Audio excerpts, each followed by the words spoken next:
So, ladies and gentlemen, good morning. Please take your seat. The conference is about to start. So, dear Minister, dear distinguished guests, dear EaPEC participants, a warm welcome to all of you and a few words of introduction. My name is Leonie Schäfer. As one of the project managers for EaPEC Connect, I welcome you to EaPEC 2019. This is our fourth EaPEC conference, and the number of participants to this conference has grown impressively. And I'm very happy to see so many people interested in our topics. We are now looking forward to 2 days of exciting presentations, panel discussions, and workshops. And I hope you will enjoy the conference and make a lot of new acquaintances which will be useful for your future work. And with this very short introduction, I pass on to my colleague Raj Asatrian for a few words.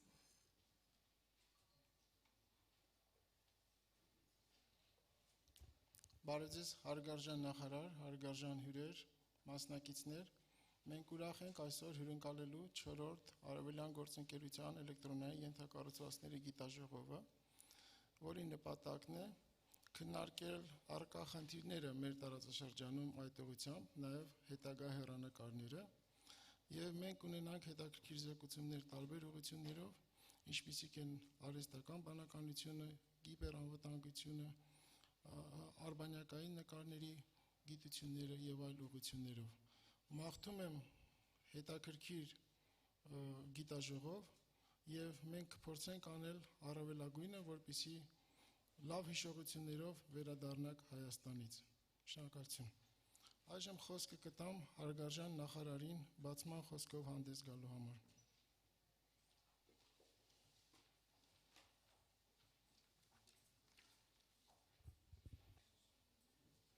Արգելի մասնակիցներ, նախ ուզում եմ ներողություն խնդրել փոքր ուշանալու համար։ Երեք միասնական նախարարությունը այսպիսի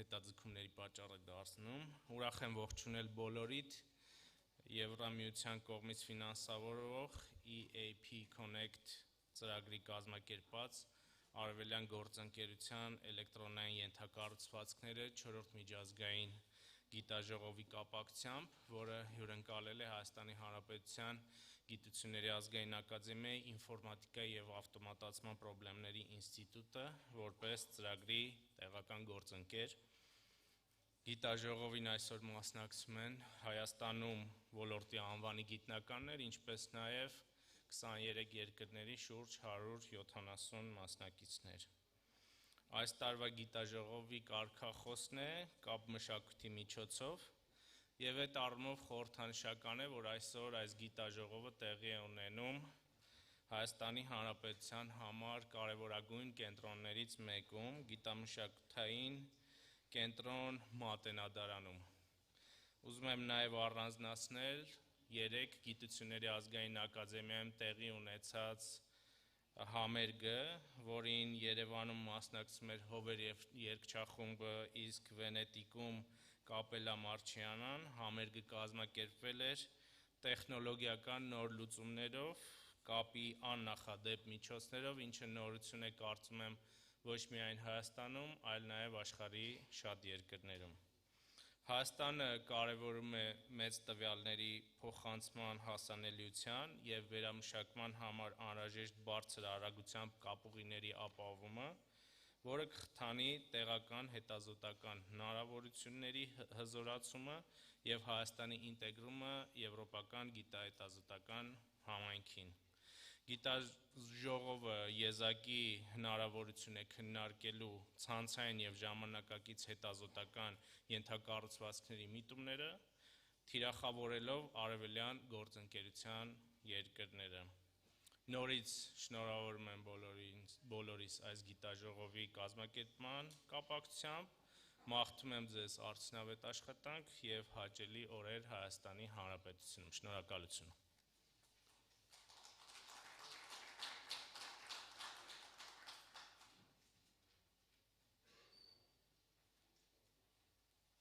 It is a great honor for us that we have Mr. Hohabin Ajemian from the European Commission, head of the sector, and I kindly ask him to give a short welcome message to our participants. Please.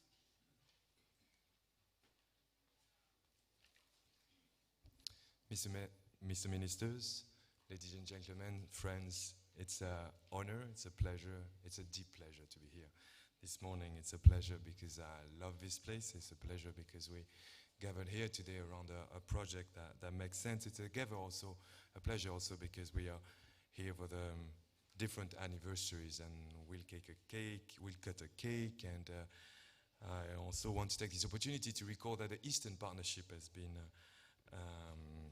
celebrating its 10th anniversary to make societies stronger, economies stronger, getting people together, more connected.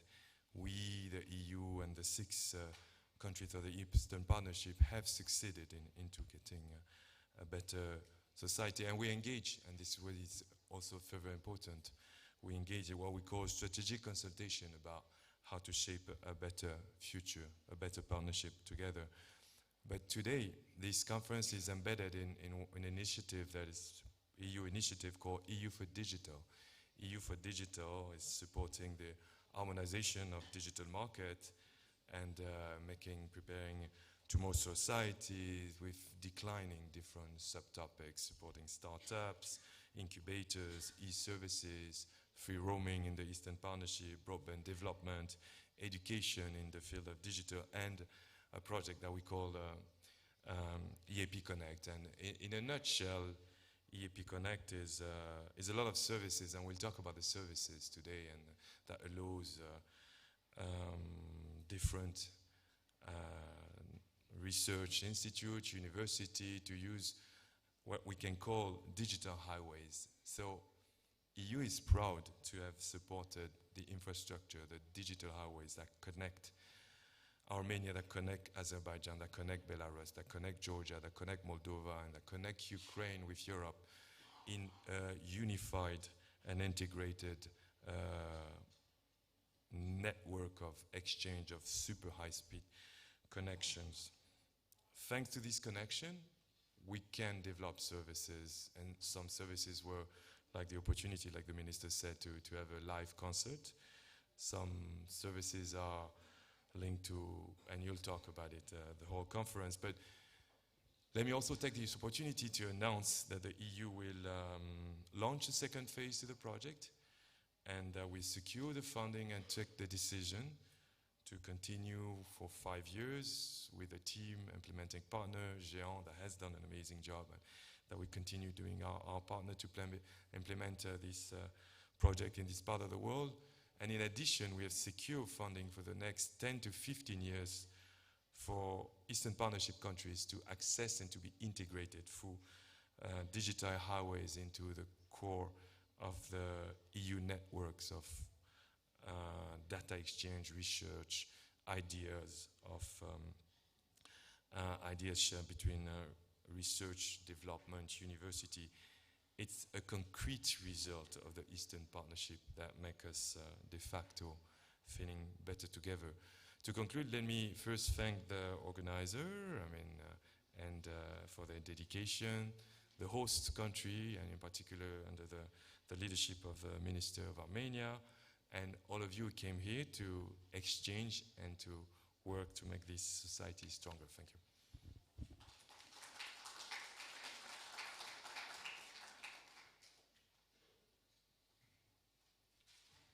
Thank you very much for your nice speech.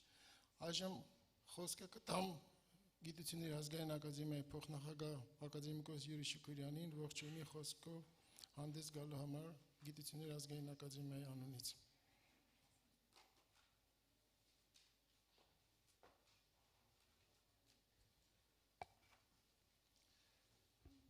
Գիտաժողովի հարգելի մասնակիցներ եւ հյուրեր, տիկնակ եւ պարոնայք, Ծառգո նախարար, պարոն Հարությունյան, ողջունում եմ այսօր ակադեմիայի նախագահի ողջույնի խոսք եմ ես ձեզ դրամադրում, ուրեմն հին ծրագրերի ինստիտուտում, մատենադարանում մեկնարկվող միջոցառման EaPEC 2019 գիտաժողովը։ Գիտաժողովը նպատակ ունի ծառայել որպես հարթակ աջակցելու արևելյան գործընկերության տարածաշրջանի եւ եվրոպական միության անդամ պետությունների միջև էլեկտրոնային ենթակառուցվածքների համակարգային կայացմանը։ Այսօր մատենադարանում միած հետ հանդիպելու են արևելյան գործընկերության երկրների եվրոպական գիտահետազոտական եւ կրթական ազգային ցանցերի ներկայացուցիչները նպատակ ունենալով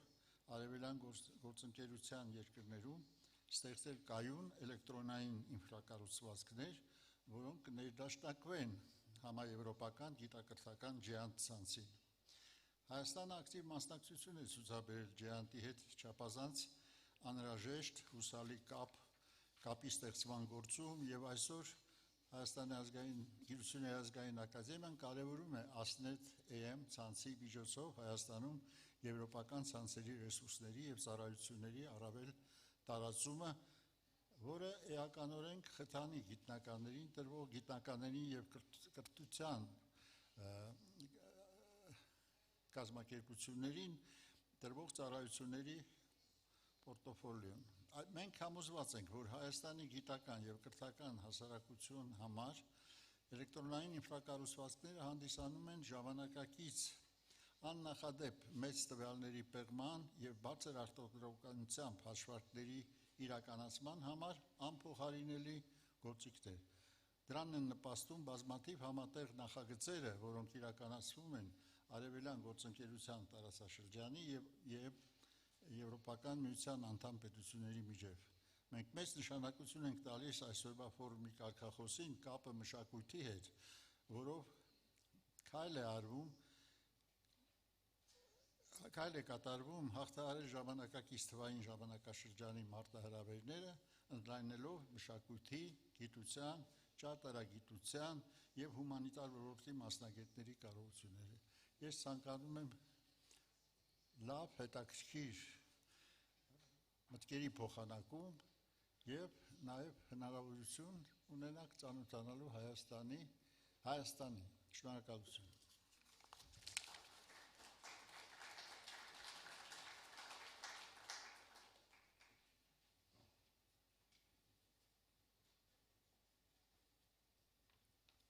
Thank you very much for this welcoming words.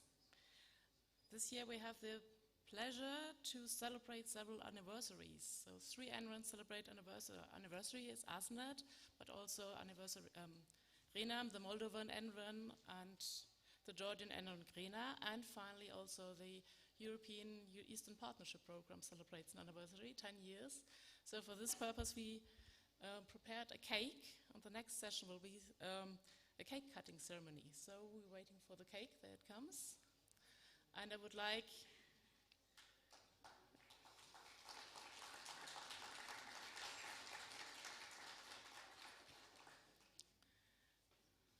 our honorary guest to the stage to cut the cake. This is Hoabin Ajamayan and our dear minister, and would like also invite Eric Heuser to cut the cake.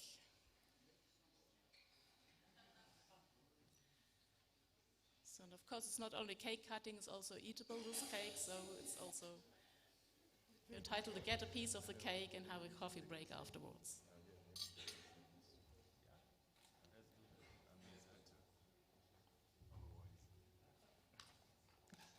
First make a picture of it. No, it's up to the minister to cut the cake.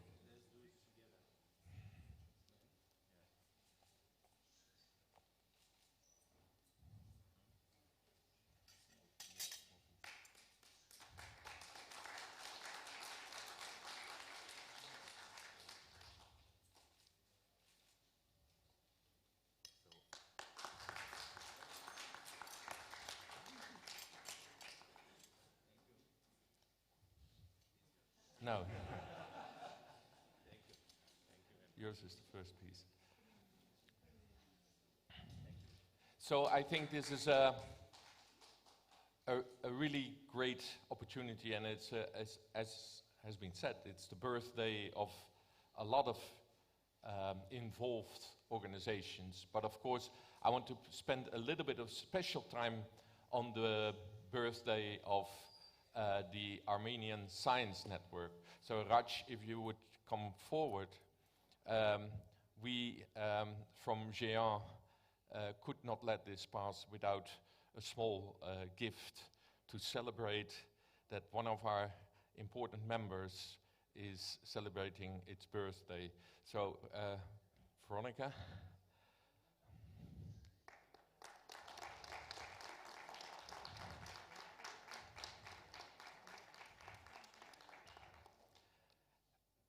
With it comes a piece of art, but we haven't got it with us because it didn't fit in the hand luggage. So it will be delivered to your office, and I hope you'll like it, and it gets a nice place in your office. And congratulations. You're welcome. And I think Arthur also wants to. Ladies and gentlemen, dear ASNET members and the staff, on behalf of the Pioneer National Research and Education Network, Pioneer, I would like to wish you all the best. This is a great opportunity to meet here, and I would like to wish you all the best regarding your anniversary, and I hope that we'll collaborate yet in the future as well as today. Thank you very much.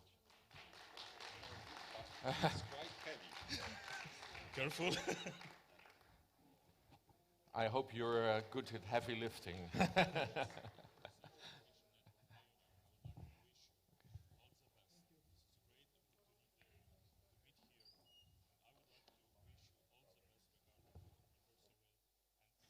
Okay, so it's now time for a coffee break, and you're also invited to enjoy the cake. It's outside, get your piece of cake, and we start in about half an hour again. I hope you're good at heavy lifting.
Project in Africa because it's in the UNATO. And the commission is small. Մի րոպե ուշադրություն, սպիտակ ջիպ 30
Ladies and gentlemen, let's start a very interesting session about the transformation of NRENs.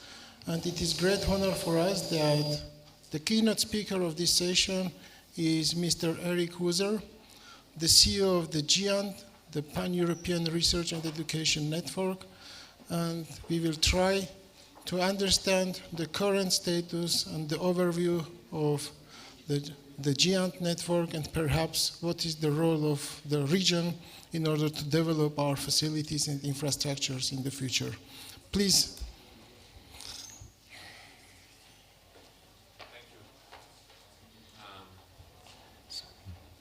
Yes. Good morning, everybody.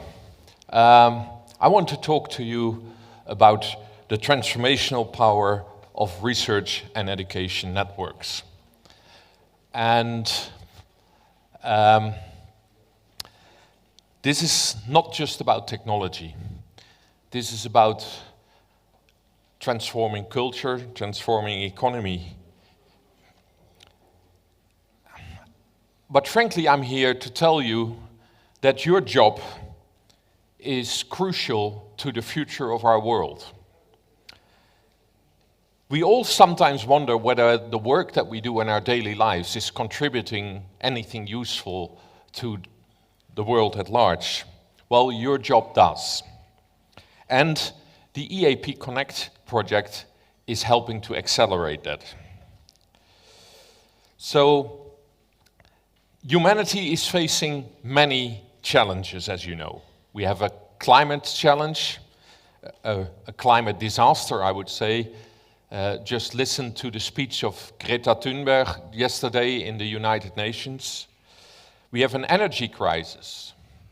We have a scarcity of materials. We have food shortages. We have an aging population. So many really big problems that we are facing as humanity. But working together, it's my true belief that we can solve these problems. No individual can solve these problems. No country can solve these problems. But only if we combine the knowledge of all researchers in the world, of all countries, together, then we may be able to solve those problems. These researchers need to support each other, need to collaborate, and to build on each other's results. And to do that, of course, they need research and education networks. So you are the guys and girls that run a very important part of the internet. It starts with the campus network, where the researchers access their data. It goes on into the regional network, into the national network, and it continues into the networks like Day1 that connect countries and continents. Together, these campus networks, regional networks, national networks, and the international networks form what I would call the Global Research and Education Network, the GREN. Not to be confused with GRENA, which is just in Georgia. GREN is worldwide. From the beginning, research and education networks have played an important role as part of the internet. They played an important role in innovation and in keeping it open, accessible, and trustworthy, because that's what researchers expect us to do. And what I want to talk about today is not only how that works and what it brings us, but also the threat that it's under. Because without us, without the GREN, researchers may not be able to experiment freely, to exchange data, to exchange ideas, to discuss, to collaborate, to communicate, and to innovate.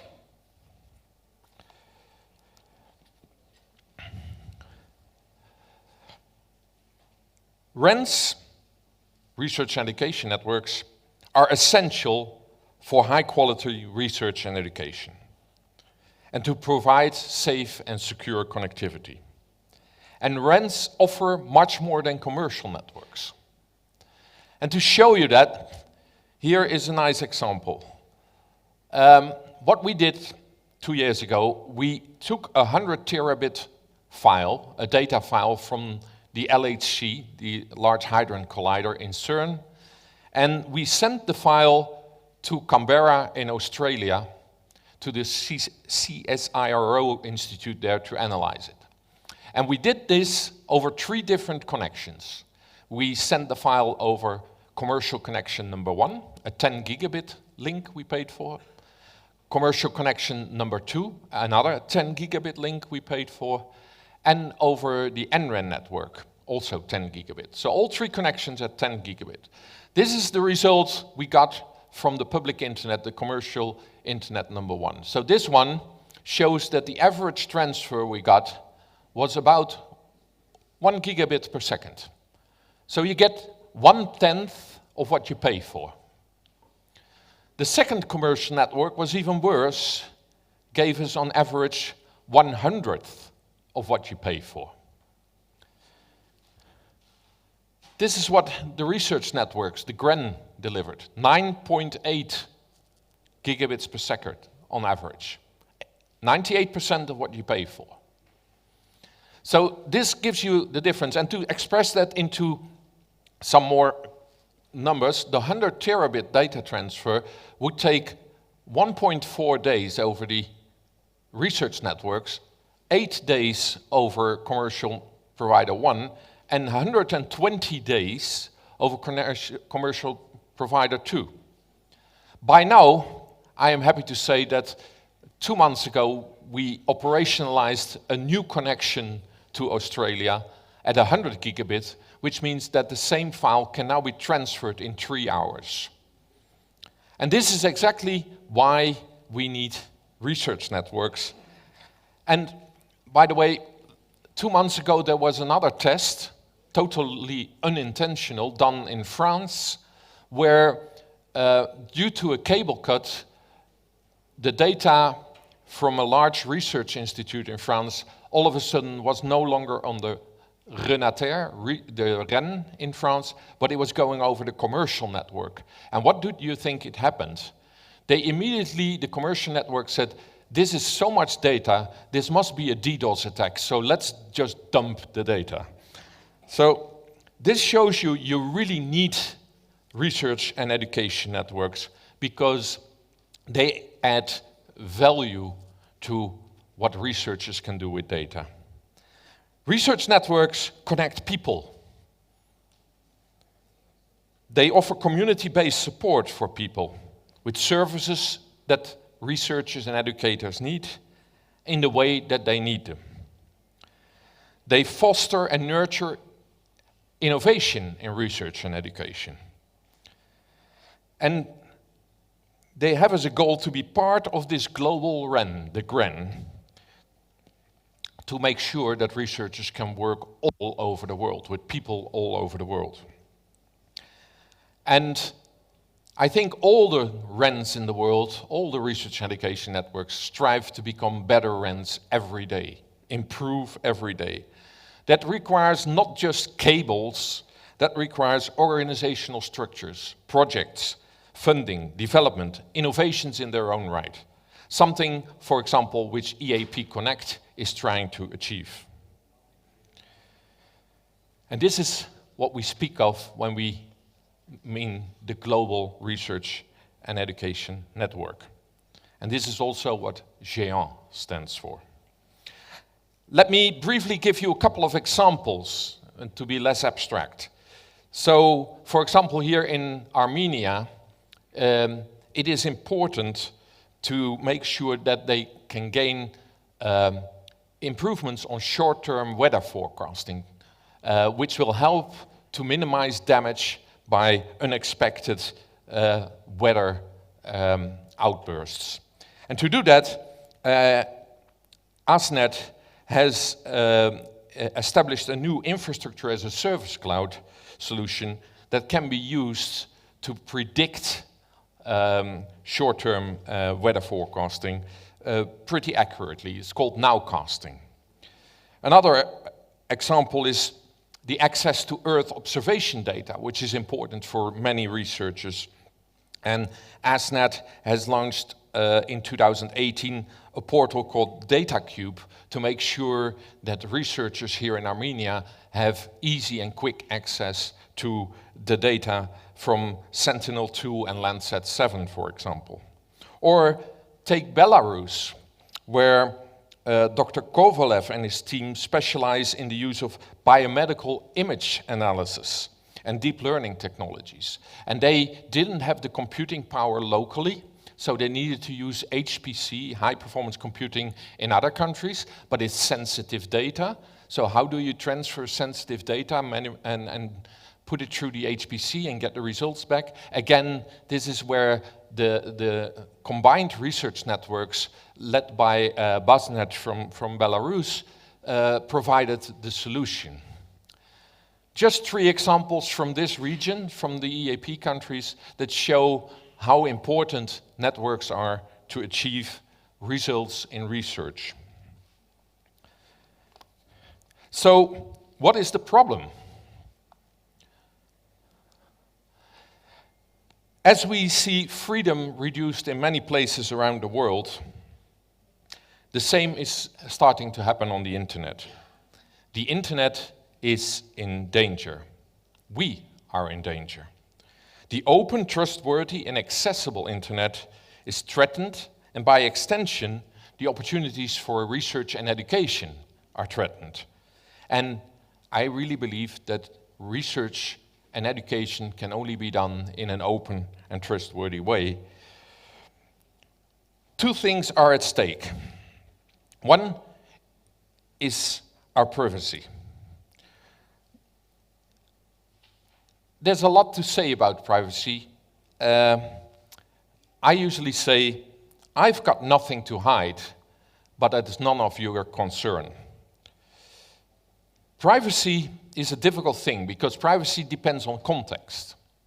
And if context changes, all of a sudden, everything around your privacy changes. And my prime example is from my own country, the Netherlands. In 1939, we had databases in every municipality about people living there, their home address, their family name, their religion. And it was quite innocent, and nobody cared about their privacy that their religion was registered in the local municipality. That was in 1939. 1 year later, those same databases were used in my country to round up every Jew in my country and to deport them. And all of a sudden, the context of that database and privacy had changed. And this is what we need to keep in mind. So when governments and commercial companies all over the world say, oh, we want your data and we just use it for this context, be wary. Secondly, and maybe even more to my mind worse, the digital playground is under threat. And with the digital playground, I mean permissionless innovation. The nice thing about the internet is you don't need to ask anybody for permission to put your research experiment online, to make your data available, to share your data with anybody. You can do that. There's no police, there's no, customs official that will say, hey, you first need to fill in form 395A in triple, etc. What I'm afraid of is that this whole system that we are using and that has brought us enormous economic growth and wealth over the last decades is being threatened. Let's have a look at the threat for the freedom. I see 3 main threats. Evidently, the first threat you can see is cybercrime. Nothing that we have seen in the real world is strange to the internet. Every form of crime you see in the real world, you'll find a copy of that on the internet. And it's sometimes even, I would say, amplified by the internet. And all of a sudden, we see how many criminals there are and how many people are doing things that we don't think are normal in our society.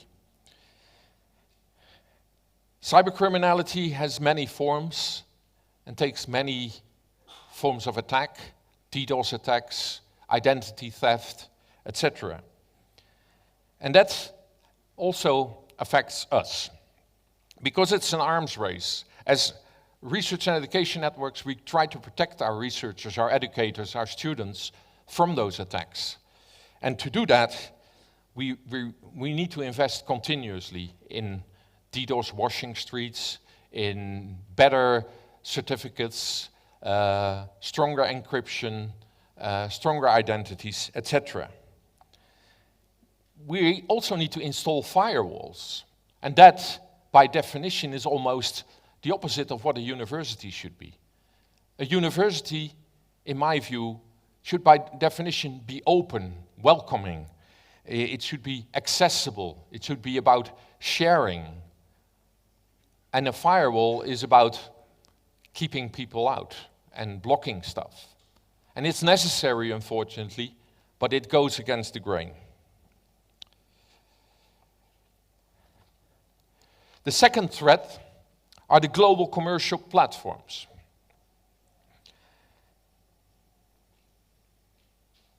With the advent of the European General Data Protection Regulation, known as GDPR, companies are fortunately now more restricted in the data they can gather and are more held accountable for how they use your data. But it's a small step. Too many companies think of data as your way of paying them, as you're monetizing your data, and they consider everything you give to them as theirs rather than yours. They violate privacy to gain profit, not adding any value to society whatsoever. And by that, they're lessening the trust in the internet. We are all not just connected, we are all collected. Commercial companies license software without taking responsibility for bad programming. And if there's loopholes in there, they will be misused. And it's up to the user to protect himself. It's somehow the company that writes the bad software doesn't seem to be responsible.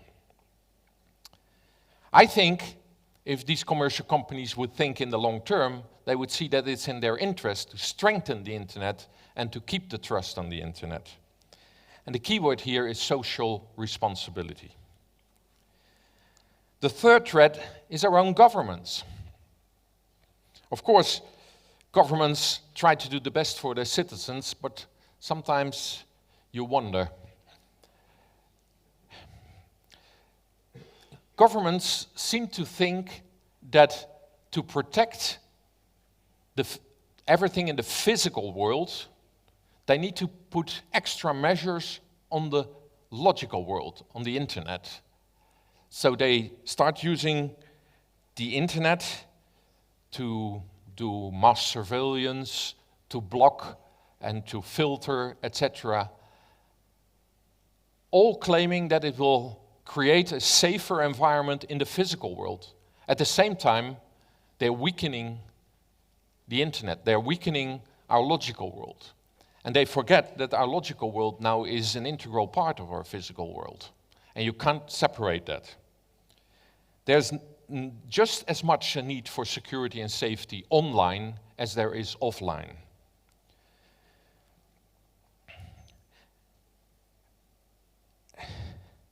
If you do mass surveillance, like many governments are now doing, spying on your citizens through the internet, you're introducing a sort of fear. People will no longer be able to express themselves fully. Researchers won't be able to express challenging ideas that then can be debated by other researchers that lead to new thinking, new innovations. And I think it will lead to self-censorship, which is one of the worst things you can have on the internet.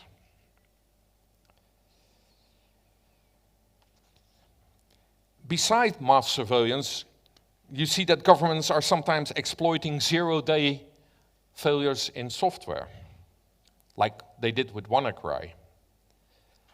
And then that is, of course, another way in diminishing trust in the internet. I think 0 days should be reported as soon as possible and fixed as soon as possible. So what governments try to do is they consciously try to weaken the technology so they can have access to our private lives, to monitor us. The fault in their thinking is, of course, who are the good guys? I mean, if you exploit something as a government, let's say the government of the US wants to exploit something for their people, of course, the moment you exploit that and that exploitation is there, it's also open to the Chinese government, to the Saudi government, to the Russian government. So the question is, who are the good guys? In a global internet, it's very difficult to say who are the good guys and who are the bad guys. And therefore, weakening systems to further your cause is a stupid idea, because it will also further the cause that goes in the other direction. And unfortunately, most governments don't really realize this. We try to have debates with governments on that, with investigation agencies, and we're trying to address the real problems that the governments are trying to solve. Problems of fighting terrorism, fighting the fact that people are getting more radical, fighting child pornography. And these are serious problems. I'm not denying that these governments are trying to resolve serious problems. But the way they're trying to do it currently is not the right way. But we need to help them to make sure they find the right way to battle that. And that debate is sometimes framed as internet governance. And I think that research and education networks and the research and education community should participate more in these internet governance debates, because it is in our interest to ensure that governments can battle all those threats, child pornography, etc., but at the same time that we keep the internet open and accessible, trustworthy, free, for researchers, students, and educators. And we can do that. I think that combination is possible. But we need to enter the dialogue, we need to keep talking to our governments and to participate in the internet governance debates. Because we have, like I said, an important role to play. Research and education networks are unique, like snowflakes. We are in a unique position to support research and education. We don't sell products and services. We are non-profit. We don't collect data as a currency. We help you to guard your data, to make it safe and secure. We offer solutions in partnership with universities, research institutes, schools. We deliver as we promise. We enable. And the uniqueness comes from a high quality of service, a high level of trust between us and the universities, because we are one and the same family. And that allows for combining local knowledge and support with national and international connectivity and cooperation. So you don't have just local products when something comes online by a researcher, but you immediately have global products and global services. And that sharing is the keystone of the global research and education network. And it's the foundation on which Day1 has been built. Day1 has been built by all European national research and education networks because they wanted to share and to trust each other, and they needed a coordination body to implement that trust and that sharing. And that's what Day1 is.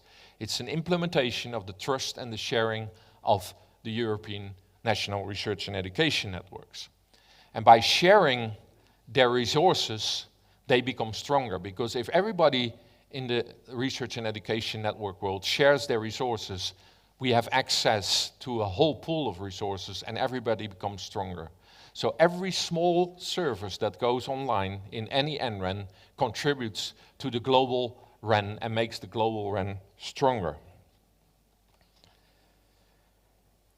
I've talked a lot about research, but it's not only research. Education is important as well. Education is important because we need to develop new research talent. But we also need to teach students digital skills so they can live in this world which is so much tied into our online and offline world. And so they can use the tools we provide, or become developers of tools, because we need developers' tools. So we need to teach students. And again, that's not easy. The photograph you see is of a time a couple of years ago. I was in Durban at a conference, the ICANN conference, and it turns out that one of the days we were there was Nelson Mandela Day. I had not realized that, but it was Nelson Mandela Day. And in South Africa, on Nelson Mandela Day, what you do is you spend 68 minutes doing something for the public good, because Nelson Mandela spent 68 years of his life for the public good. So they asked me what I wanted to do, and they said, will you help us paint? We have a school in an old, poor township, and it needs painting. Will you help us paint? And I said, of course. So I put on the ICANN t-shirt, you know, these conference t-shirts that are very good for sleeping in and painting your house. And I set off with a bus with 50 people from ICANN, and we arrived in this township, and I've seen many poor places in my life, but this was really at the bottom there. And in the midst of all these huts, I couldn't call them houses, there were huts constructed of cardboard, etc. There was this stone building, which was the school. And immediately I was thinking, you know, if you're a teacher at a school like that, you are the door to opportunity for the kids in that area, right? You can help them by teaching them, you can help them get away from that poverty. Anyway, we went into the school. We were received by all the kids with singing and dancing. And then we were going to go painting, but this is South Africa, so we were 50 people and there were 37 paintbrushes. I managed to get hold of one, but then the director of the school said, well, we have 13 classrooms. Would the other 13 people like to teach for 68 minutes? I did not know how fast I could get rid of my paintbrush. So I gave it to somebody else who was not as fast as reacting. And a couple of minutes later, I found myself standing in front of these 25, 14-year-old kids. And then I thought, what the heck am I going to talk about, right? My life has been dedicated to internet. My passion is internet and research and education network. How am I going to talk about to these kids? So I first tried to see if they knew what a computer was. Turns out they had not seen a computer. Then I asked them if they knew what a mobile phone was, and it turns out 5 of them had a mobile phone, had access to a mobile phone. But this is the one, the clamshell one, you know, you can. So it's not helping very much to explain what the internet is. So I tried how much had heard of the internet. A few had heard of the internet. Some of them had no clue what I was talking about. Now try to explain the internet to somebody who's never seen a computer, right? It was a struggle. So I struggled for say 50 minutes to explain the internet and how it could help them to access stuff and to further their lives and to discover what's out there in the world. And after 15 minutes, I was ready, and I had 15 or 18 minutes for questions. So I was open for all kinds of questions about the internet. But of course, the only questions I got was how many children I had, how old they were, and etc. But it was really an endearing experience, especially when the last girl who was allowed to ask a question asked me, "Will you please adopt me?" That's really something to end a lesson with. As I said, it's all about sharing and also to make education stronger. And what research and education networks can do there is to listen to users, to understand their problems, to offer solutions, not technologies. And to give you an example, in Day1, one of the things we did, we got from users, is that we set up a procurement. We procured on behalf of all researchers in Europe cloud services that they want to use. So we could negotiate on behalf of 50 million researchers and students, and we could have real good price, but not just the price. We could negotiate on the data protection, on where the data is stored, etc., to make sure that the contracts are really beneficial to universities and research institutes. We should not just offer international connectivity, we should build international collaborations. We should share the resources, building a community of research networks, institutes that can help users end to end. And one fine example of that, of course, is EduRoam. EduRoam is the prime example of how you can build something worldwide by sharing your little part. Every institute in every country that brings EduRoam online doesn't only have the Wi-Fi in the institute at that moment, but it offers their students and their researchers access to a worldwide Wi-Fi network all over the globe, more than 100 countries. Wherever you go, you walk into a research institute, a university, you open up your laptop, and you're online in a safe and secure way. This is where EduRoam is currently applied, the dark ones. The lighter blue ones are on the verge of deploying EduRoam, and the gray ones, we are working hard to make sure they will apply EduRoam as well. So, let's talk a little bit about innovation. Research and education networks need to innovate. And the way we usually do that is we get challenged by big research projects. Research projects, really ambitious researchers, they challenge us to do stuff that we haven't done before. And we strive to meet their wishes, we strive to build what they ask for, but our most difficult task is then to translate that solution back into something that all researchers can use, that all students can use, and to make sure it's not a one-off implementation, but that we develop something which is structural, which is sustainable, and which is of benefit to all the researchers out there, the ones that use it. And my experience is that the implementation of that service is always different. It's always different how it's used than what you expect.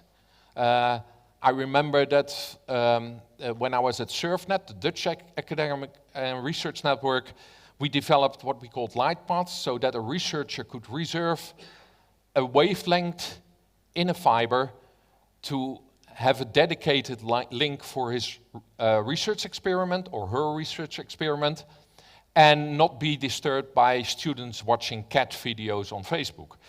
And we thought that was a good solution for researchers accessing the LHC in CERN, etc.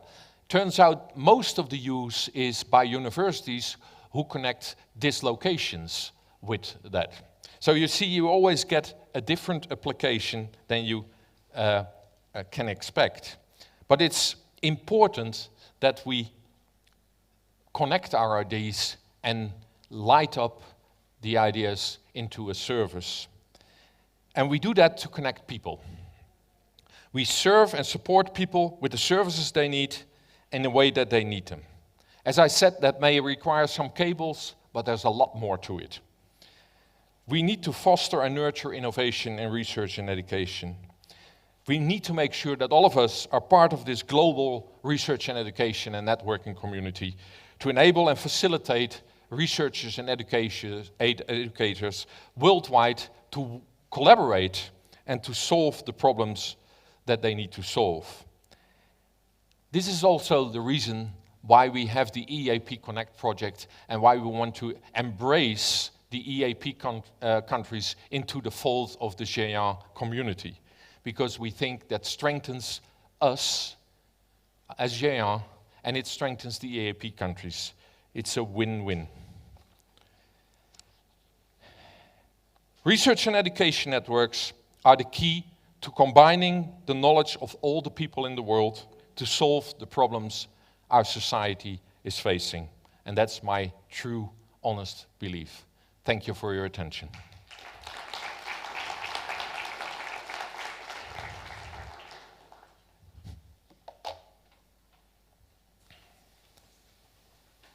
Thank you very much for the interesting and comprehensive presentations. Any questions, please be active.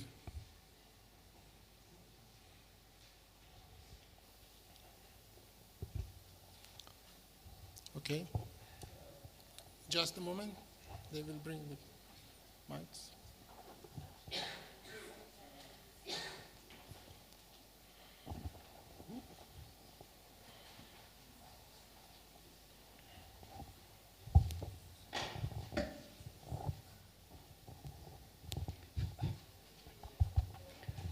Thank you for your informative and very clever organized presentation.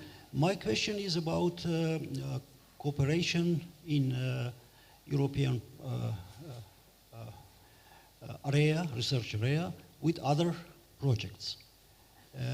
GEANT is, of course, a very special project, infrastructural and many tools, etc. Do you have some cooperation with, let's say, big data related projects, Internet of Things, these kind of projects, etc.? Just some information. Yes, so the question is, do we have relations with big data projects and Internet of Things kind of projects? Yes, we do. In G1, we have a research engagement team. And one of its members is sitting right behind you, and it's Chris. And we engage with research communities, international research communities. And of course, inside the countries, the national research and education networks, which are our members, they engage at the national level. And together we work to make sure that their big data projects will succeed. And Chris, who's sitting behind you, is, I always say he does everything which is in the air, so he's involved in all the astronomist and satellite stuff and the weather, etc. He engages with those research communities, and he will be talking about that this afternoon. He will be talking about this afternoon how we engage with these kind of projects to make sure we can handle the big data there. And to give you one example on how we plan and sometimes need to plan ahead, with help of the European Commission, the researchers, the astronomers, are building what is called the square kilometer array. This is a square kilometer of antennas to receive signals from space. And they will build that in South Africa, one in Australia, in the desert. And this will generate in the order of magnitude of petabytes per second. So that's an amount of data that is just incredible.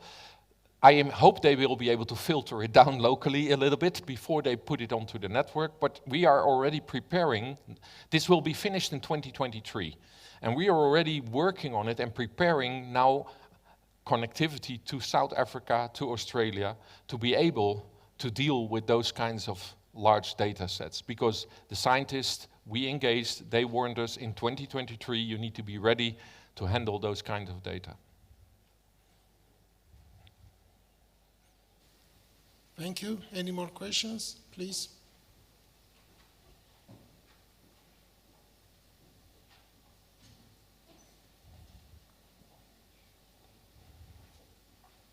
No? Thank you very much, Eric, for a nice presentation. You're welcome. Thank you.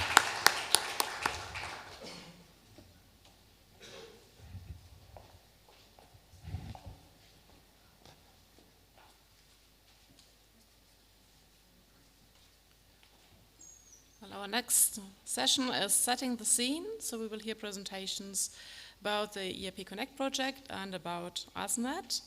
So I invite Veronica Di Luna to the stage. Veronica is a member of Géant's international team. She is my partner managing the EAP Connect project. And furthermore, Veronica is responsible for the current project, the ENVIRON project for Central Asia. Please, Veronica. Just yours.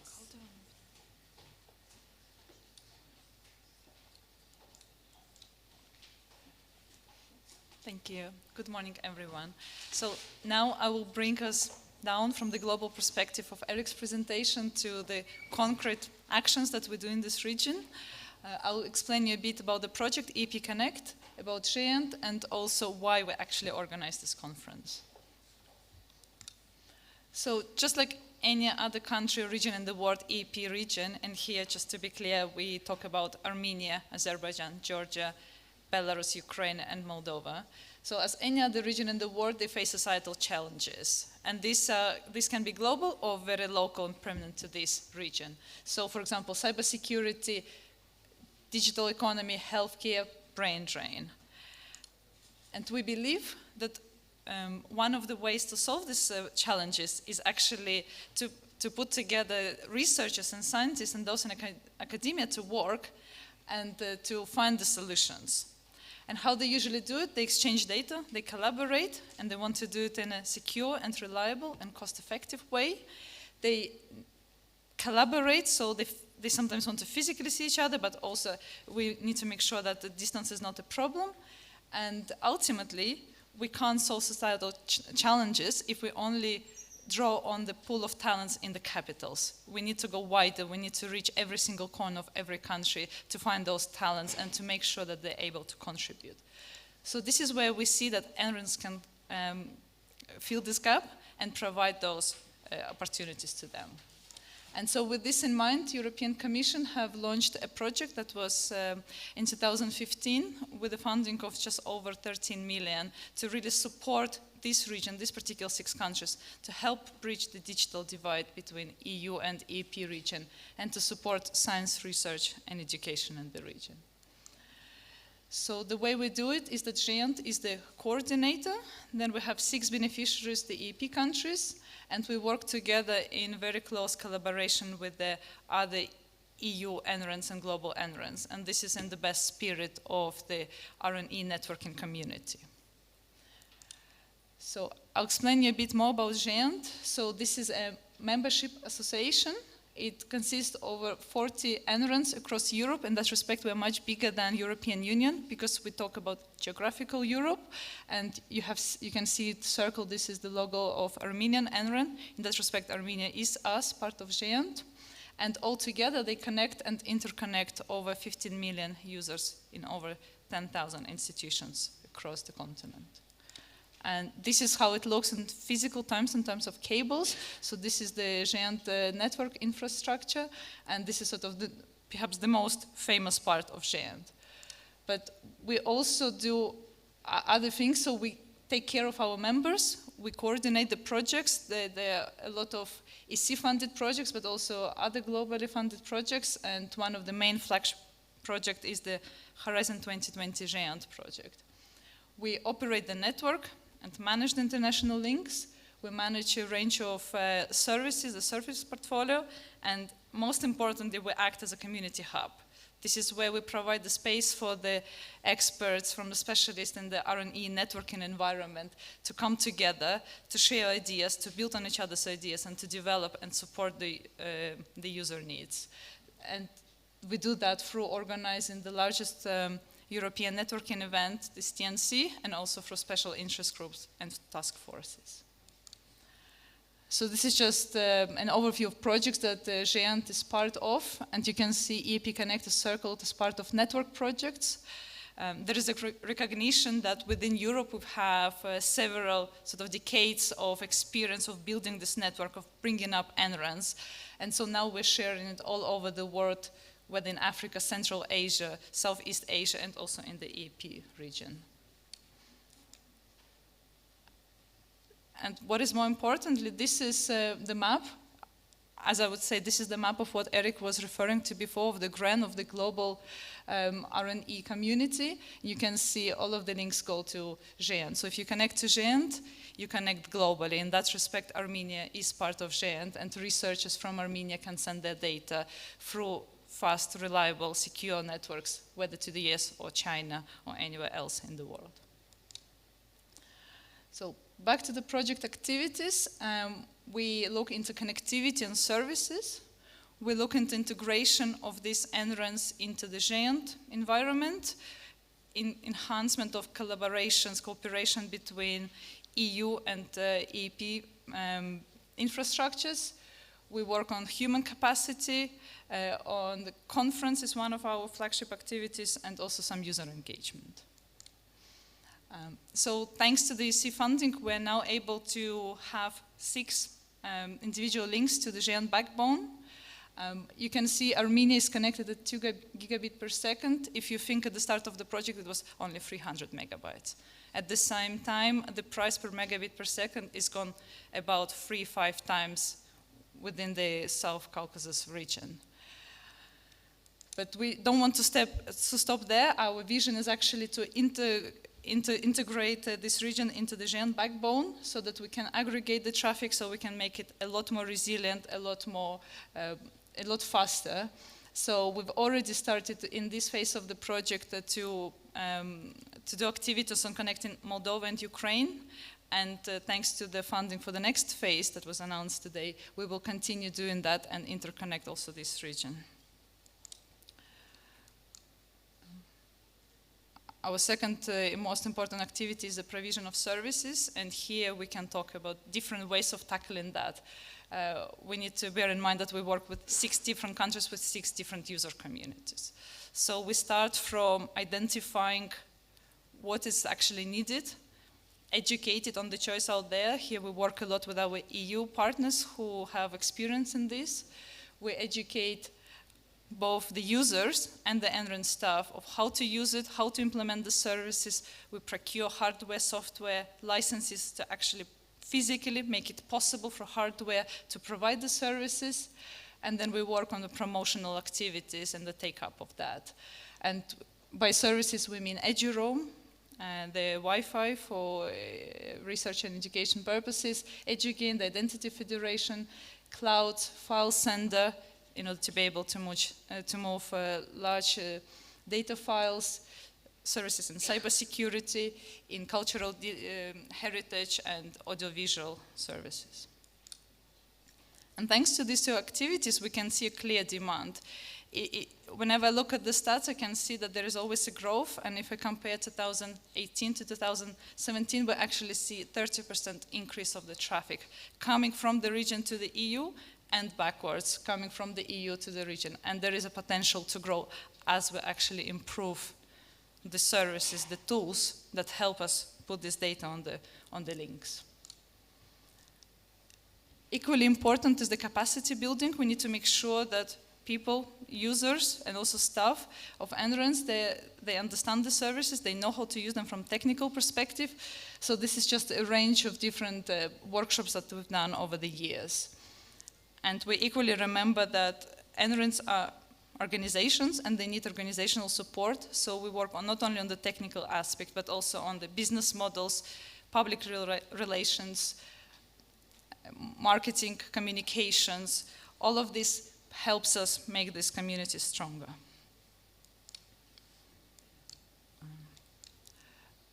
And here we're at the conference. So every single year we come to a different country in order to be able to raise awareness and visibility of this particular NREN within the country. We want to make sure that we put the NREN in the middle of this dialogue. We invite EU infrastructures, EU partners. We have different user communities, government, funders, donors, National Academy of Science and science foundations. So all of them join in this team to be able to discuss and see what is actually required for the development of the country. And NREN in that respect is in the middle of this conversation.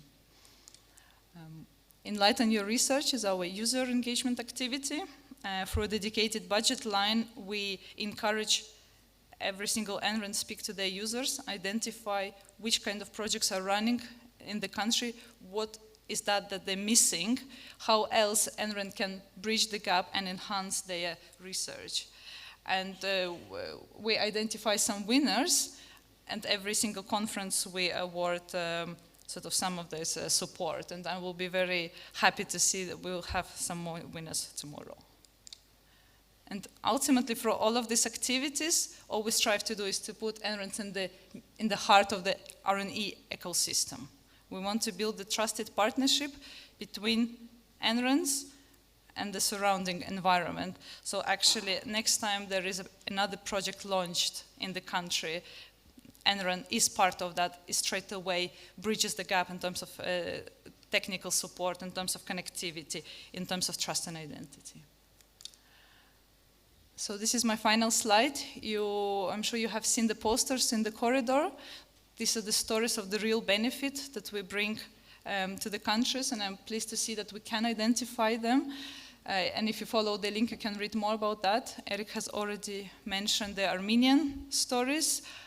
I'm always very happy to tell the Georgian story, is whereby the NREN has teamed up with the National Security Agency to build on the expertise in the country to invite young talents to participate in the cybersecurity sort of movement that is going on at the moment through provision of the activities, through provision for a portal where young people can train, can learn, can experiment, and they provide the sort of the computational resources behind that. So some of these examples are extremely important for us, that we also help the young generations improve their awareness. So I welcome you to read more on our website, and I wish you a very good conference. Thank you.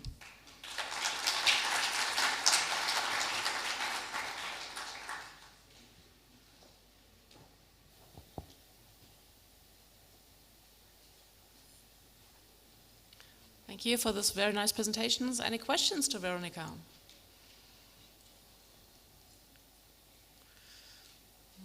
No? Okay. Then we continue with our next presentation. So from Raj Asatrian. He is Director of the Institute of Informatics for Informatics and Automation Problems here in Yerevan, and he is head of ASNET, the Armenian Research and Education Network. Please, Raj, the stage is yours.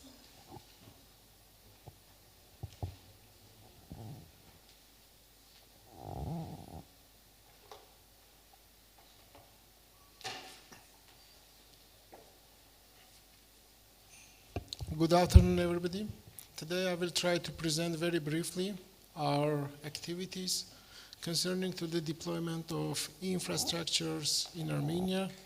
I mean networking, computing, and data infrastructure for the academia and also for the universities.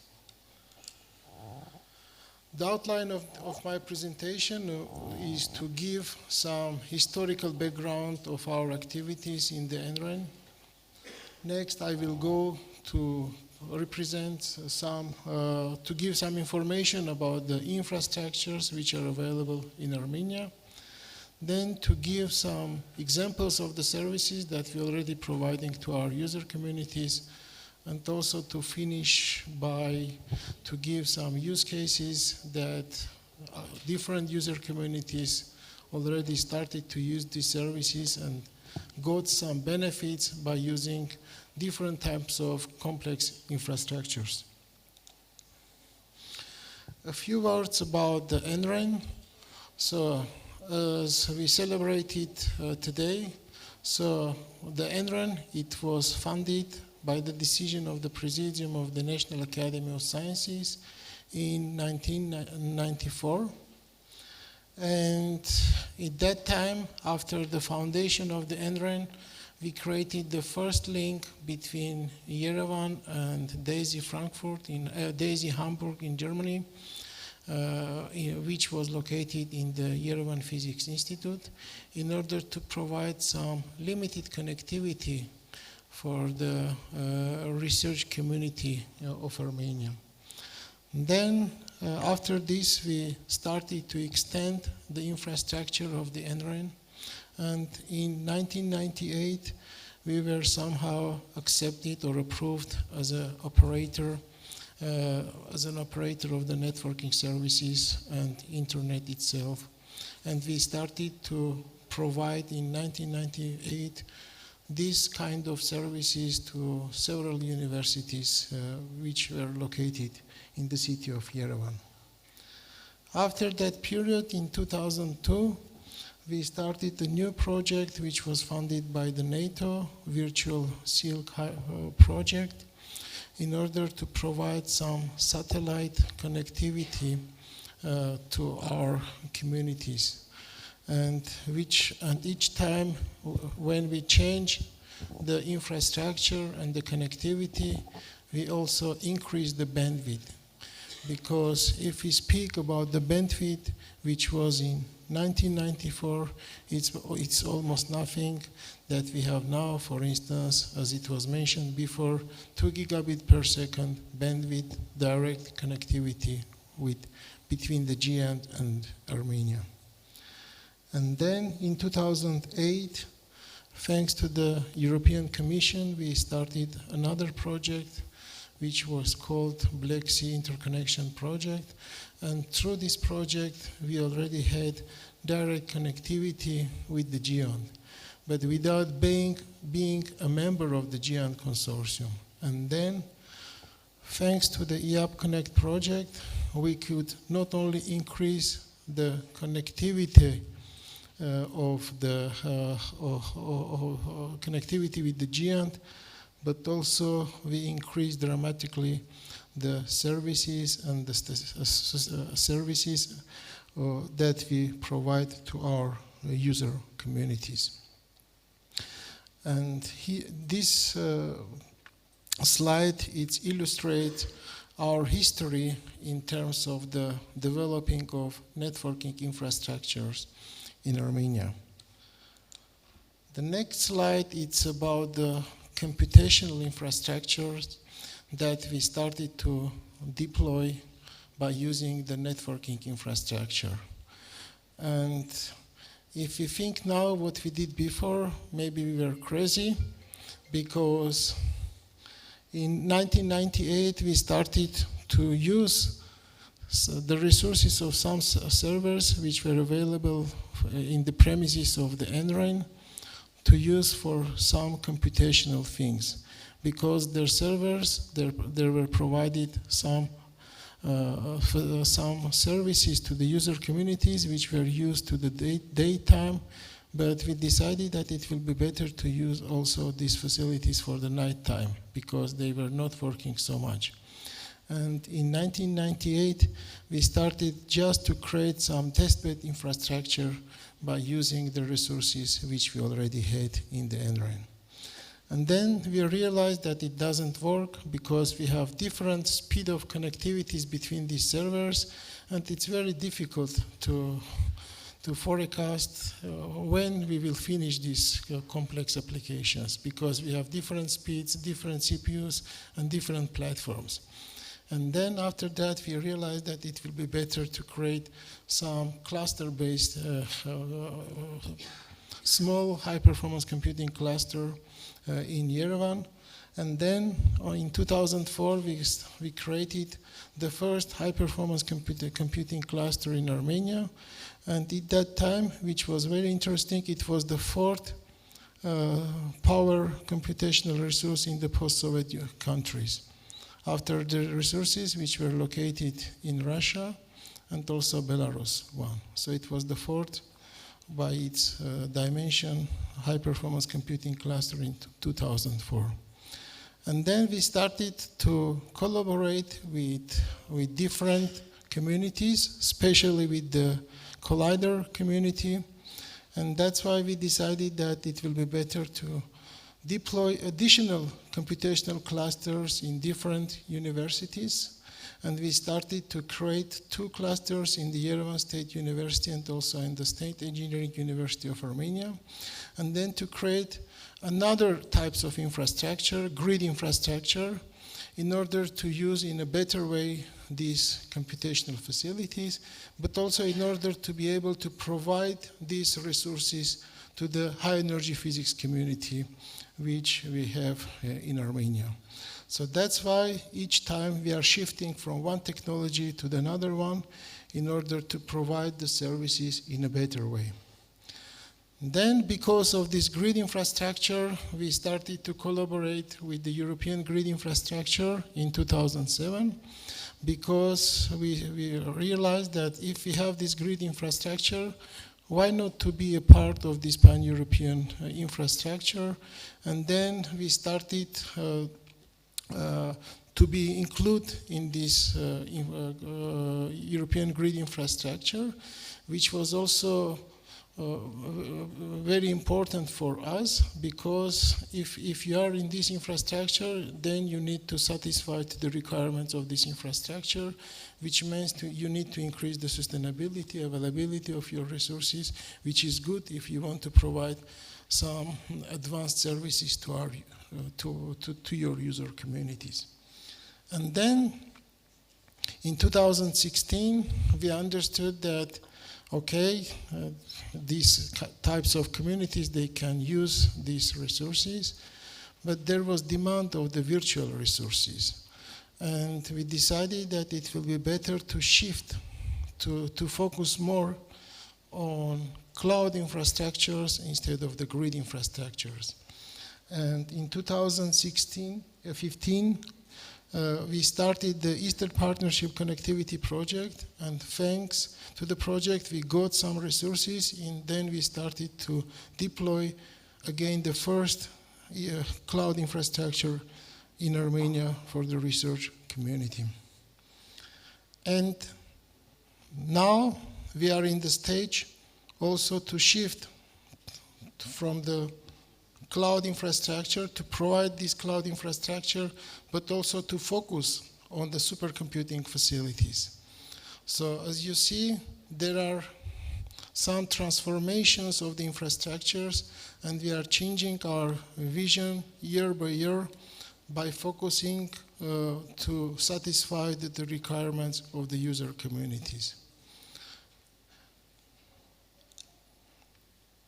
And what is our mission as NREN? So NREN is operated itself by the Institute for Informatics and Automation Problems of the National Academy of Sciences, which is the only institute in the domain of computer science and information technologies within the National Academy of Sciences. And one of the pillars of the institute is to try to provide nationwide infrastructures and services, not only to academia, but also in a wider concept, to the state, to the societal challenges, to the scientific challenges, etc. So that's why we have some mission, and the mission is concentrated in 2 different aspects. One is to try to help, to support to the digital economy in Armenia.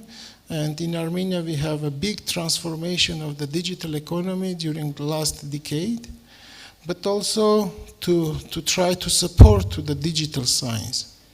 So that's why these are our missions, in order to extend our facilities, not only the infrastructure itself, but also the services, in order to be able to tackle these 2 challenges, I mean the digital science and also the digital economy.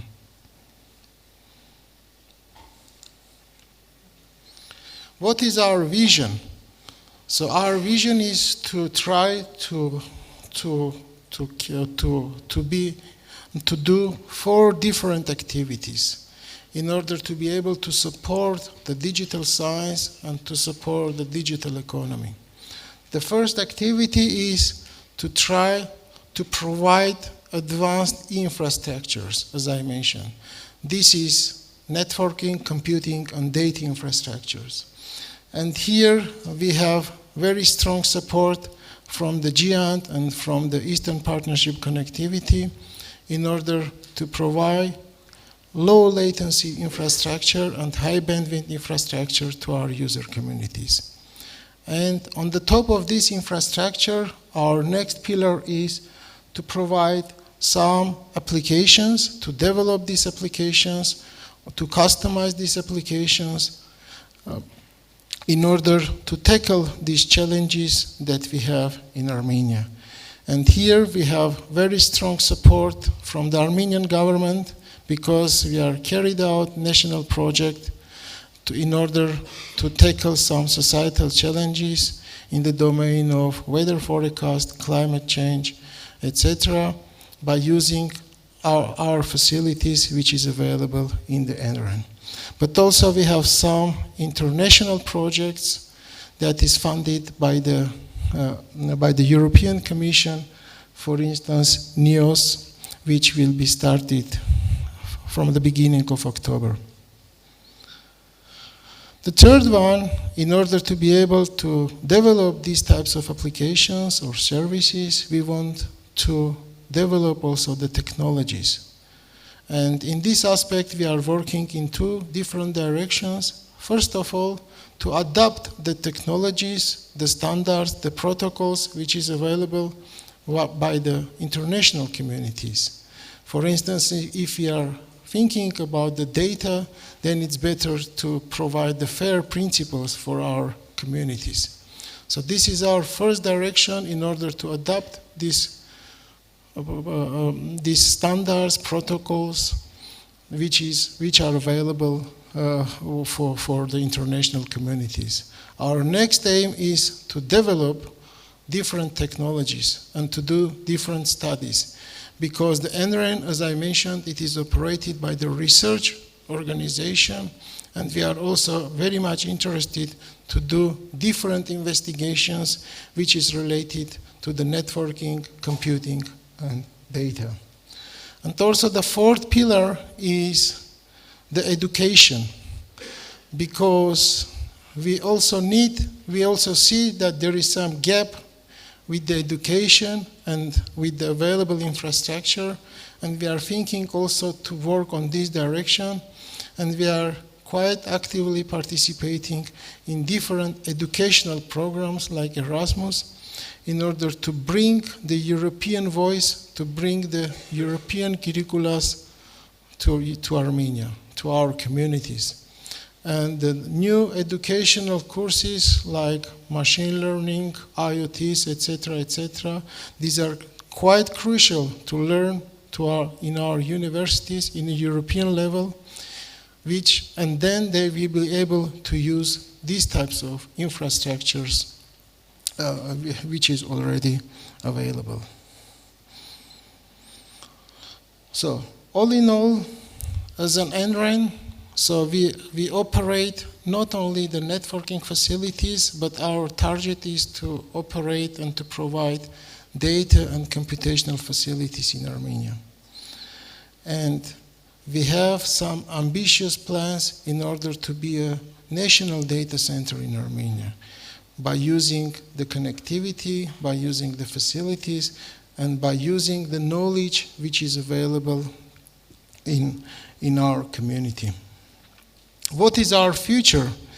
So we will get soon the French supercomputer. We already signed an agreement, and soon we will have around roughly 12,000 CPU cores of a supercomputer here in Yerevan, and we think that it will boost also very much to our user communities to use our facilities, which means we want to integrate network, data, and computing all together.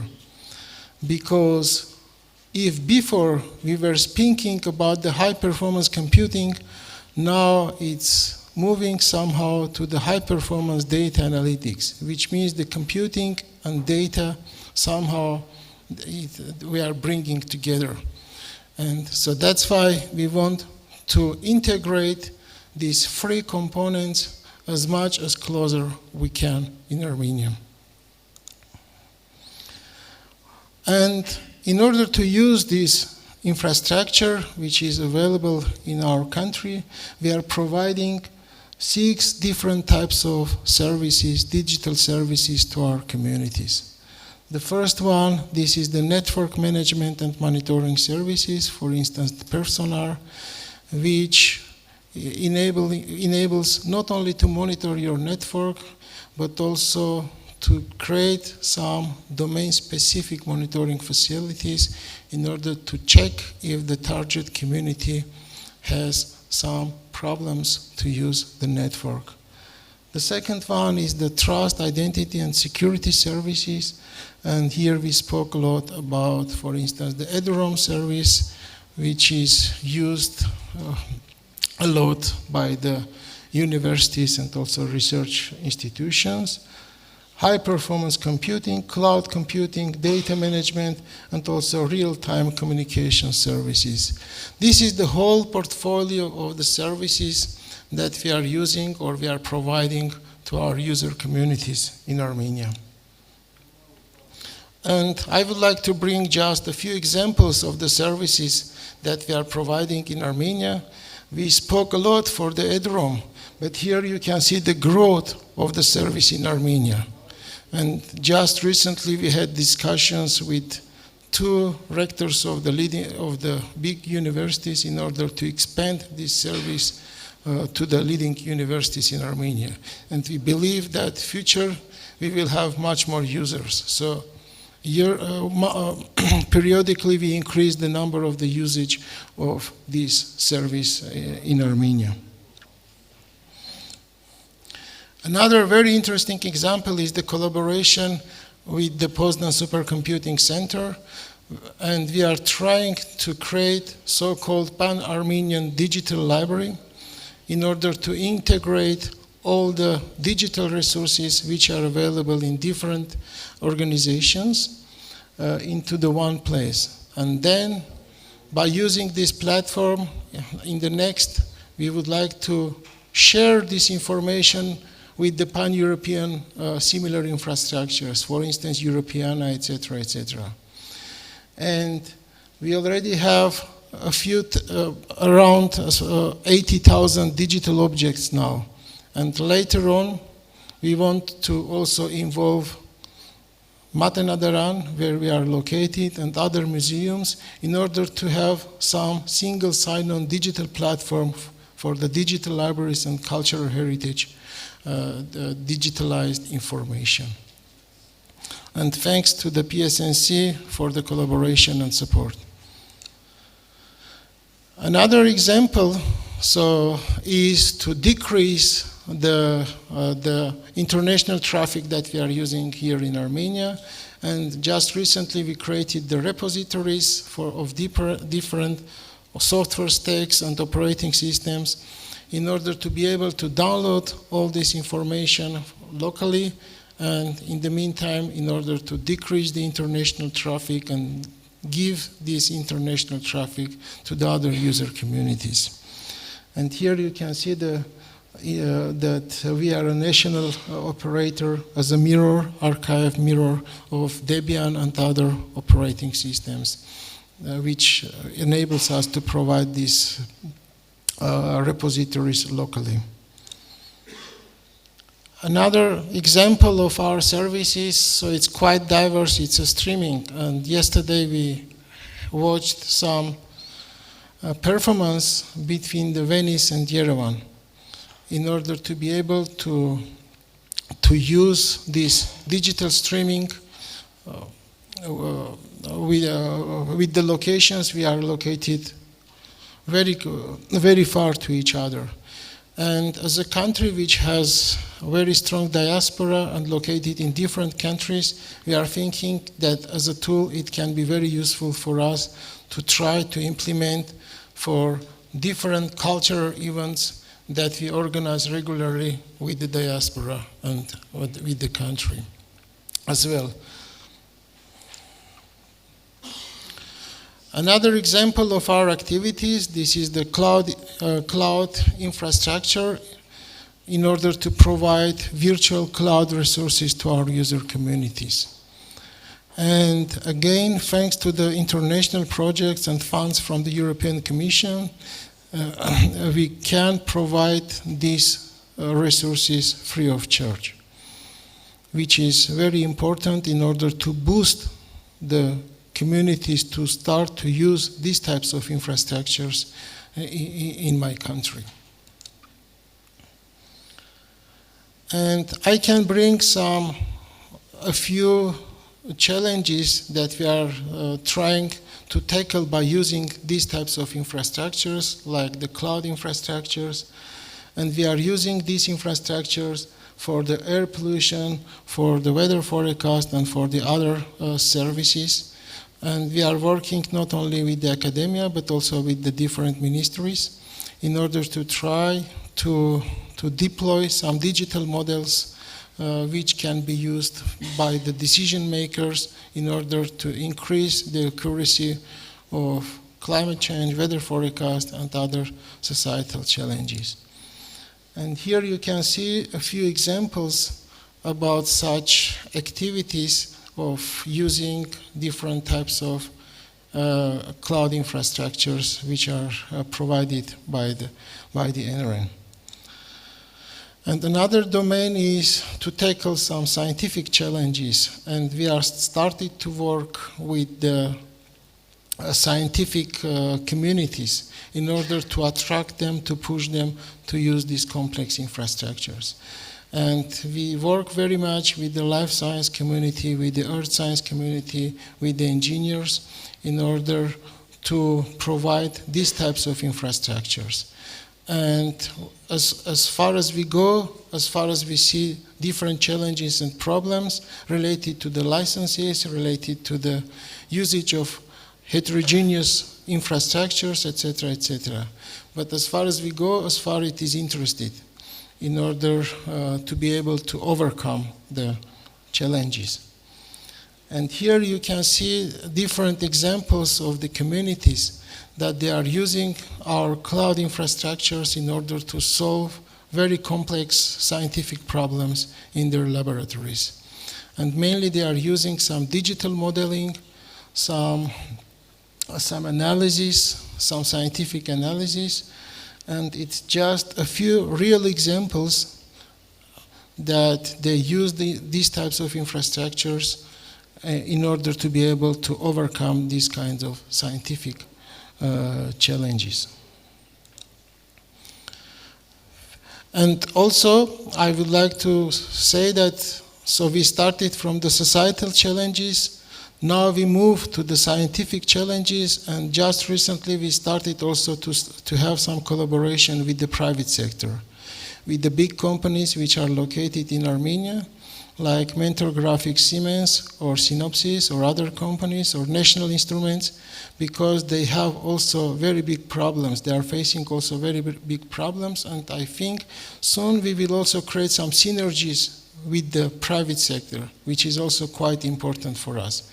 Because ICT is a priority in Armenia, and each year we have about 25% of growth of this sector. So that's why we are working in 3 different directions with the stakeholders, with the ministries, with the scientific communities, and we already started also to create some links with the industry as well. This is our this is what we are thinking to do in the future.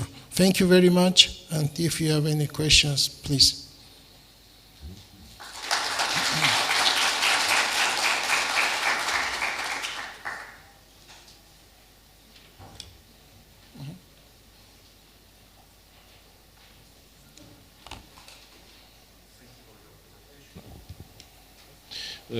Armenia, as Moldova, is a seismic zone. In your presentation, I don't see any geophysics center or seismic center.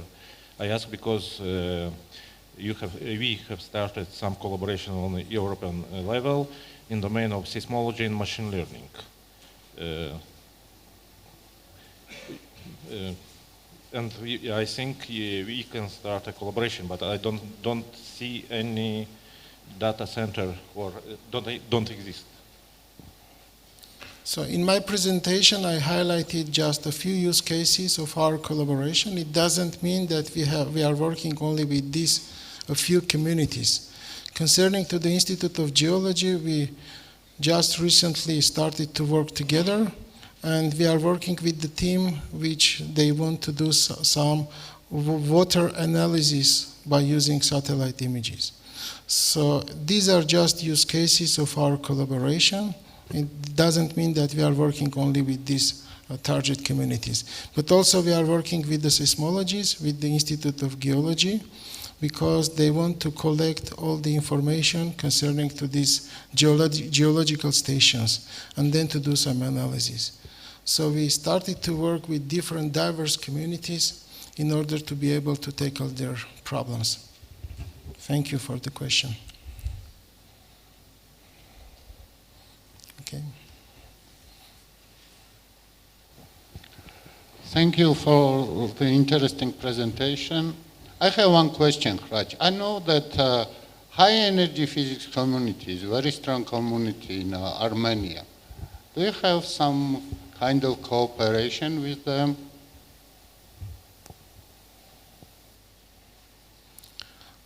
So actually, mostly the high energy physics community is concentrated in the Yerevan Physics Institute, and we give the internet connectivity to the Yerevan State Physics Institute.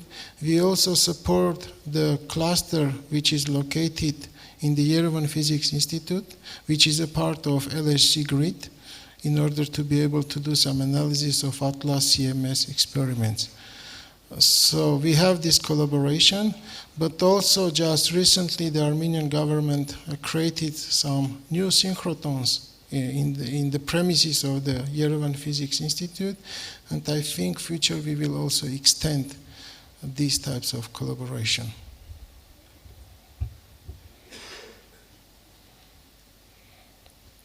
Any more questions, please?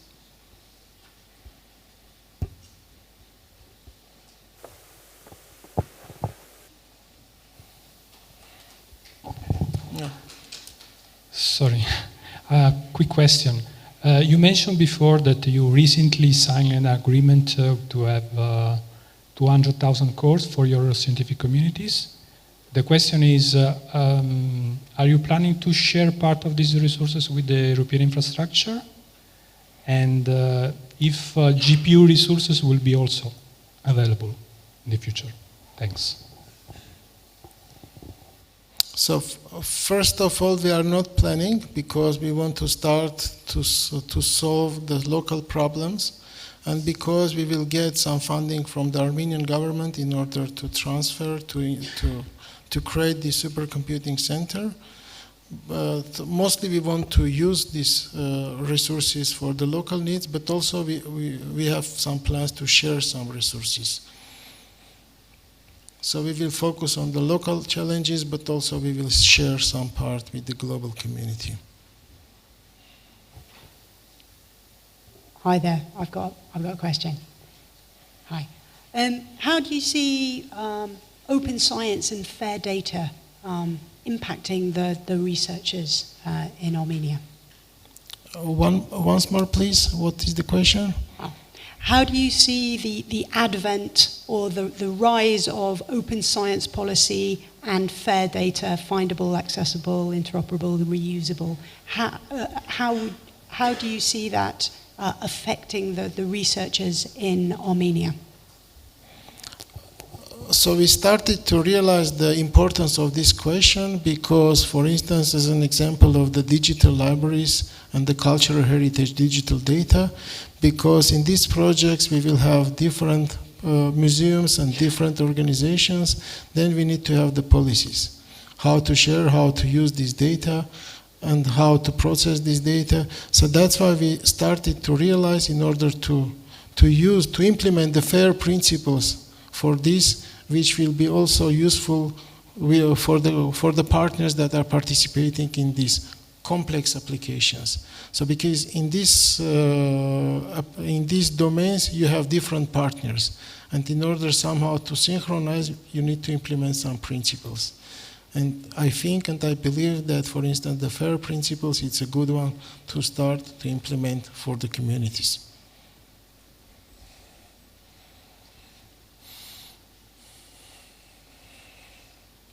Any more questions?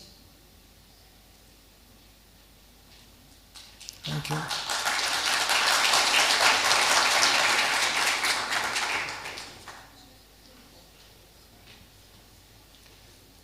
Well, then it's now time for lunch.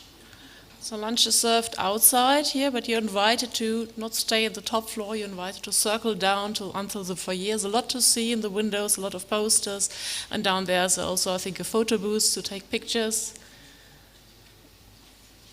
I get some strange signs over there. However, lunch is served outside. We reconvene at 1 o'clock.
No? Yeah.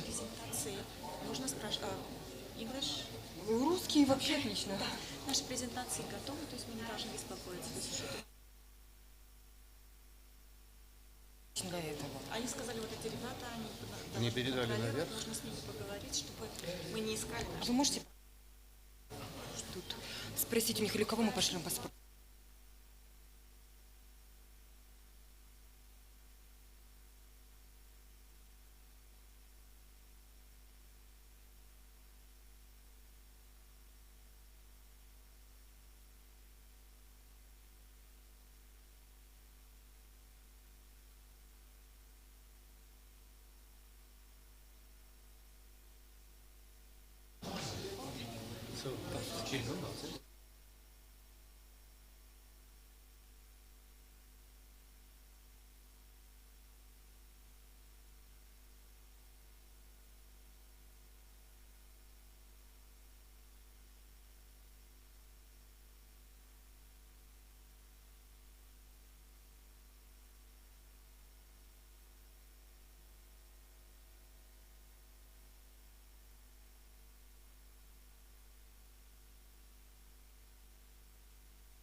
Yeah. We are ready to start our next session. Ladies and gentlemen, welcome to the first panel session of this conference. My name is Tetiana Preobrazhenska. I am from the Ukrainian RAN URAN. I am marketing communication specialist. And also I'm chairing the both panel sessions of the conference today and tomorrow. Our today's topic is the evolving cybersecurity landscape. Let me introduce you participants. First of all, our moderator is Grigory Sagyan. He will lead the discussion. He is the Vice President of the Internet Society of Armenia. We have 4 panelists. Pierre Henry Cross is in charge of Scientific Prospecting and Partnership and Informatics Research Institute of Toulouse. And he is the partner of setting up of the future European Cybersecurity Competence Network. Professor Lila Budagyan is a head of Selma Center, the Secure Communication Group at the University of Bergen in Norway. She is a member of the Norwegian Academy of Technological Sciences. Magdalena Jonsa is Privacy and Intellectual Property Legal Advisor at GEANT, and Gevorg Markarov is the head of Information Security and Software Development Department at the National Polytechnic University of Armenia. So, we are ready to start. The floor is yours.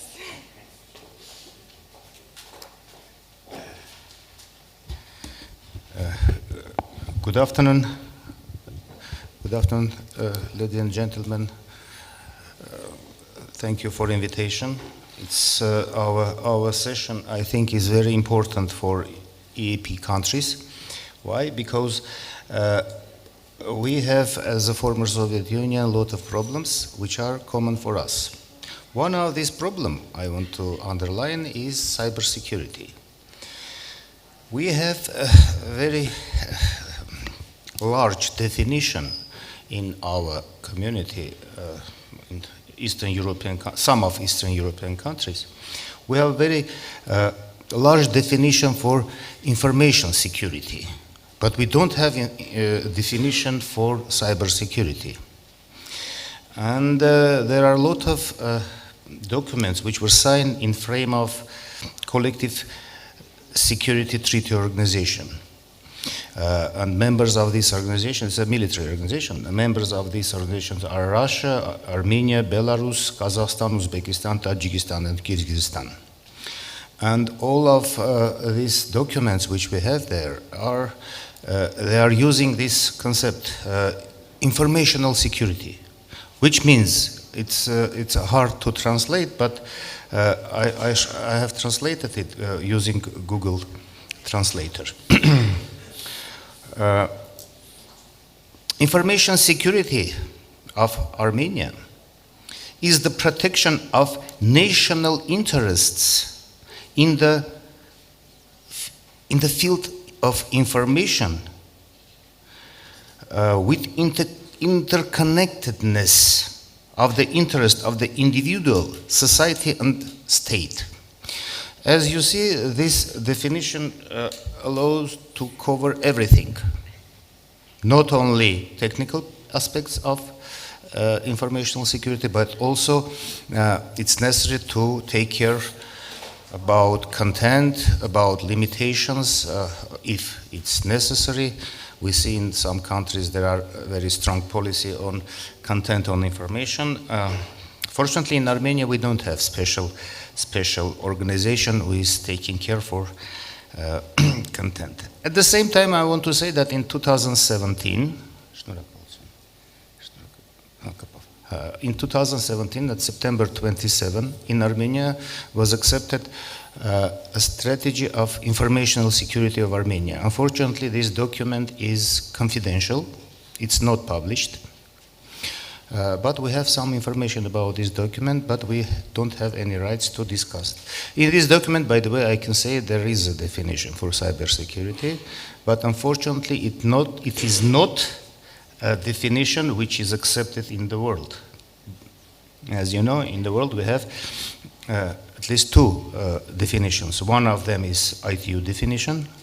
It's very long, but it's based on consensus, because ITU is an intergovernmental organization, and there were a lot of there is a lot of information which I think is not necessary to include in this document, but we have it. And the second document is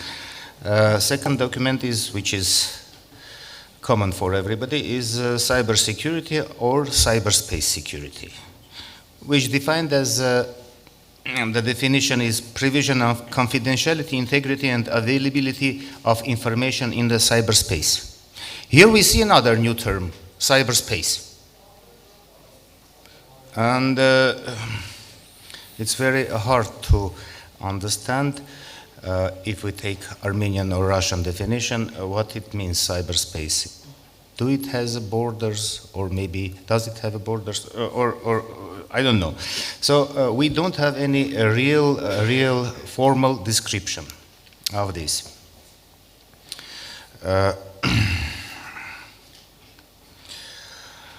So my main questions for our panelists are: is it possible to develop cybersecurity landscape when this concept is not defined by our law? And we don't use internationally recognized definitions. Is it possible to combine measures to ensure the operability of the cyberspace and protect users from dangerous content, like fake news, hate speech, or any information which is not accepted by this or that ideology which is in this or that country? Is it possible to combine these two various approaches in one document, which the name of this document is informational security? Or it's necessary to have separate approaches? And in world practice, we have that CERT, Computer Emergency Response Teams. They have very important role in cybersecurity field. And the question is it necessary to have one centralized CERT, which will give orders to other companies, private companies, governmental companies, to companies who are owned critical infrastructure?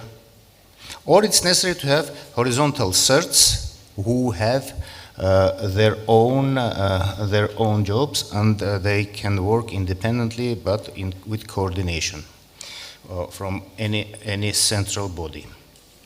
So this is main questions, and first of all I invite Mr. Markarov to say his opinion about this question. Well, okay. As a representative of the university, say that we are working with both terms, with information security and with cyber security. Even our department still called Information Security and Software Development Department. But actually we are dealing with cybersecurity because we are dealing with security in the cyberspace and with security of the human in the cyberspace. The second is a little bit different issue, because if we talk about the dangers which came from the cyberspace, we can talk, let's say, only with cybersecurity of the cyberspace. It should be enough, but we need to protect users' data in the cyberspace. It is mostly a private data of the users. And because of this, they think it will be very important to increase the framework of training, of awareness for the general public in very, very basic issues of cybersecurity, for them to prepare to protect their own data in the cyberspace. When we go to the cybersecurity from the side of the cyberspace, usually users do not see it. It is the problem for the professionals. It is the problem for the organizations which is responsible for that sector. But once again, from our point of view, security of the user's data, it is the most important part, and we have to do something with that to increase the, well, including the public in these all processes, in the trainings, in teachings, and so on. And on the governmental level, we also have to do something regarding this. Do you have any jobs to how to protect users from harmful content like hate speech or any harmful information, or I don't know, to protect from any bad information, let us say in few words? Well, for sure there is, I can't say a lot of, but few tools for do that. And it is important to just inform general public about these tools and how to use them and so on. But mainly it's, your information security is cybersecurity. Yes, sure. Sure. Oh, and even we thinking about renaming of our department. Thank you very much. Thank you very much. I think the second part, not only about cybersecurity, is computer emergency response teams. And they have very important role. Can I ask Mr. Pierre Michel to tell us about his network of cybersecurity centers, and tell about their main jobs.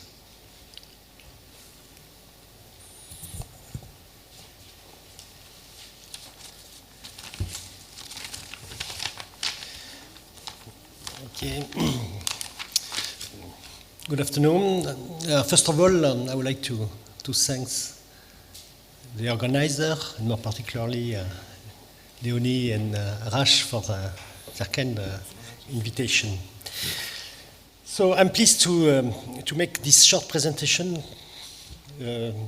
I hope to help you to understand how I plan to contribute to our discussion. So, as part of its reflection on the European cybersecurity strategy, the EC has selected 4 pilot projects to advise it on how to establish and operate a European cybersecurity competence network and how to develop and implement a common roadmap for cyber research and innovation. It's important to highlight that the work we are undertaking, the recommendation we will finalize should influence the 2021-2027 calls for cyber security within Horizon Europe and the other calls. And the budget, the plan or the forecast budget is around 3 billion euros. So the work within this pilot project could have a strong influence. So you see already that the budget that has been given to this project is important, and each project has about 16 million euro to carry out its work and to contribute to the objective I just described. What is important also to note is that we are not in competition, so it doesn't mean that these 4 projects are working on their own. We are working on their. In fact, we are composed of the 4 pilot projects are composed of different participants. So, for instance, the project in which I am, CyberSec for Europe, as I highlight here, is composed mainly of representatives of the research and university community. So the idea is, in fact, to ask the project leader to meet monthly in Brussels to share their results and to coordinate their work.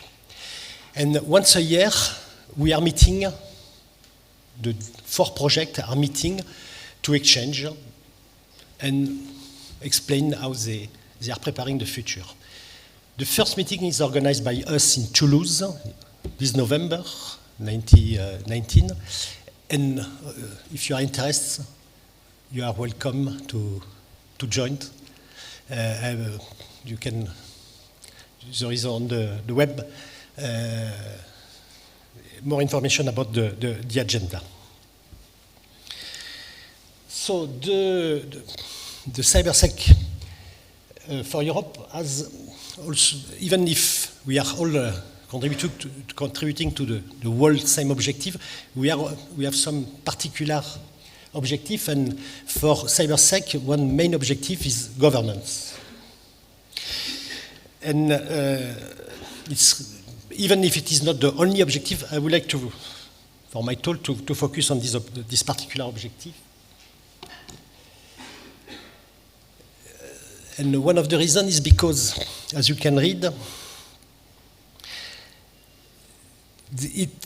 to work on it, it will be, the objective is to be really very concrete. And so is why it has been decided to rely on something which is already existing and which is based in Toulouse. And this project or this already existing center will play the role of pilot, or the role of the first node of the future network of a competence center in cyber security, the European network in this domain.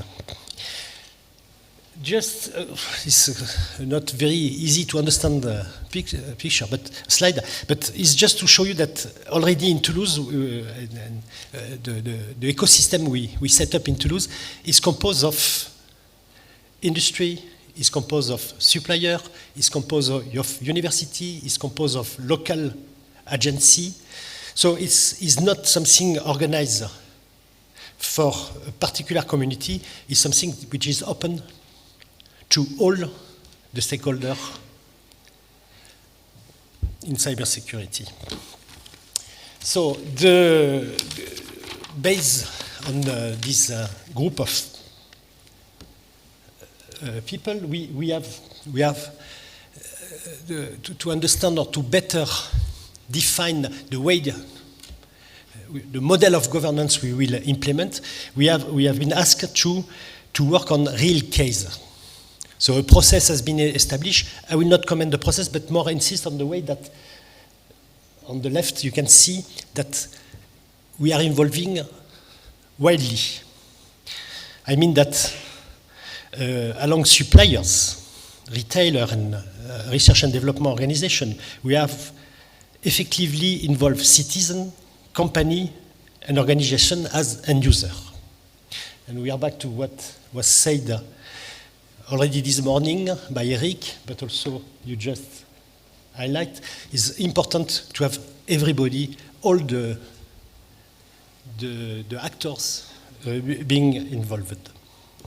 So to test this model and to test this approach, it had been identified 7 particular subjects. And I would like just to focus on one of them, which is incident reporting. Why this one is because it's this one on which I more particularly work.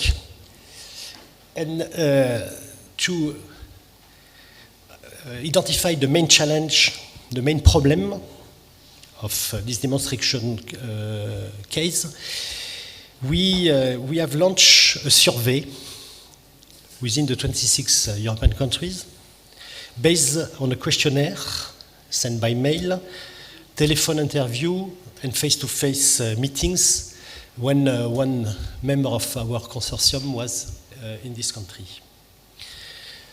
So the conclusion are summarized here, but again, for the today's discussion, I would like to mainly focus on the 2 last problem and challenge, and we are back to what was just said by our colleague a few minutes ago. One of the very first point is really to ensure that everyone, regardless of age and role, is aware of the dangers that can be encountered in cyberspace. In fact, it's like when you are learning to drive, but you are not just learning what is a car and so on, but you are also you learn about the danger of the road, and it's something. In fact, this training, this awareness is really something important. And the other point is also to better measure the cost of this attack from a money point of view, but also from an image point of view, and also to assess how much it costs to protect yourself compared to how much it costs you for restart your enterprise or recover all your data. So it's what I would like to highlight now, and I hope that for the discussion we will have later in the panel, we can see how together what measure, how this point can be handled and better can be then implemented. Thank you.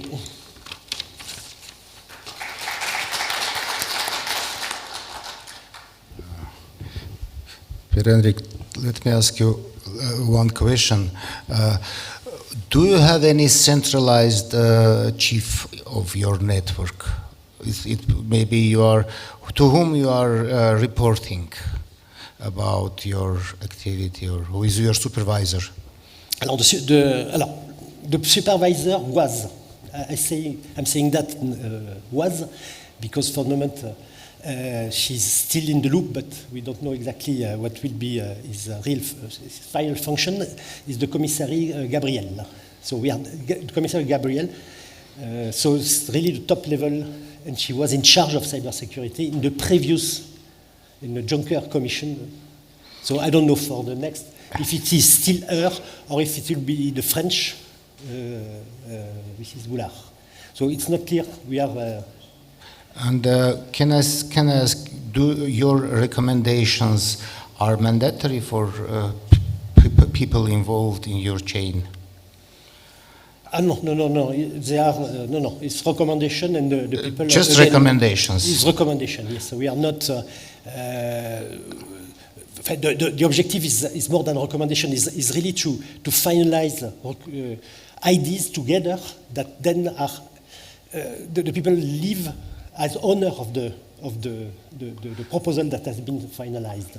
More so than, please, some experts think that the best way to do is the following, and then.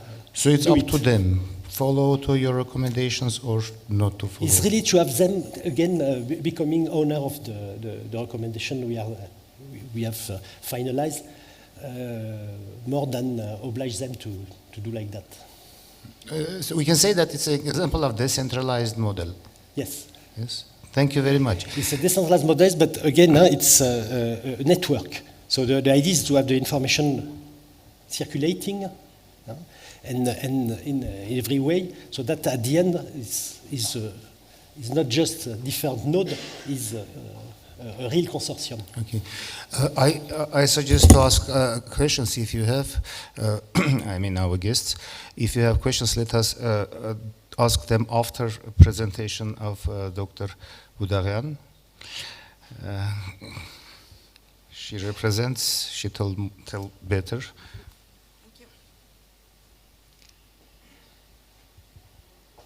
So, good afternoon.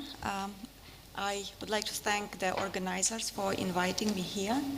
And I would like to present the Selmer Center, to which I belong.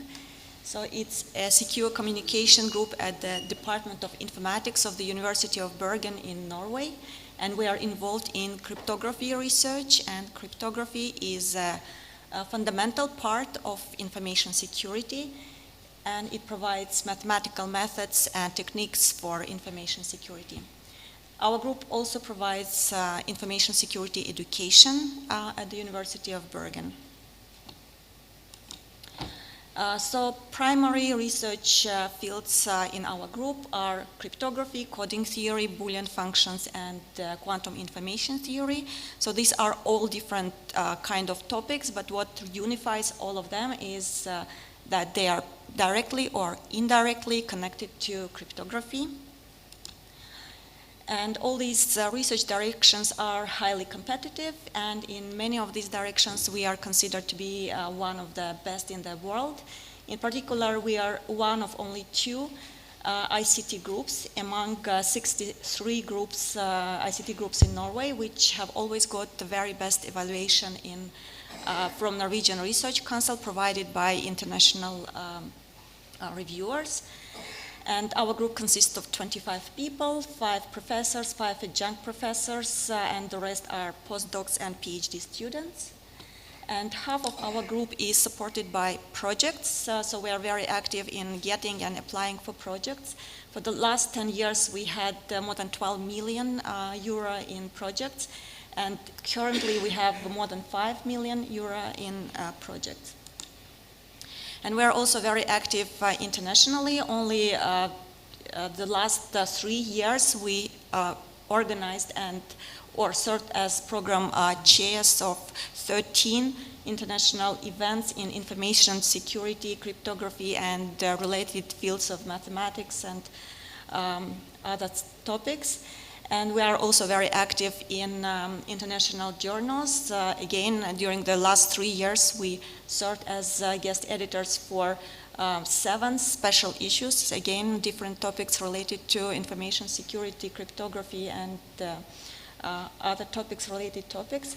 We also initiated and support cryptographic Boolean functions Wikipedia and database, and initiated George Boole Prize, again, for cryptographic primitives and Boolean functions. We also, our information security study program is very popular with students, and we completely renewed it this year. In particular, we started a new course, cybersecurity, which became a mandatory course for all students in Department of Informatics. And I have to say that now there's a tendency in Norway that not only students in informatics department, but in all technology-related departments should have cybersecurity as in their education. So we also discussed with my colleagues that cybersecurity education is very important. It doesn't matter how strong are the technologies, information security technologies which are used. If they are not implemented properly, this is just in vain. And regarding recommendations of what kind of cryptographic algorithm should be used, I believe this is more international. It cannot be just specific to Armenia or western or eastern part. So there are 2 types of cryptographic algorithm. One of them is when the algorithm is publicly known and the security is provided by the key, and the key is kept secret. And then there are several well-known cryptographic ciphers, well-studied and recommended by international scientific community, and several of them are accepted as standards by different well-known standardization organizations. So scientific community recommends to use these ciphers, and this is also would be a suggestion for Armenia. There's another possibility that not only the key, but the cipher itself is kept secret. And the security is thought to be provided by the security of cipher.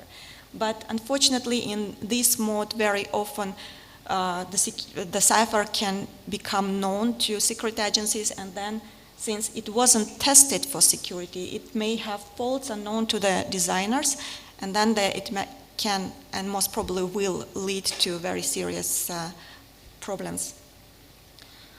So this is, and in more specifically, what kind of cryptographic ciphers would be recommended to use? I think we have a very good, well-known internationally specialist in cryptography. Gurken Kachatran is present here, who can give good recommendations on that, and clearly we are also ready to help with these recommendations. Thank you.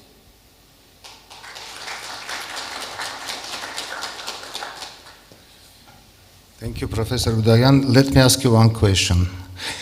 Your developments, if you want to implement in existing RFCs, let us say in our standard protocols, is it possible, or you have any problems to implement in existing security measures when we have HTTPS, for example, or PGP?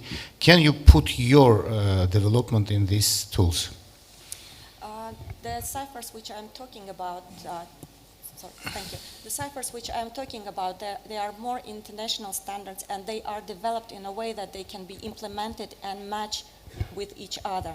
So this is, that's why also they are highly recommended.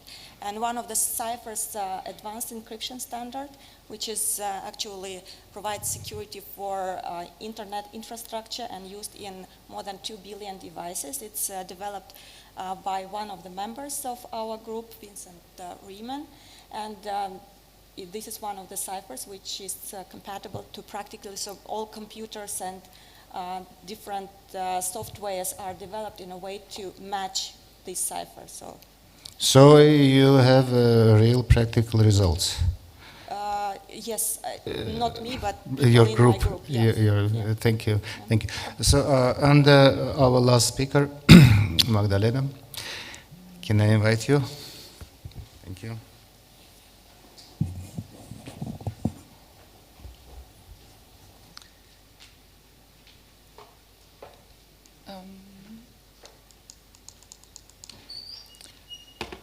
So it's starting from the back.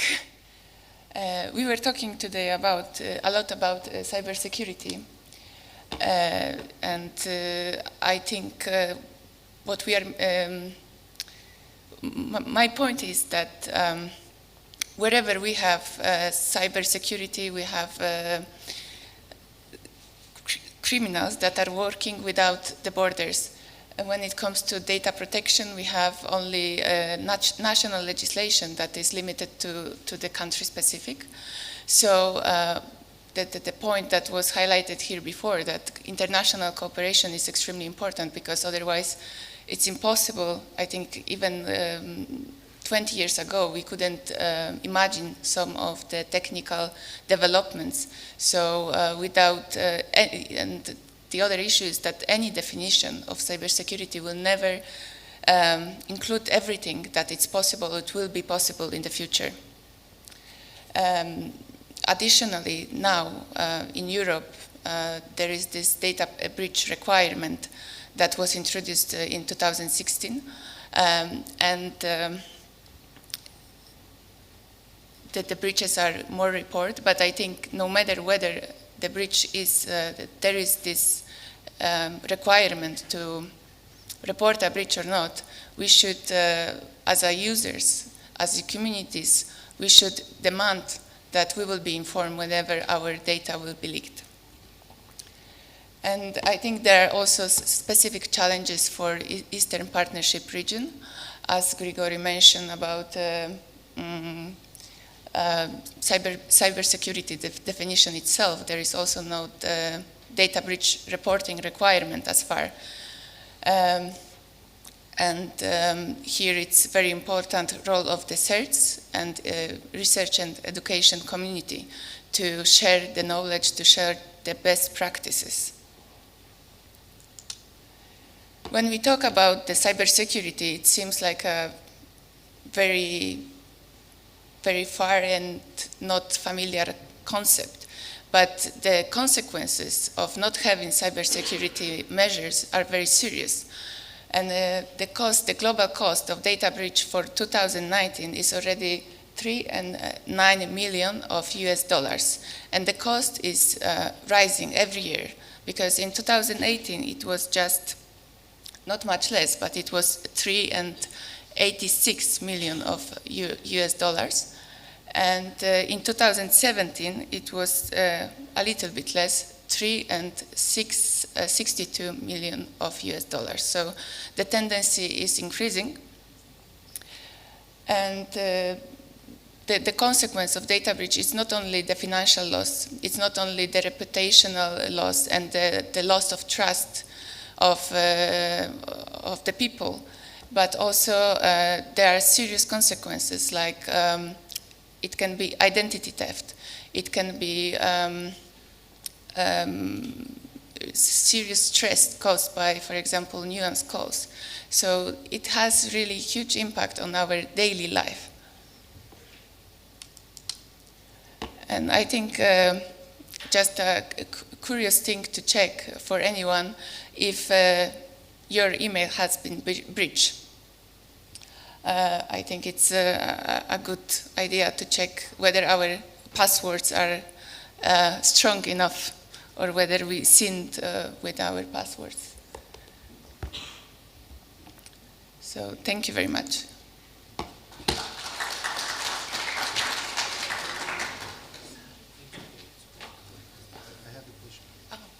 Excuse me, I have also a question to Mr. Makarov, who mentioned that is working on software development, and I think that is hidden part of the cybersecurity, how to make open source software secure.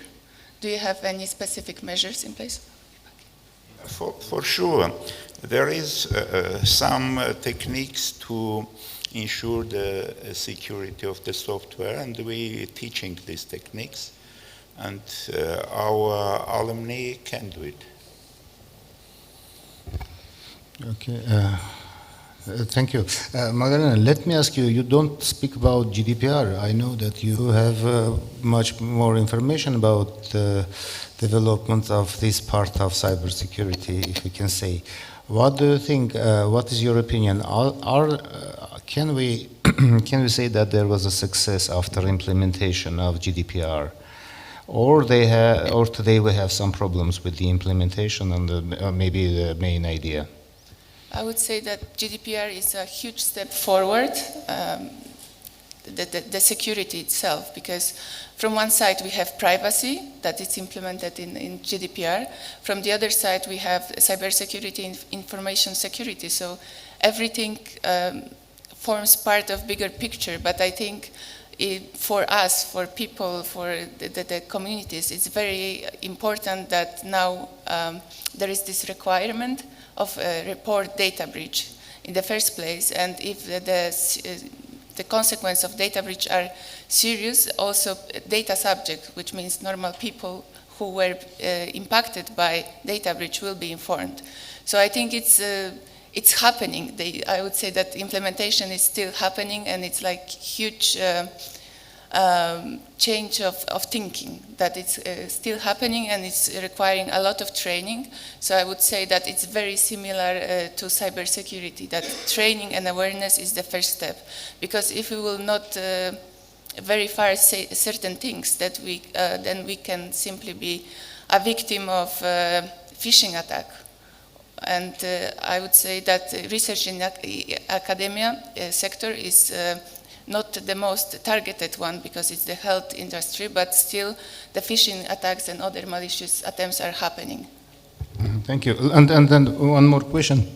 GDPR is European, yes, but it has some influence on also Eastern Partnership countries. If we will violate some points of GDPR, for example, if I have in my registry Europeans and I don't take care to pass all GDPR procedures, what kind of penalty I can expect from European Union? We are not European Union, but I know that there are some measures. Well, in the first place, when the GDPR will be applicable, I think that's the very specific situation when, for example, you are targeting European Union citizens, and then GDPR will be applicable, and if it's applicable, then you cannot choose that I will apply this and I will apply that and I will not care about this. Then you are forced to apply everything, and then the consequence can be really serious, because depending on the nature of breach of the GDPR, you can be fined up to 10 million euro or up to 2% of your global turnover, or up to 20 million euro and 4% of your global total turnover. Even if we are not EU member state? Yes, that's another option how it will be implemented outside Europe. But there were, after this scandal, Cambridge Analytica, there were attempts to fine a Canadian company by UK Data Protection Authority. So I think the history is happening now, and we will see what will happen. Okay, the history is happening now. Thank you very much. Thank you. So, dear users, dear participants, if you have questions, please, our panelists are ready to answer. Please.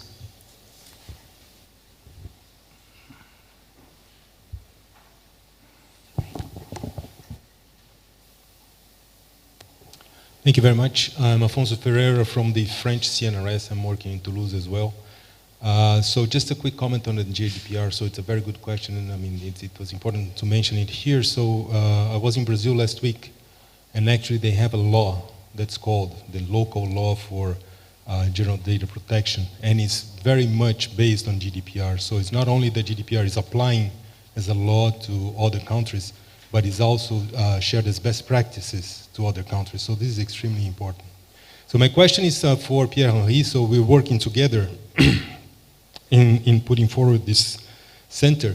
And I noticed here that actually Jean is very much preoccupied as well with cybersecurity, as I mean we saw in the first lecture and now in the panel. So my question is, would you think that it would be interesting to integrate Jean in the efforts that you're doing towards the cybersecurity competence network? And if so, if you have any ideas on how to actually link Géant and these cybersecurity expertise hubs. Thank you.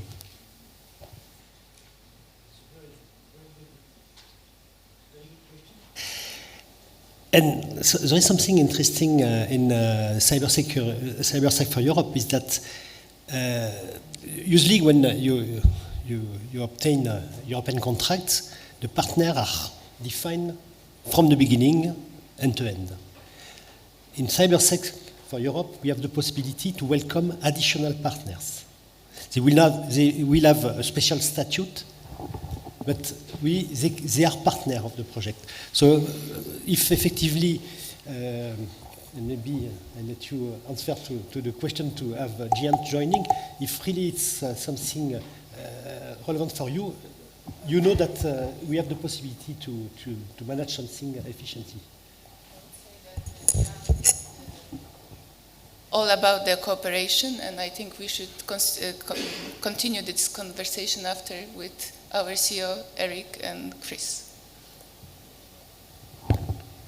Any other question? Yes, my question is primarily to the moderator, Grigory Sadjan, but to all of you. So actually, you talked about cyber security and whether we have to have a centralized services or we have to distribute and so.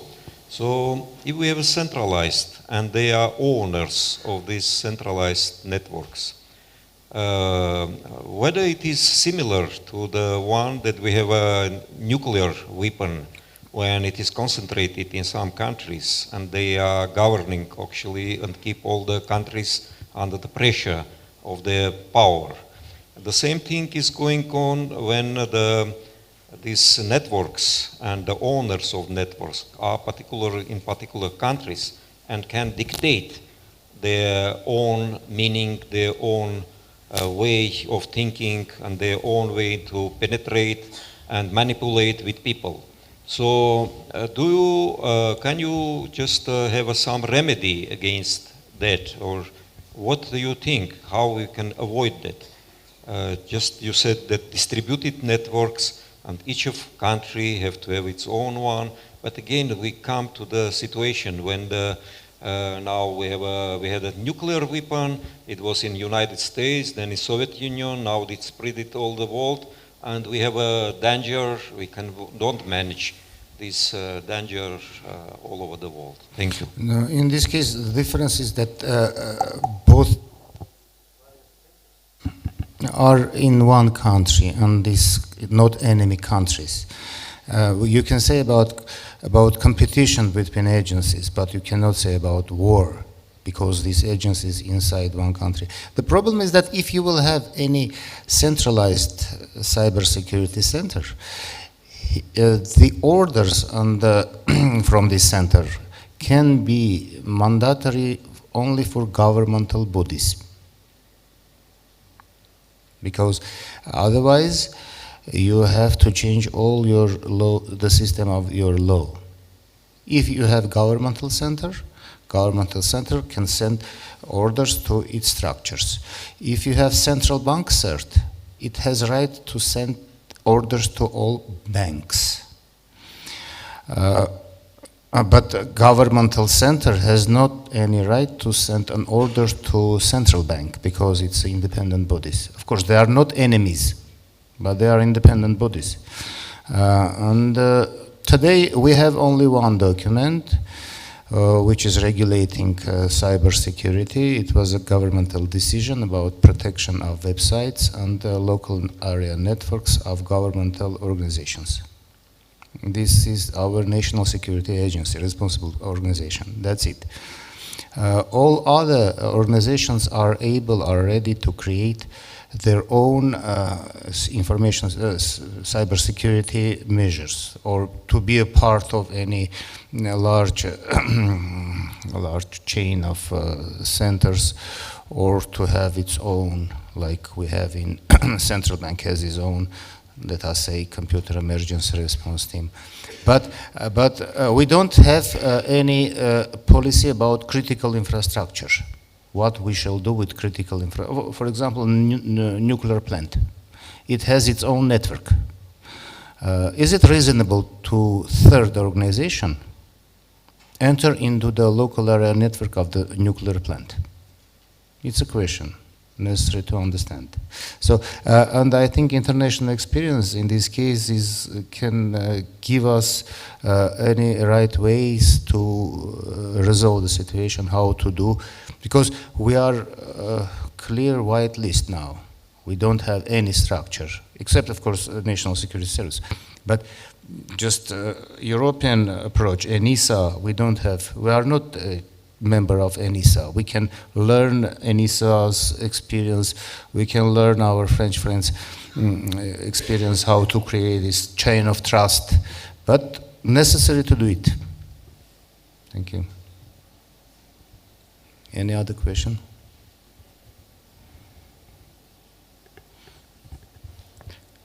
Dear panelists, maybe you have questions, no? Maybe it's something at the end of my talk I discuss is about the training.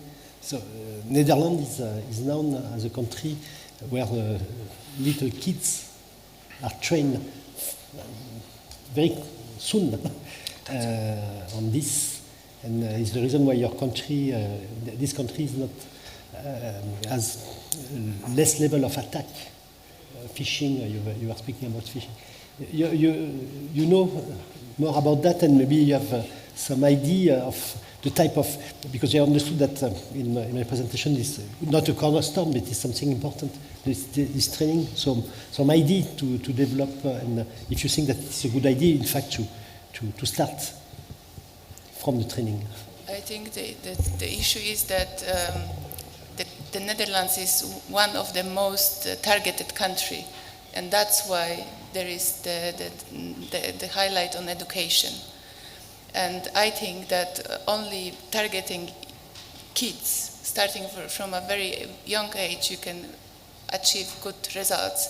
Because now we are living really with having our phones constantly with us, and we are not thinking very critically where we are providing our data, our emails, our other critical information that can have really serious impact to our lives. So I think only good training can stop us before having a data breach. So I think it's and I'm not aware of an international program or training, and I think that's definitely a field that should be discussed. Yeah, I absolutely agree that education is very important, training of people, and maybe some education from school, starting from that, and then some education in the university. As I said, in Norway they already take it seriously and try to make it cybersecurity course as a mandatory course for all departments related to technology. Another point is, in your work, you are involving also the citizen, the basic citizen, not only the specialists are around the table, or it's the same for you? Yeah, I absolutely agree about that. Yeah. Dear panelists, dear participants, I want to say that the session is recorded, and our rapporteur will prepare short description of a past session, and I'm sure that we will have your opinions, and we will represent these points of view. I think we have a consensus that learning, decentralized, and cybersecurity is a security of cyberspace, and we will present it in our Armenian International Internet Governance Forum, which will held in October 10, 2019. Mr. Shugurian, Professor Shugurian, համեցեք։ Կարող եք գալ ստեղ։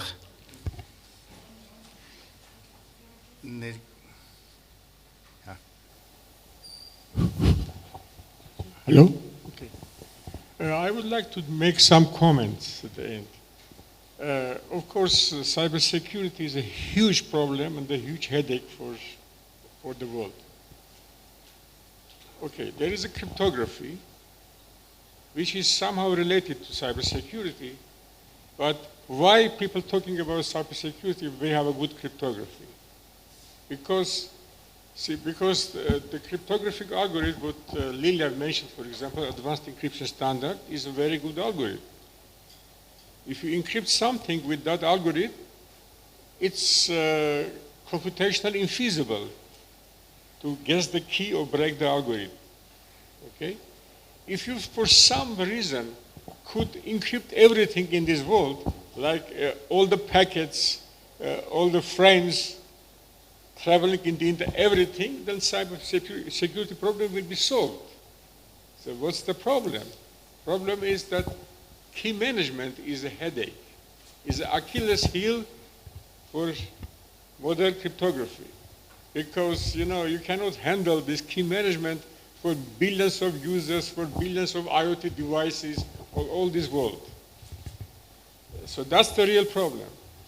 So the real problem is to find the efficient key management which connects billions of users over all the levels of all the stacks of the internet layers, like it should have agility. For example, the existing technology, for example, is used for TCP/IP, for example.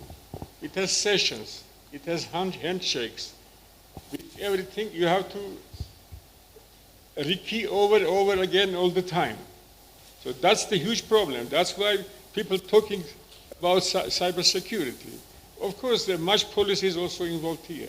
But the major problem is technical problem. If you can solve technical problem, imagine again, if you can encrypt everything and you can decrypt, who needs to encrypt? Then this will solve the cybersecurity problem. So that's the major problem I wanted to solve.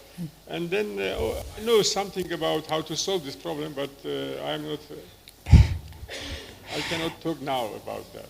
I have a comment. Yes. It's possible to capture data before encryption. Well, so it's another problem. So before encryption, it's possible to capture it. Yeah, that's of course. That's not cryptography problem, but of course. And also obfuscation, key obfuscation, program obfuscation is a major problem too. There are a lot of work going on about obfuscation. So you have a program, you obfuscate in the way that if the bad guy gets the program, he cannot understand what's going on inside the program. That's also part of cybersecurity too. That's all I wanted to say. Thank you very much. If there are any questions or remarks, please. Please. Last question. Yeah, I don't diminish the cryptography. It is very important. But when I am confidentially like to send someone, really cryptography is very important.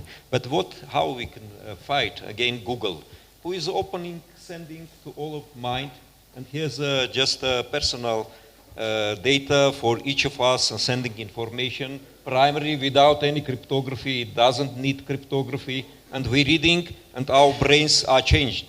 Which cryptography can help here? Yes, I know. I agree with you completely when I am confidentially sent something to someone. It's really true. But against the weapon, as a weapon of Google, who just influencing to all brains. Not only Google, let me say, there are 5 companies in the US and 3 companies in China. So I think on this positive note, it will be very interesting to close the session. Thank you very much, our panelists. Thank you for attention. So we will meet, I think.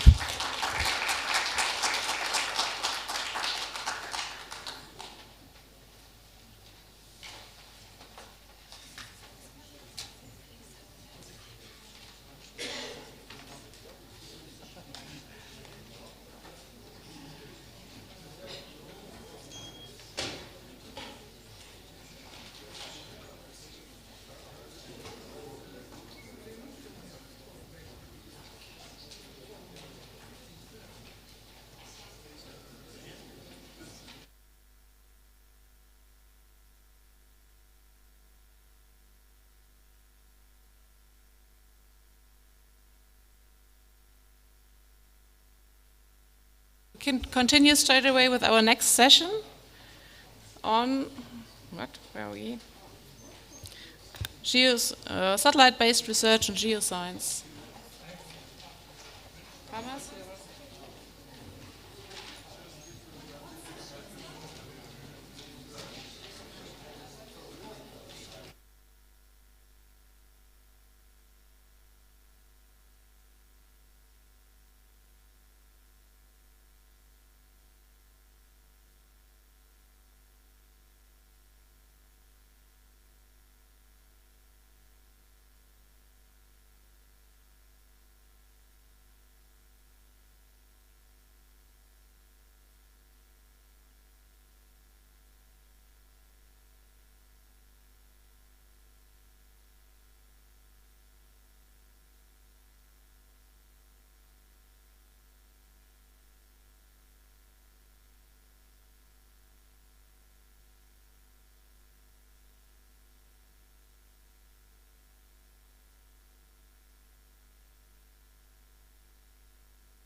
Good afternoon. So we are starting a new session. This is satellite-based research, geoscience. My name is Ramaz Kwatadze. I am from the Georgian Research and Educational Networking Association, GRENA. And our first speaker is Chris Atherton from Giant. Please. You have 20 minutes, if I understand correctly. Thank you very much. Hi, everyone. So I was asked to talk about geoscience and satellite-based research. And every time I tried to give this presentation to some of my trusted colleagues, they kept coming back with the same question. So what? And in my mind, it's important. But that didn't seem to quite land the point. So I thought what I will do is to assemble the jigsaw pieces so that you can see why I think this is important from my perspective. So a good place to start is probably when I was born. On this little blue dot that is flying through space at the moment, when I was born, there were 4.5 billion people living on the planet. Today, there's 7.5 billion people.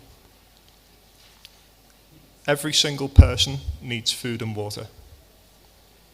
And this ball of rock contains every single resource we have ever used and ever will use until we colonize another planet. Of all of the available landmass, 16% of it is only capable of supporting agriculture. And so far, we've developed 13% of that. It's covered by 70% of water, but most of it is locked up in the poles. That's fresh water. Only 2.5% is fresh water. Of that 2.5%, 1% is available for us to use and consume every day. We live in a very delicate ecosystem.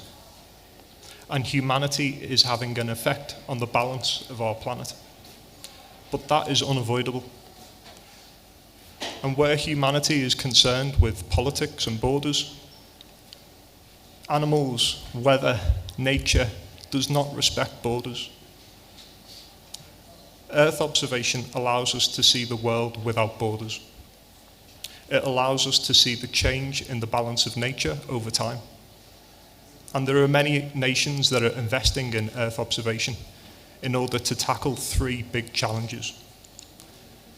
They are sustainable development, climate change, and disaster and emergency response.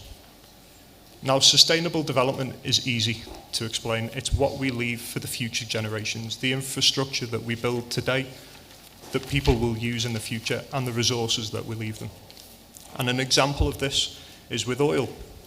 So if you imagine how much oil is used for us to put this conference on, for us to travel here, for us to print things out, to use the plastic in the earpieces that we're wearing. We've already passed the point of peak oil production. Every single day, there will be less barrels of oil produced. That fuel source is running out. But Earth observation is not about the resources in the ground. It's also about the effects of the policies that our governments make on our planet. Earth observation allows us to see those government policies in action.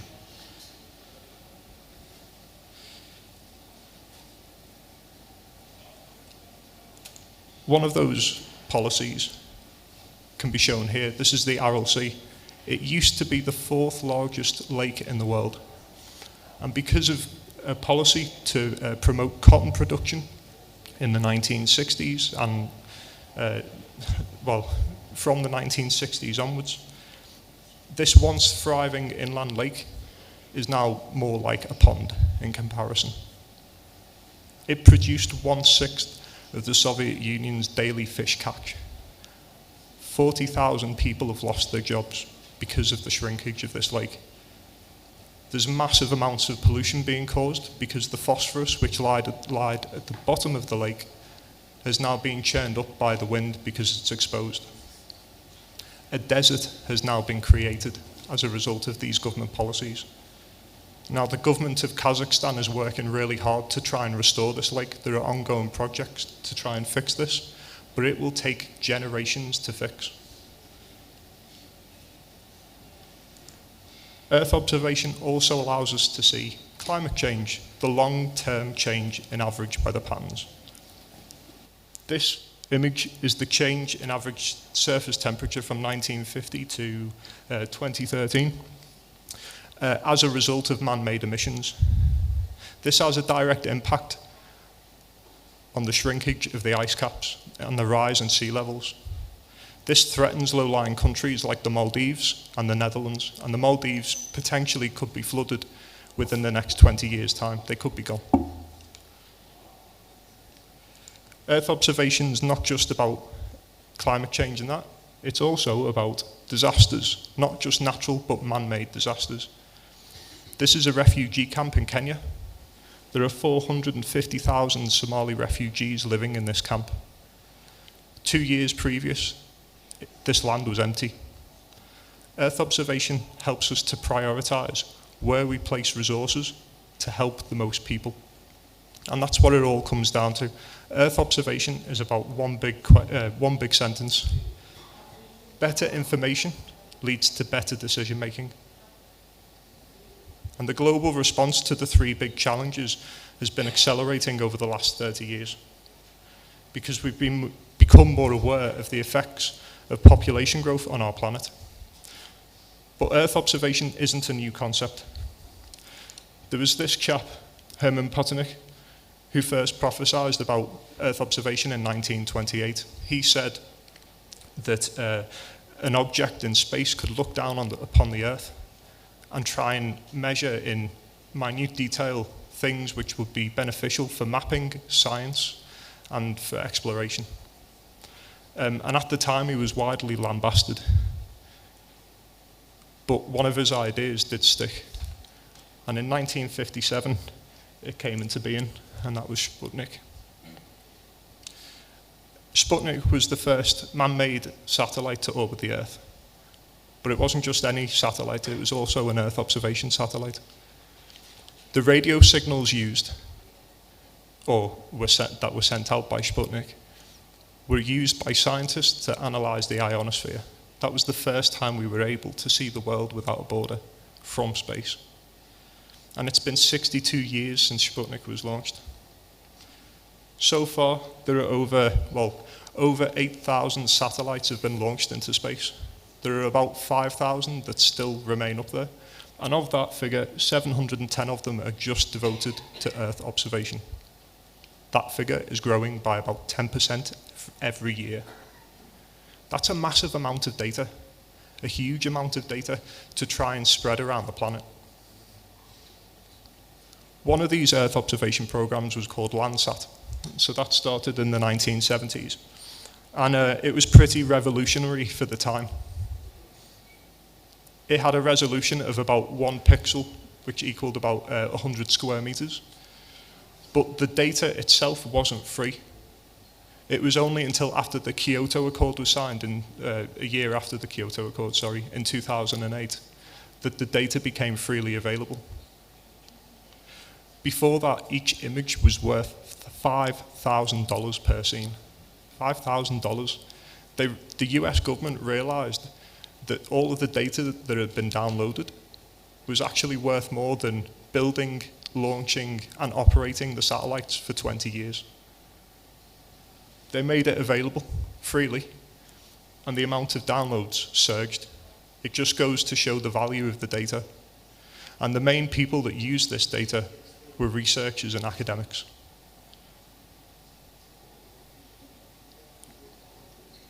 Europe responded in turn to this in about 2014.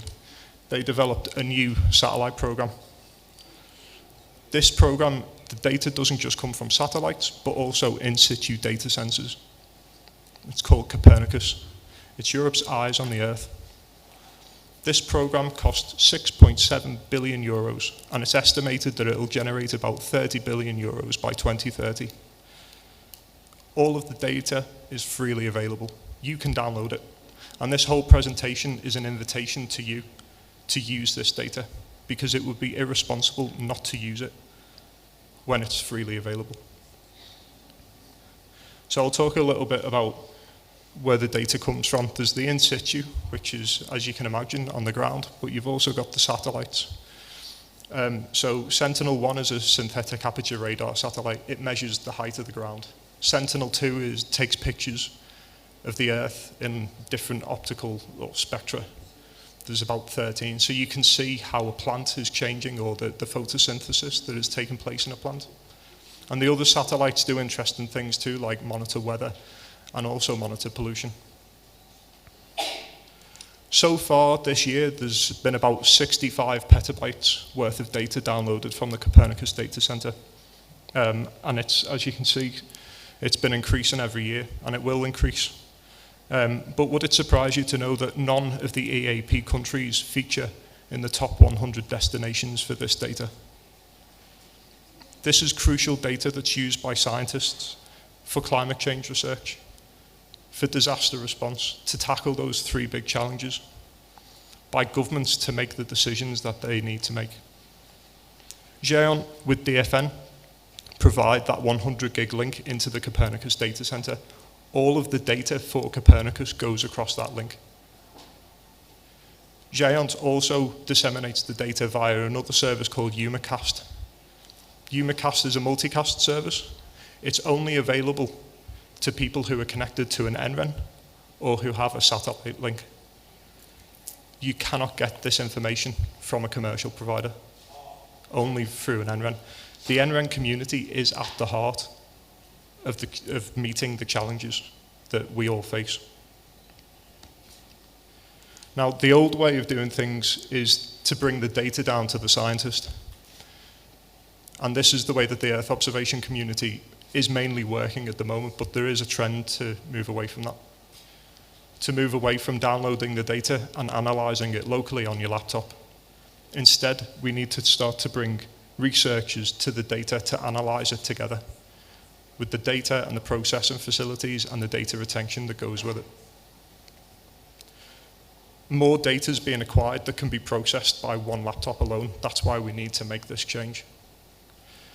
And tomorrow we're going to discuss some of the new concepts that are relevant for the field of Earth observation. So if you do come along to the workshop in the morning, you're more than welcome. But going back to Copernicus for a second. First off, we'd need to find the data. Then we'd need to download it, process it, and analyze it. This is the traditional method of doing things. So to find the data, we've got many different ways. I'm going to talk through a few of them very quickly so as not to bore you. We've got the Open Access Hub, the Collaborative Hub, and the DIAS, the Data Information Access System. So talking briefly about the Open Access Hub, it used to be called the Science Hub until the European Commission decided to change the name to Open Access Hub to make it more open for different, not just researchers, but for business as well. You go here, you create your account. You can download 2 files concurrently at any one time. It's also got an API, so you can create a batch script. So if you're clever, you can create multiple accounts and download multiple amounts of data at any one time, but please don't tell the European Space Agency I told you how to do that. Then, to process it, you'll need a piece of software called the Sentinel Access Platform, or SNAP. This is proprietary software developed by ESA, so that you can take that data, analyze it, and process it, and then start to do your analysis. The link's there. Once you've got the data and you processed it, then you need to analyze it. And in the notes, if you download the slides, I've put links to lots of places that you can find all this information for how to learn how to analyze the data. Going back to the other ways of accessing it, you've got the collaborative hubs. So these are national mirrors, national copies of the central Copernicus dataset. This means a country that runs a collaborative hub can host the data and have their own access management protocols. You can share the data as widely as you want. And for example, the Ukraine has recently signed an agreement with the EC to host one of the collaborative hubs. This is a great advantage, not just for Ukraine, but I'd propose for the region. Because you've got things like the Armenian Supercomputing Center and the Data Cube that's been established. And now you've got the Ukraine who has the data from Copernicus. It would be a great advantage to the region to work together, to collaborate, to create a system that would allow scientists to do research across borders with all of the data sets that are available. But that's just an idea. There's also the DIAS, the Data Information Access System. So this is a collection of 5 different commercial providers. This is the new way of doing things, where you have the data, the processing, and the storage facility all in one place. And it is commercial, so it's chargeable, but Giant is part of a project called the Open Clouds for Research Environments, OCRA. We're trying to make those 5 DIAS operators freely available for scientists. So if you're a researcher, you can sign up, get a voucher, and you can access the DIASs for free. That's money that's there, that's paid for, that researchers can use to do their research. And I'd encourage all the researchers here to take advantage of that. Again, download the slides, there's more information in the notes. Earth observation data and systems are getting better all the time. But the main point is that you shouldn't have to be a scientist to benefit from the results and the analysis of the data. This is an image of Yerevan and Mount Ararat that I downloaded last night when I was putting the slides together. And I realized it's hard if you don't know how. It really is not straightforward to get the data. And that made me realize the central point to this. We're not there yet. We are not there yet as a community. Systems are still evolving. and it's not easy for people who aren't scientists to benefit from this data so that decision makers can tackle the big challenges, so that we as citizens can tackle the big challenges. It should be as easy as clicking a button to see what the effect of an earthquake is like in our city. It should be easy to see how the crops are doing in the field next door to us at the click of a button. It should also be easy to see where the factories that are producing the pollution on our planet are located, not just in the world, but in our regions too. It should be that easy. That's why, for me, Copernicus is an opportunity. It's an opportunity for the research to be performed, the businesses to be created, the understanding that it'll take to challenge or to tackle the three big challenges of sustainable development, climate change, and disaster response. With this data, you can be a time traveler in a way. You can go back to 2014 and you can see the world in a level of detail that you'll have never seen before. Using Copernicus can give you the benefit of hindsight to see what the effects of government decisions are and how they've influenced our planet. It will give us and our governments the information we need to make better decisions, to make a change, to address those three big challenges. We need to make systems better as a community, to make it so easy that we just click a button. Like with Eduroam, we just pull it out of our pocket and it works. Copernicus is the gold. We now need to refine it. 60 years ago, the first Earth observation satellite was launched. My question to you is, what will our legacy be in 60 years' time? Thanks very much.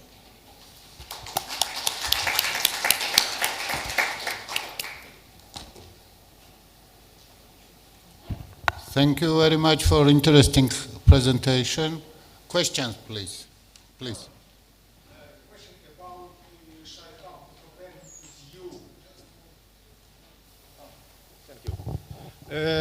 My question belongs to technical, maybe some aspects of this. First question, it is need to have connection to this site or database or Giant, or exist any channels accessible? So the website is accessible from anywhere. You can be on your home network. You can be on an NREN network. It's accessible from anywhere. What better? Sorry? What is better channel? Or the order. So from the Copernicus data center, there is a connection to DFN, to the POP in Frankfurt, where Giant is hosted. That's a 100 gig link directly into the POP that's provided by DFN that we've purchased from them and then sold that to the European Space Agency. From there, it connects directly into the Giant POP in the Giant backbone at 100 gig, and then it's spread out across the world from there. So it's accessible from Australia and Canada and the US. If you're on a commercial connection, it still goes across that first 100 gig link. DFN have commercial peerings, and it goes out via the commercial peerings into the commercial internet at that point. Thank you.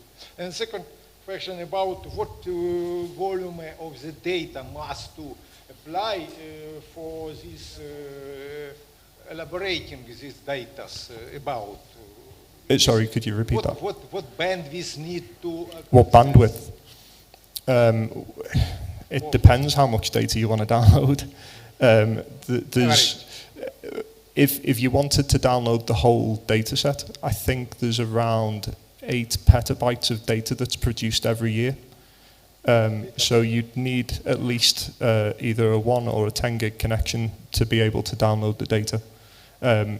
But as I said, if you're downloading individual scenes, each scene is between 8 and 1 gigabyte, depending on which type of satellite system you get it from. So you can download it on your, like last night I tried to download it in the hotel, and it was supposed to take 2.5 hours. So I ended up connecting to my server, which is based back home, which has got a 1 gig connection, and I downloaded it in 15 minutes. Thank you very much. Okay. Other questions? There's one question. Oh, okay. Oh.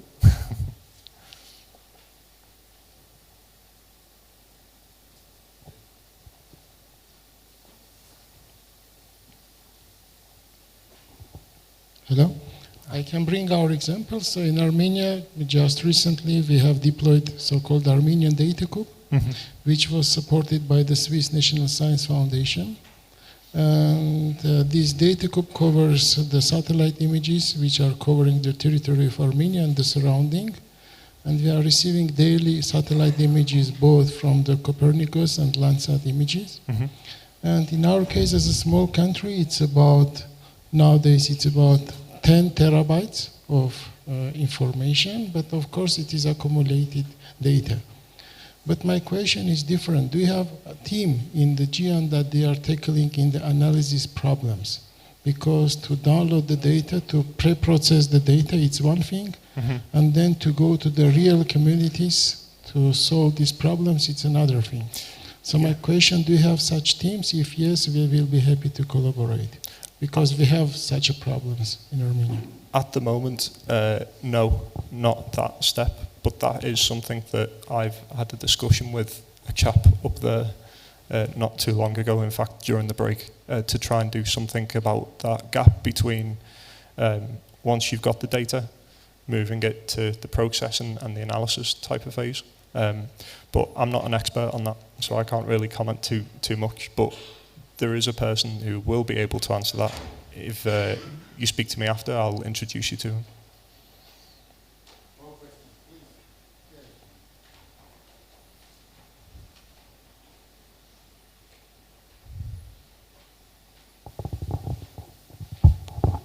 Շնորհակալություն, Աշոտ Միրզյան, Սպառոնի Էջեցման կենտրոնի նախագահն եմ, դուք շատ հետաքրքիր բան ասեցիք, listen?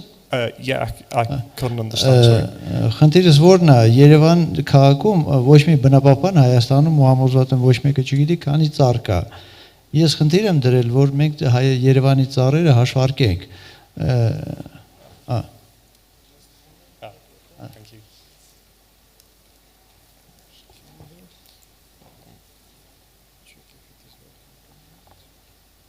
I think it's Go ahead, sorry. Listen. Ուրեմն լավ, կարճ ասեմ, խնդիրս նա է, որ Երևանում ուզում եմ հաշվառենք ծառերը։ Երևան քաղաքի ծառերը ոչ մի գիտնական չգիտի։ It's not working, unfortunately. Do you have another one? If that's all right, yeah. Sorry to be a pain.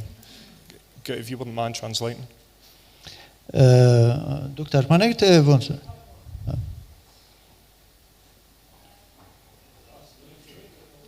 Ուրեմն Երևանում ոչ մեկ չգիտի ինչքան ծառ գոյություն ունի։ Խնդիր ունեմ հաշվառել ծառերը, ես մի քանի անգամ դիմել եմ մեր Երևանի քաղաքապետարանին, որ ծառերը հաշվառենք, գույքագրենք, ոչ մի իշխանության օրոք ինձ չհաջողվեց, ոչ մի գիտնական մինչև այսօր չի մտածում էլ դա անի, այսինքն նպատակը նա է open data ունենանք ինչքան ծառ կա, որ դա միջապես մենք բոլոր կարելի ասել երկրների շատերի հետ եմ շփվում շատ գիտնականների, սովորություն ունենք աշխարհը փչացնենք, հետո վերլուծենք թե ինչքան ենք փչացել։ Ես կանչ չհաշվառենք ինչքան կանեչ բնություն ունենք, որ ավելի զարգացնենք։ Այսինքն Կոպեռնիկուսը կարա ձեր օգնի կամ ձեր միջոցով ինչ որ լուծումներ գտնենք, որ մեր ծառերը հաշվառենք։ In Armenia there is a real challenge in Yerevan. In order to calculate the number of the trees that are available in the territory of Armenia. And in this regard, can the Copernicus data help in order to solve this problem, to calculate the number of trees in the territory of Yerevan? Sure. Calculating the exact number of trees is going to be difficult, but what Copernicus can do can show you the available area of where the trees are located. It can show you the growth of the area and also the reduction. They use it at the moment. I've seen some use case examples in the rainforest to show deforestation over time. I'd imagine if you know what the average square footage is of an area, then you'd be able to extrapolate how many trees should be in that area, but then you'd need to follow it up with in situ data analysis to verify that the data is correct or the calculations that you've made are correct.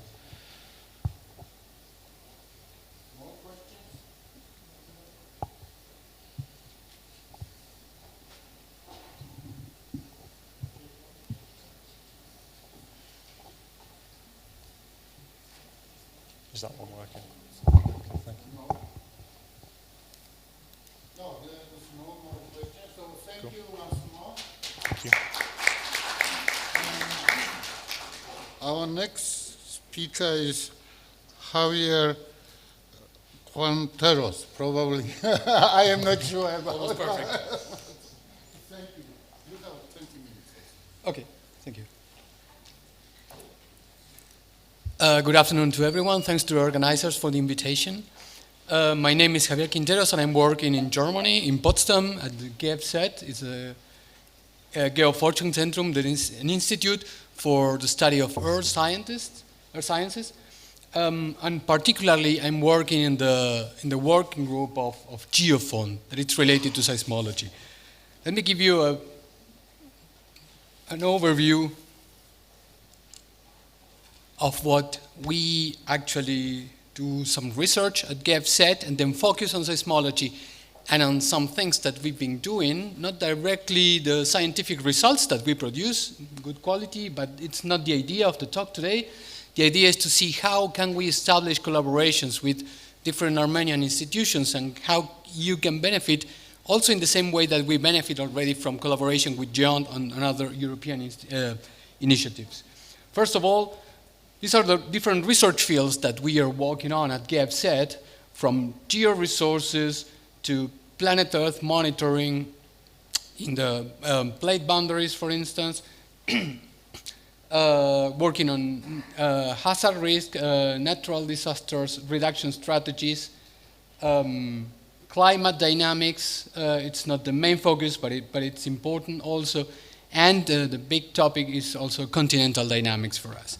If we go into seismology, that is what the group I'm working on is doing research. It's basically the geophone group. What is geophone? Geophone is a working unit there that it's based on 3 different pillars.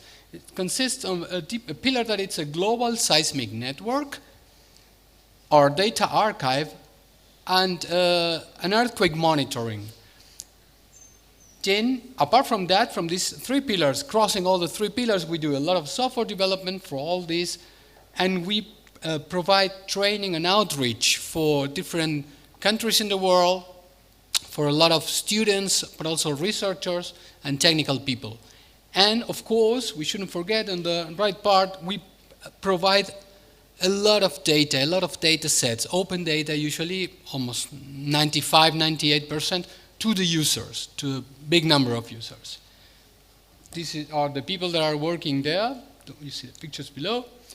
So, in a nutshell, more or less, geophone is actually, as I mentioned, one of the pillars is a global real-time, high-quality seismic networks that consist of more than 100 seismic stations that we have all around the world, and then we run it continuously. They are permanent stations. We receive that data via satellite in real time with a delay of seconds, probably 1 minute or something like that. Then we are the largest seismological data archive in Europe. We have more than 3,600 stations, a lot of regional networks and seismological experiments, also that are not permanent. There are studies that they go to the field, they collect data for 2, 3, 4 years, and then they archive that in a geophone. And what we call an extended virtual network with more than 1,000 stations. Those are the stations that we already have, the 100 stations, more than 100 stations, plus also some other stations that they open their data in real time so that we can read it in real time and detect automatically earthquakes. We actually are the fastest provider for earthquakes in the earth, in the world. To give you an idea, from the origin time of the earthquake, we are providing the magnitude already, the calculation and location in a lapse of between 2.5–3 minutes to 8 minutes, 9 minutes. I mean, that means you have an earthquake, you need to wait for the wave to propagate till the station. The station needs to send the data through satellite. We need to collect all the data in Germany, Potsdam. We do the calculation and simulation. We verify that the data is actually okay and that it's not one station that it's just not working. And then at that moment we can publish the result. The scope for us, as I mentioned, is to provide high-quality real-time data, but important here is to foster international cooperations. I will come back to that in a couple of slides. The number of stations and hardware that we have deployed all around the world I mentioned, and the number of events to give you an idea of what we are producing as open data is more than 6,500 earthquakes per year. And we send more than 200,000 notifications of earthquakes divided by category or region or whatever to SMS or mails or contacting people that actually probably live in a region that it's quite dangerous and they would like to receive notification about that. How to start with the collaboration, well, how do we collaborate with other institutions from other parts of the world? Let's say that someone, seismologists here working at Armenia, have some funding to deploy some stations or do some experiments, and then they collect some data. They have it locally, they can process the data, they can work with that. What do they do with the data?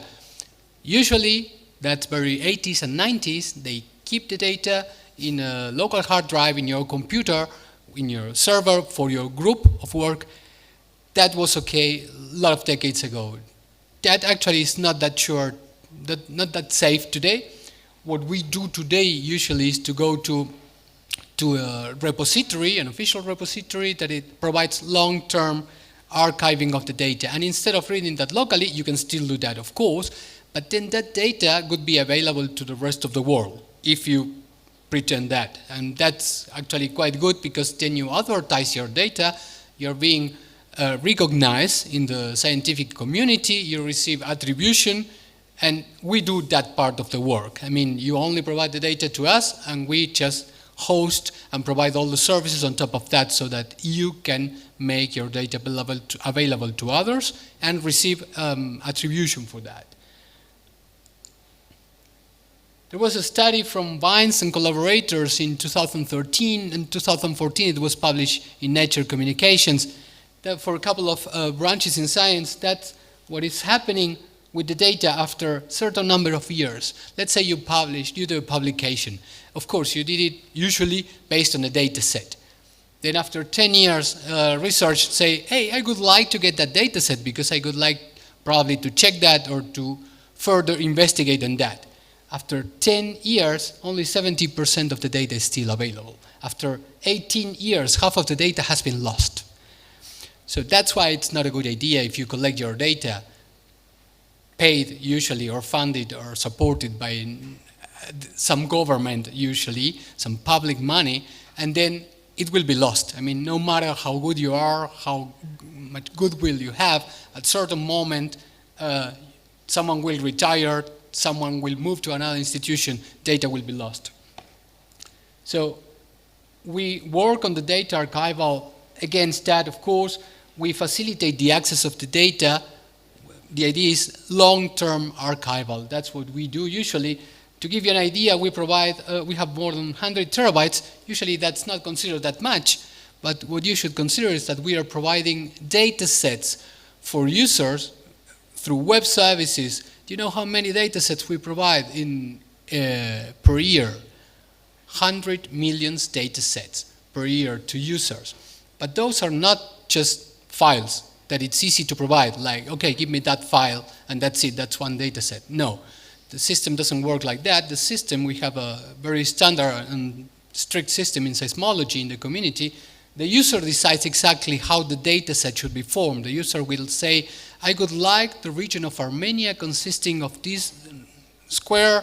Between this moment and this moment, they will create the data set, they will receive it immediately. We have 100 million of that per year.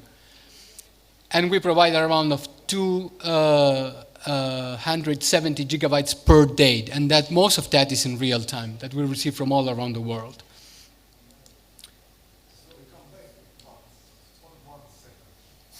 We come back. This will be available, as far as I know. How do we do that?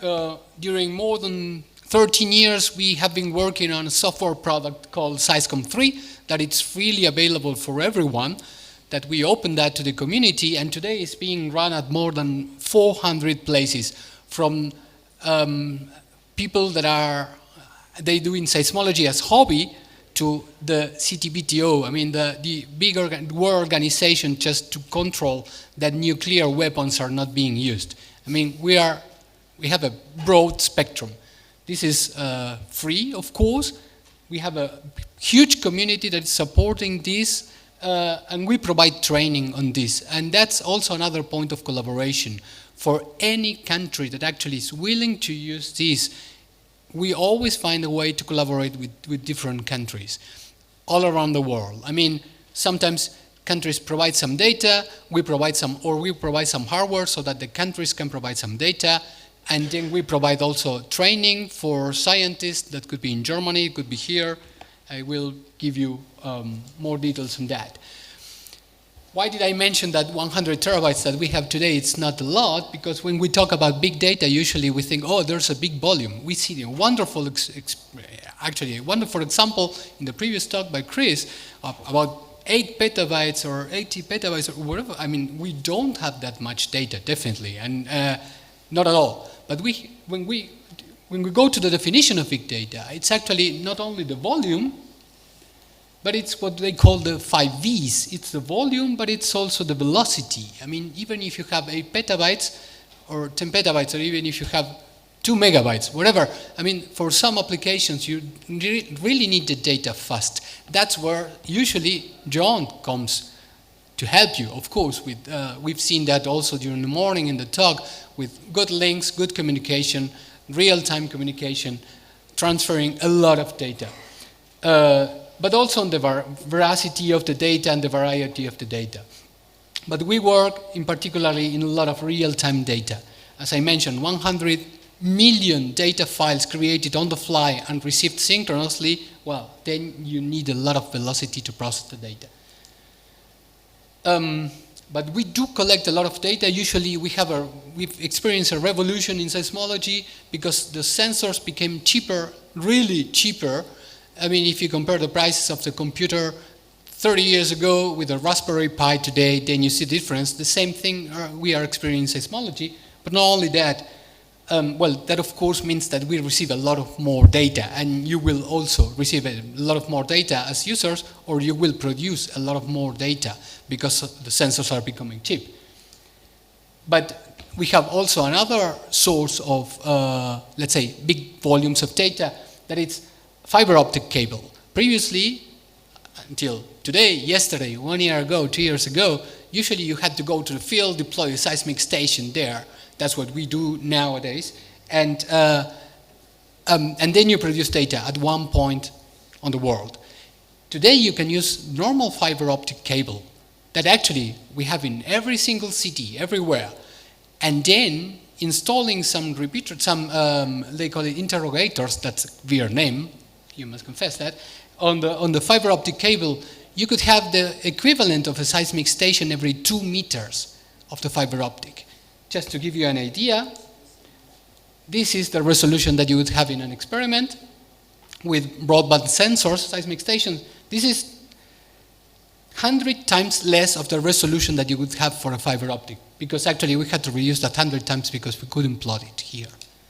And that produced a huge amount of data, of course, now. And this is brand new, and then we will move in the direction of the previous talk. And you will also move on that, because of course, then you will realize that you need less money in order to collect seismic data, because you have already a lot of fiber cables there. Let me show you another example of big data that we have and how we are working with that, particularly with real time, how to detect. I said that we are the fastest agency in the world to detect earthquakes, and I said about 2 minutes to 7 minutes, 8 minutes. With collaboration at EMSC, what we are doing is EMSC is checking now social networks.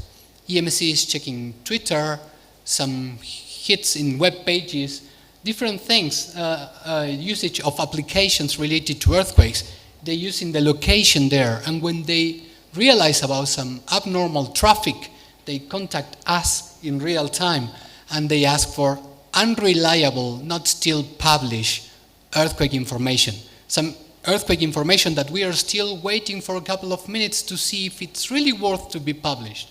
But they already detected that something really weird happened at some point in the world, and they can tell us, and we provide that information, and then the merging of these two technologies or two approaches, we fusion that, we merge that, and we improve a lot even the performance that we had it. We can see here, this is the performance of EMSC. Usually it's pretty, let's say, pretty slow, poor EMSC. They do a great work, but we've been doing much better. This is the amount of minutes that you need, the delay. We are much, much faster, but when we combine both, we can go up to 1.5 minutes after origin time, because we don't need actually the waveform to propagate till the seismic stations. We have one person multiplied by thousands or millions standing on the earthquake, and they can tell us even before the seismic station. That's also big data, and that for that also we and everyone would need really good links and communications. Another example that we've been working on actually based on some services provided by Geont, that it's EduGain basically. Everyone knows EduROM. EduGain is more or less kind of the same approach. I'm trying to do it really fast so that I can use only my 20 minutes. But ask anyone at Geont, I mean, this is really amazing. But the idea is not to provide the Wi-Fi access, but to provide you the service of authentication worldwide. What we are doing actually, we've been creating in the last years a federation of data centers in seismology. And in order to do that, as we have global users, we don't know them at all, and considering the privacy regulations in Europe, we don't want to have user lists, that for sure. We really don't want to do that cumbersome stuff anymore. The best way to do that is to link to the EduGain approach through some services provided by European Open Science Cloud, in particular in the European Open Science Cloud Hub, that it's a project that we are collaborating also with.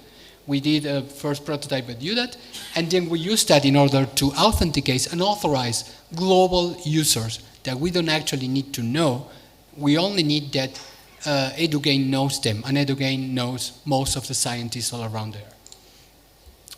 So if we move to data management to start already the last part of the talk, what we provide and how you can benefit from the work that we are doing is that we can really take care of all the things that are not science. I mean, you can collect data. If you're a seismologist working in an Armenian institution, you can produce a lot of data. You can contact us. You can give us the data. We take care of the long-term preservation, high visibility at the global scale of our data to provide you with DOI for your data so that you can be cited and attributed for the work that you've done. You don't need to publish a paper. I mean, you can, before that, you can have a DOI already to be cited.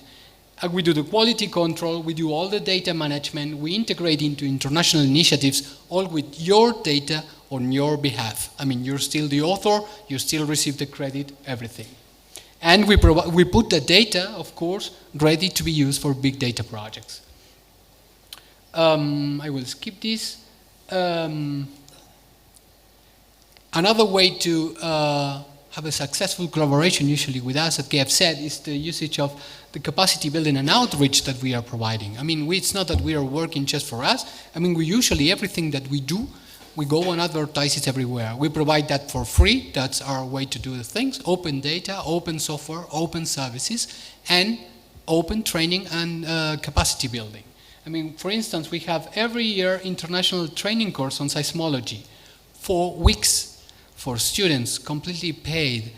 There is students, or it could be PhD students, it could be postdocs also, or some scientists, usually from underdeveloped countries, like the country where I come from, Argentina. I mean, we have a lot of students applying for that, but we do a really good selection like 30 students every year, and we run that training course every 2 years in Potsdam, in Germany, at GEFZ, but the other years, that is in 2020, 2022, in the even years, I mean, somewhere else in the world, Ghana, Jordan, Myanmar, whatever. It was in Italy once, it will be in Argentina, I think, the next time.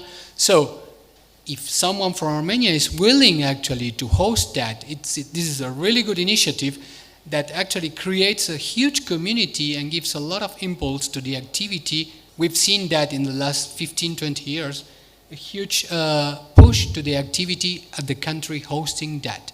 I mean, and we cover a lot of the cost, of course. I mean, usually the local hosts provide only the logistics and the support.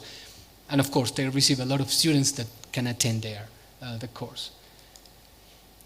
So I mentioned already possible fields of cooperation. Also, another one that I haven't mentioned, but it was more or less present during the presentation, it's the deployment of seismic stations, normal seismic stations here. For that, we even provide the hardware. If we find a suitable place at Armenia, we provide a seismic station usually, or we provide what is needed. We give the capacity building and the training for the people, local people here, so that we can do probably together the deployment, and the station can be just maintained by you. And that's your data, we share the data, and then it's a way also that you have local data, local seismological data and monitoring here also in Armenia. In things, we have global networks, but you could have local interests on that, for that data. Also, I mentioned the capacity building, the data management, and the support for SEISCOM3, that it's free, and the scientific cooperation of commonly acquired data. Important to identify from here, of course, always is two key people that are actually willing to be the link to provide these collaborations. And for us, that it's very important, the commitment that on the partner side, there will be also a big commitment to open data and to have open software development and things like that. It's not that we are going to collaborate so that we sit on top of the data and no one takes a look at that. That's not the way that we work usually. I think that's it, and that should be more or less 20 minutes. Thanks a lot.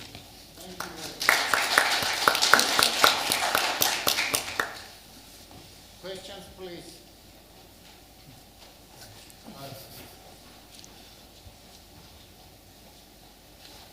I have a small question in order to understand the European landscape. As far as I know, the NERIS is the core seismological infrastructure responsible for the seismological devices and infrastructure. Orpheus, it's more policy and, I don't know, administrative. And EPOS, it's a S3 project. And what is the role or relation of geophone between EPOS, Orpheus, and NERIS in order to understand? Yep, good. That's a good question, actually.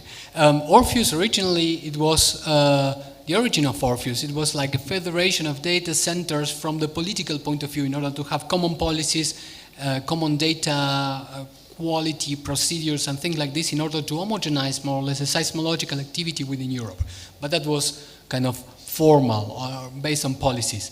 Geophone actually what did is to start the technological integration in that. Geophone was played a leading role in order to collect most of the data centers or countries within Orpheus in order to form a technical federation so that the user actually has no idea where the data is located, because the user actually doesn't want to know if the data is sitting in Germany, if it's sitting in Turkey, or if it's sitting in Romania. The user wants data from this station, and they don't care. That was more or less the development of SEISCOM3, also related to that Geophone did, in order so that anyone today can provide data. The users really don't need to know actually where the data is sitting.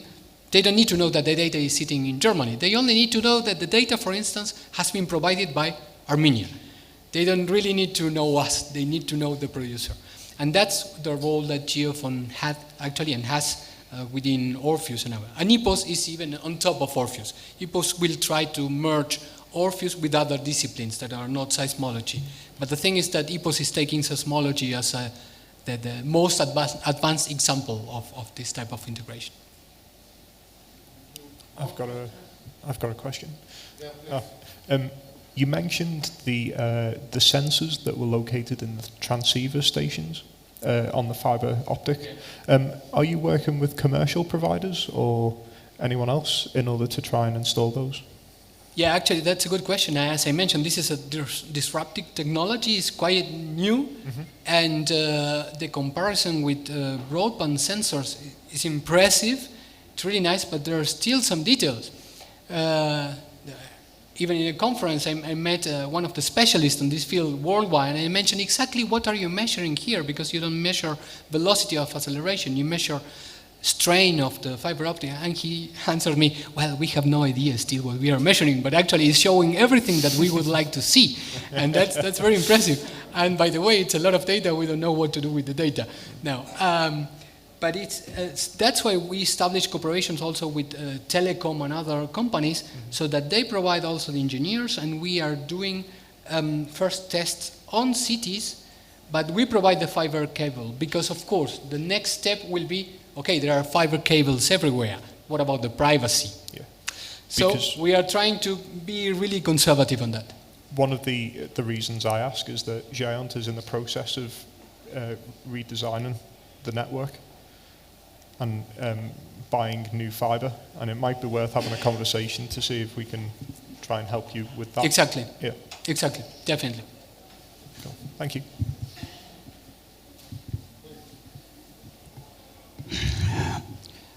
So I want to understand some technical issue. You have seismograms stations collecting information, and you are publishing information about epicenter or hypocenter, time, etc. And when you are calculating, when you are solving this inverse tomography problem, seismic tomography problem, okay, then you have to have some information about the earth core structure. This is very local issue. So if you are doing things for Armenia, then you have to have this information about Armenia. Do you use it? Do you have this information or not? That's a good question. Actually, what we focus on is on the fast provisioning of the epicenter of the earthquake and the magnitude calculation, plus how the displacement was, what we call the moment tensor, if we have a lot of information. That's the only thing that we are using, and actually, as I mentioned, we are using data from a lot of stations that don't belong to us, and what we do is we agree with the partners, okay, we read your data, we use it to produce the earthquake parameters, the event parametric data, the epicenter, magnitude, and the depth, and the moment tensor, and then we don't use anything else, and we don't even store it. We store it for a couple of days or 10 days just to rerun it in case that we need to correct something, but no more than that.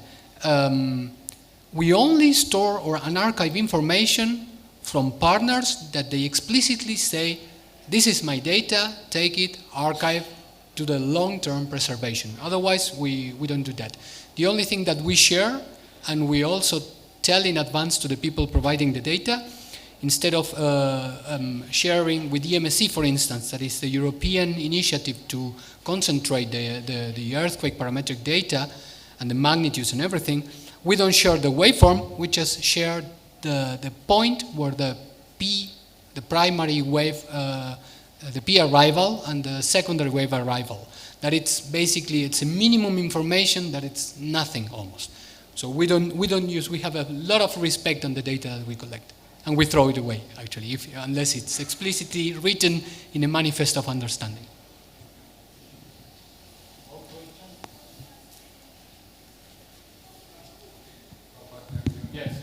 I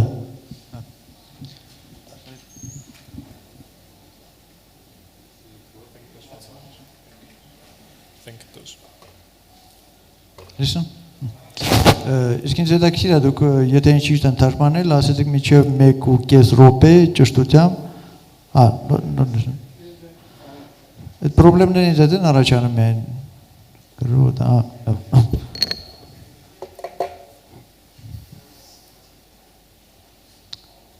Listen, understand what I say.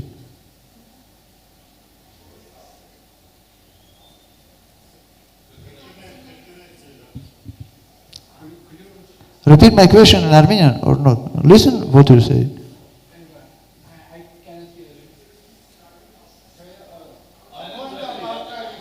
Okay, I understand, but you listen. Okay, դուք ասեցիք եթե ես ճիշտ եմ հասկացել, բերեք ես ասեմ դուք թարգմանեք։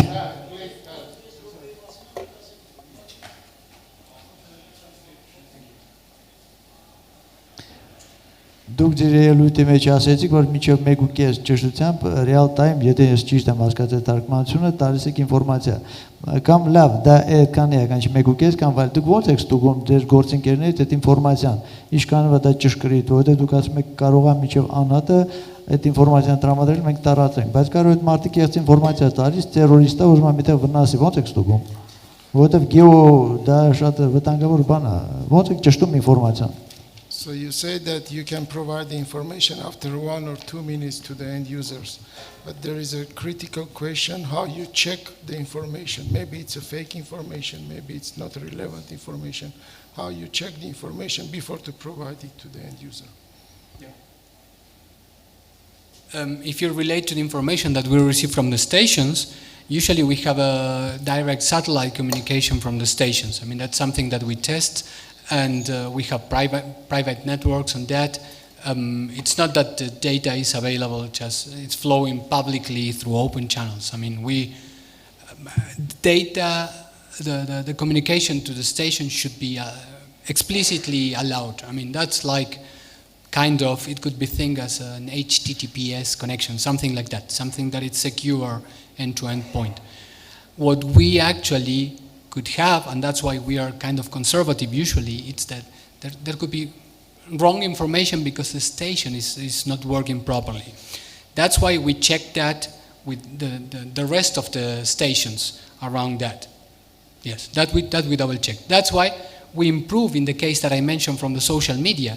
We improved a lot that time because actually we had in advance the information to provide the magnitude and the epicenter, but we wanted to be conservative. But if the confirmation comes from somewhere else, then we of course we are faster. Thank you very much.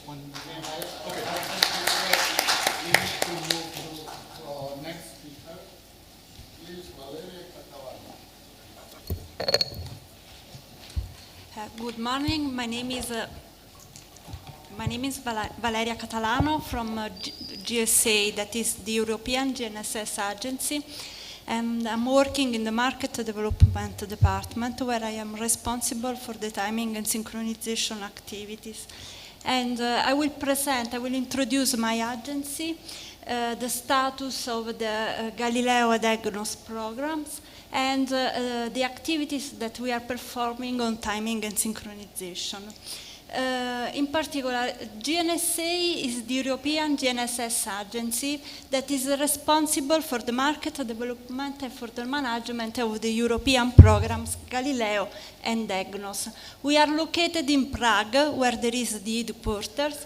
There are other facilities spread all over Europe, as for example, the Security Monitoring Center. We have 2 security monitoring centers, one in France and the second one in Spain. We have the service center, the Galileo Service Center, that is our interface with users, located in Spain. The reference center that provides an independent assessment of the Galileo performances, that is in Noordwijk in the Netherlands, and the EGNOS department that is in France, in Toulouse. As said, we have an European agency where our core activities are the market development, the security activities, the security monitoring control operations, and the Galileo and EGNOS exploitation. But regarding Galileo, the governance, what is the governance of Galileo?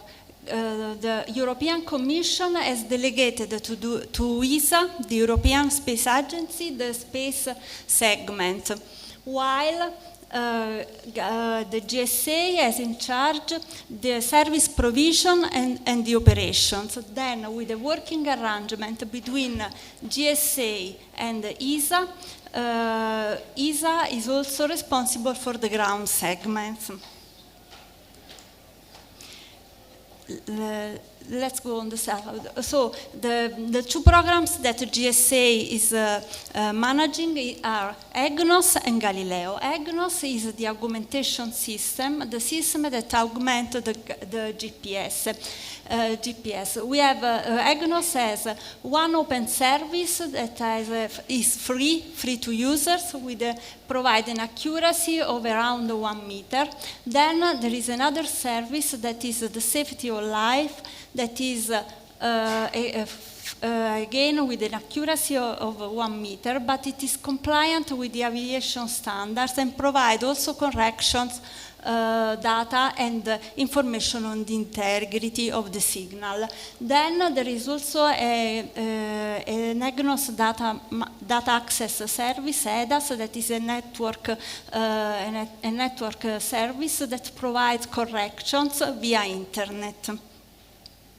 And we can have, with this internet service, we can have accuracies that are lower than 1 meter. EGNOS has an European coverage, but it is under extensions in other parts, like other regions, like, for example, in North Africa. Galileo is the European GNSS system. It has different services. One is the open service that is free, accessible for the positioning, timing, and provide also the OSNMA, that is the Open Service Navigation Message Authentication. Then there is another service that is the PRS, the Public Regulated Service, that is just for governmental users.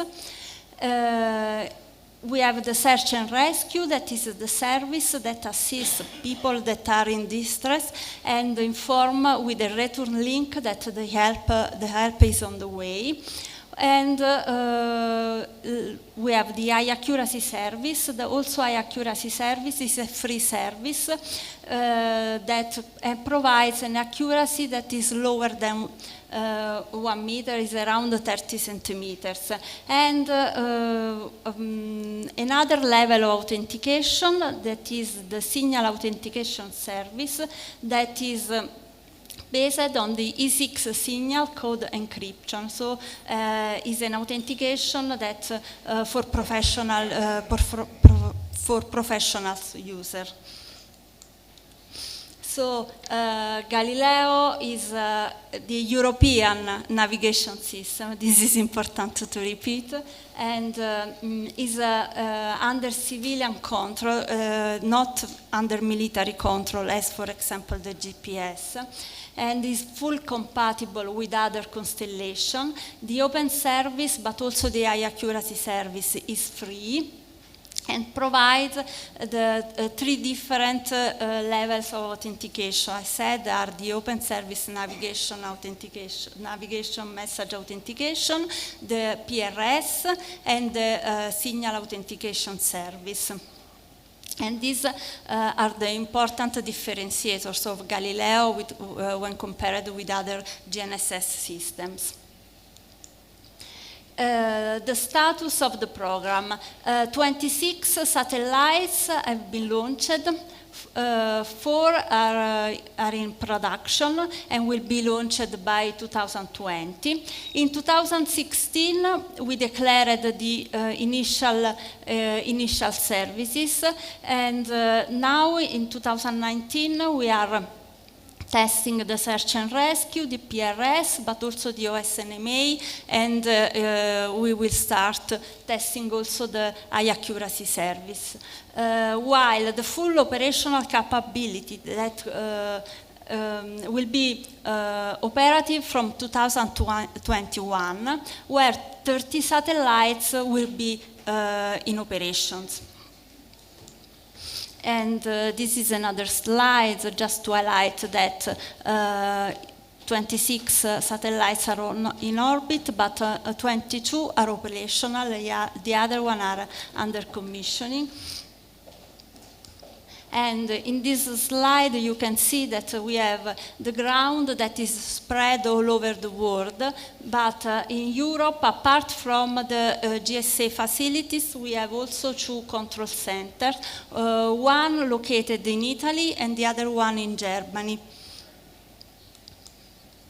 Part of the ground segment is this timing service provider that I will explain in few seconds, talking about the timing synchronization activities. So this timing service provider provide the offset between the Galileo system time and the UTC. And it's operative from January 2018. And 2 of them are installed in the 2 control centers. So, talking about timing and synchronization, as said, I am in the market development department, where the market development of Galileo and EGNOS is one of the core tasks of GSA. We have our activities are divided in 9 market segments. One is road, maritime, aviation, rail, LBS, agriculture, surveying and mapping, timing and synchronization, and also governmental segments. For all these segments, we develop the value chain. And to fulfill our main objective, that is to foster the Galileo and EGNOS penetration, our activity, our tasks are divided in 3 pillars. One is to understand the market and the user needs. Regarding the market, you can consult our website, where we publish every 2 years, alternatively, the market report and the technology report. Actually, the market report issue 5 is published in the website, but in next month, at the beginning of October, we will publish an updated version, number 6. And for the user needs, we are constantly in contact with users to understand their needs and translate their needs in requirements. And in the last years, we also organized the user consultation platform, where we invite all the users divided in panel, where 1 panel for each market segment, where we interact. We present our market, our GNSS user requirements, and we interact to them to understand which could be the future evaluations of new services, new applications, and what are their needs in terms of improvement for Galileo and for EGNOS. And another pillar is to stimulate the demand and the adoption, and also for these activities we are in contact with the receiver manufacturers, with the service providers, we are part of technical boards. And the last one is to create, pillar is to create an EU offer. In fact, we manage 2 R&D projects. One is the Horizon 2020, where we manage the GNSS project of Horizon 2020 that are focused on the application. And the other one is the fundamental element. It's another R&D project, but it is focused on the development of receivers and devices. when it comes to timing and synchronization, we know that timing and synchronization is an important, a crucial market. Is crucial because it is linked with the critical infrastructure. There is an European directive on the critical infrastructure where it's defined, the critical infrastructure is defined as an asset that is essential for maintaining vital societal functions related to health, safety, security, and social well-being of people. So for this reason, telecommunication, energy, and finance are considered critical infrastructure. In telecommunication, GNSS is used for time slot management, for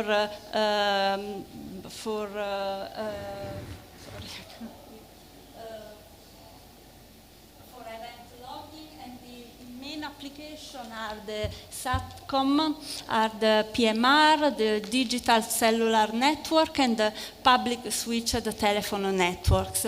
In energy, the timing and synchronization GNSS is used to measure the status of the networks and analyze faults along a transmission line through these phasor measurement units. While in finance, the GNSS is used for the time stamping of every financial transactions. And the main application are the financial transactions. It's a strategic market, but it's a very small market. It's 0.7 of the GNSS market, but is fundamental because of the critical infrastructure. And in the new issue of the market report, we renamed this market segment as critical infrastructure. So in this new version of the market, you will find this market segment as renamed as critical infrastructure. The market, the 19% of this market is composed by telecom. Is a stable market that is slightly increasing, in particular for telecommunication, for the deployment of the 5G, where we hope this could help increasing to increase the GNSS penetration. And in finance, it's also slightly increasing, and there is now a new regulation, EU regulation, where it is needed for every financial transaction traceability to UTC. So also this regulation we think could help the GNSS, the Galileo penetration. And in energy, also energy the market is slightly increasing, and this is due to the replacement of the smart grids, in particular in regions as Asia. In Asia. As said, during the user consultation platform, we presented the user requirements that were endorsed by users, and you can find the user requirement for each market segment in the Galileo Service Center. I will show at the end of the presentation the link where you can download the user requirements, the user requirement reports. And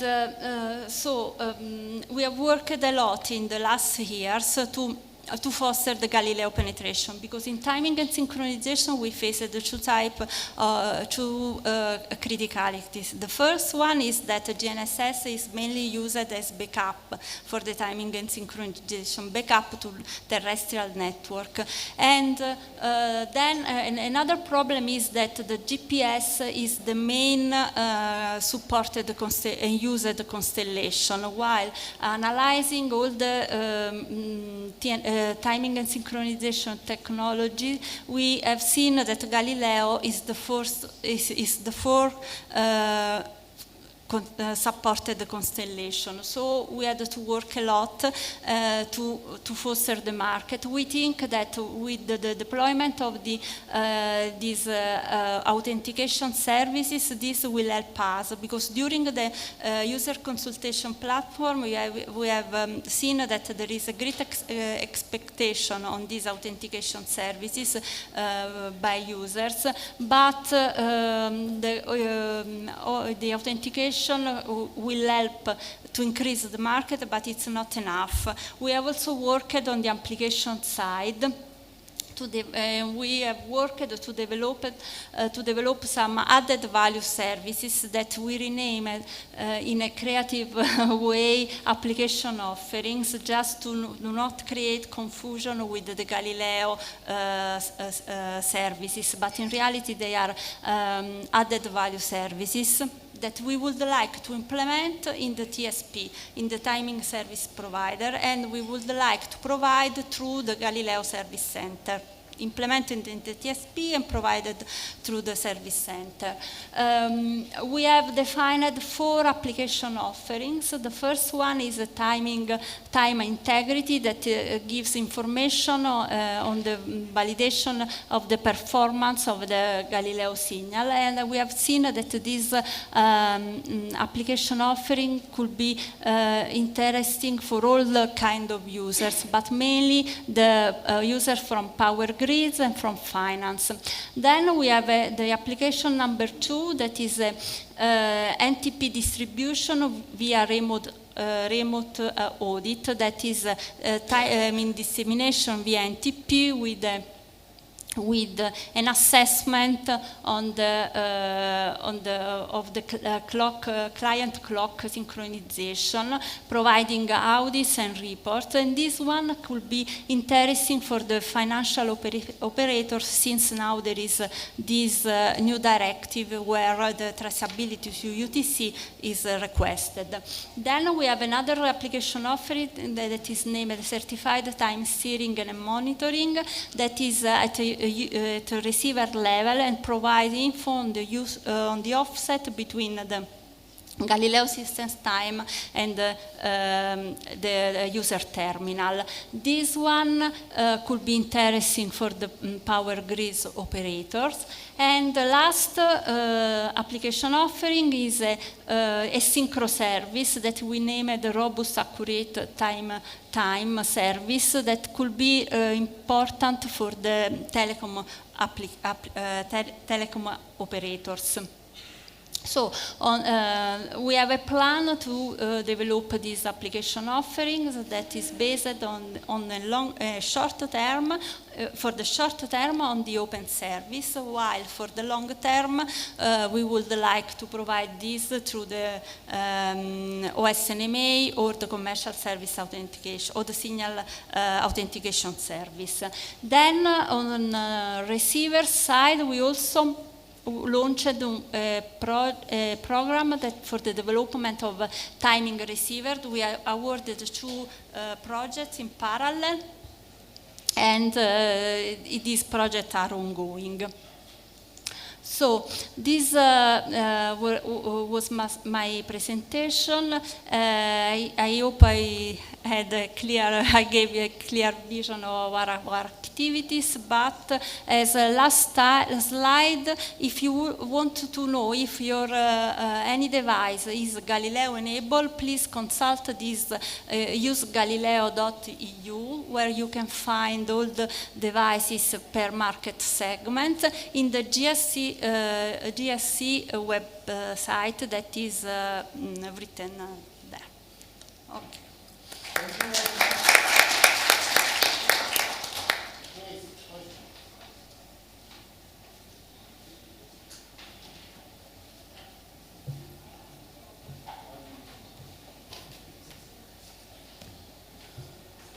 If there is no questions, I would like to thank all speakers again for very interesting and informative presentation, and we close this session.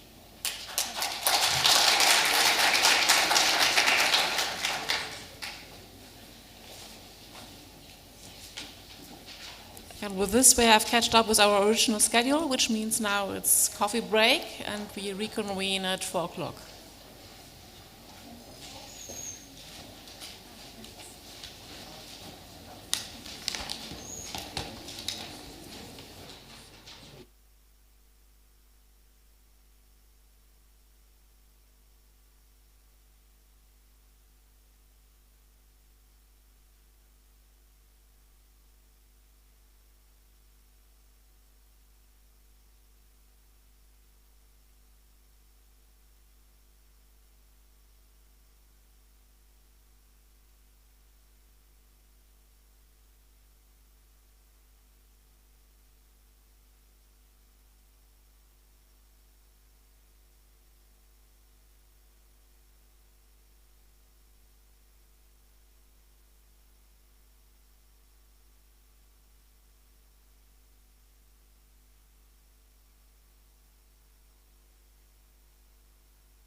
Let's start the session 5.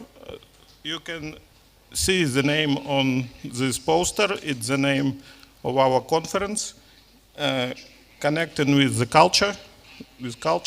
So we have two presentations in this session, and the first is from Akrivi Katifori from Emotive Project.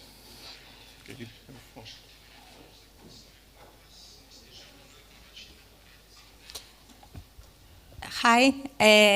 First of all, I'm very glad to be here in this very interesting conference. How can I...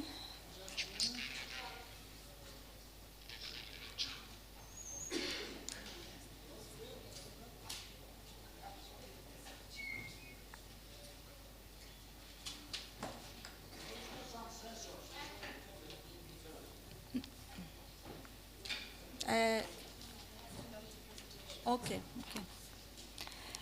So just to say, I'm here on behalf of my of the research project Emotive, which is a project that focuses on designing experiences for visiting cultural sites, and also on behalf of my group in Greece, Athens. We are a multidisciplinary group within Emotive and within my group in Athena Research Center. We are computer scientists mainly, but also we have in our group and external collaborators several museum curators and experienced designers for museums and archaeological sites in general.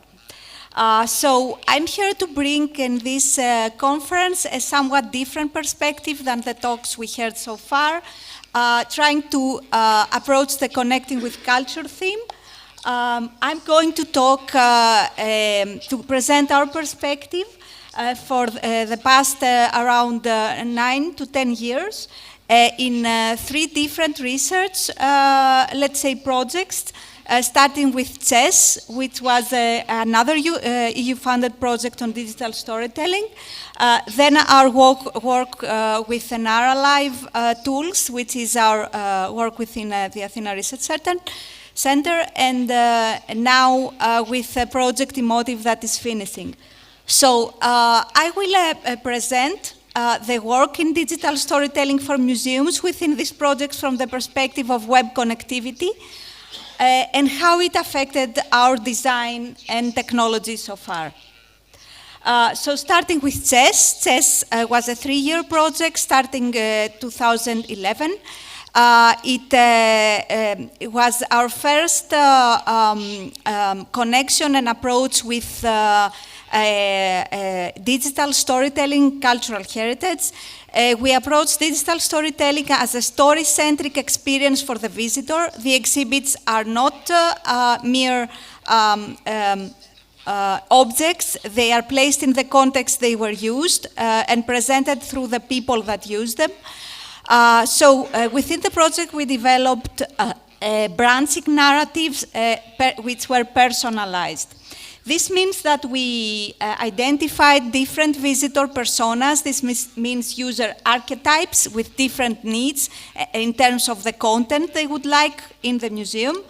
And we created a system where a server located in our research, in our university, was communicating with the mobile devices given to the visitors within the museum, and offered content in a personalized and adaptive manner. This means that as the visitors went in the museum, their initial profile was identified. They were given, they were proposed a specific experience, and then during the experience, the content was offered to them based on their previous choices. We worked in the Acropolis Museum of Athens. There we managed to evaluate our prototypes with more than 50 visitors during the duration of the project. What were the issues we encountered? Initially, thinking that we are working with the Acropolis Museum, which is one of the biggest museums in Athens. It's recently renovated with what we thought would be a very sufficient infrastructure in terms of network. In our case, it proved that although our evaluation showed that we in fact achieved our purpose to provoke curiosity to the visitors, create a sense of wonder for the exhibits, and foster an engagement, we had very important problems with the infrastructure in the museum. The Wi-Fi connection was unreliable and unstable. There was a big problem at cases because the experience was breaking for the user, and this compromised our evaluation activities. Of course, the museum would not easily accept any effort on our part to update the infrastructure and make it more resilient, as it would cause problems with the decoration of the space and the architecture as it had been designed. So we had to adjust our technology to be able to run our evaluation smoothly. We pre-downloaded in the devices all the heavier multimedia assets, and the network was used only to decide, for the storytelling engine, to decide which would be the next part of the content that the user would experience. This solved up to an extent the issues that we had, but not completely. This meant that the technology and experiences we created, although as in their concept they were very effective for the visitor, they could not be deployed as they were in the museum.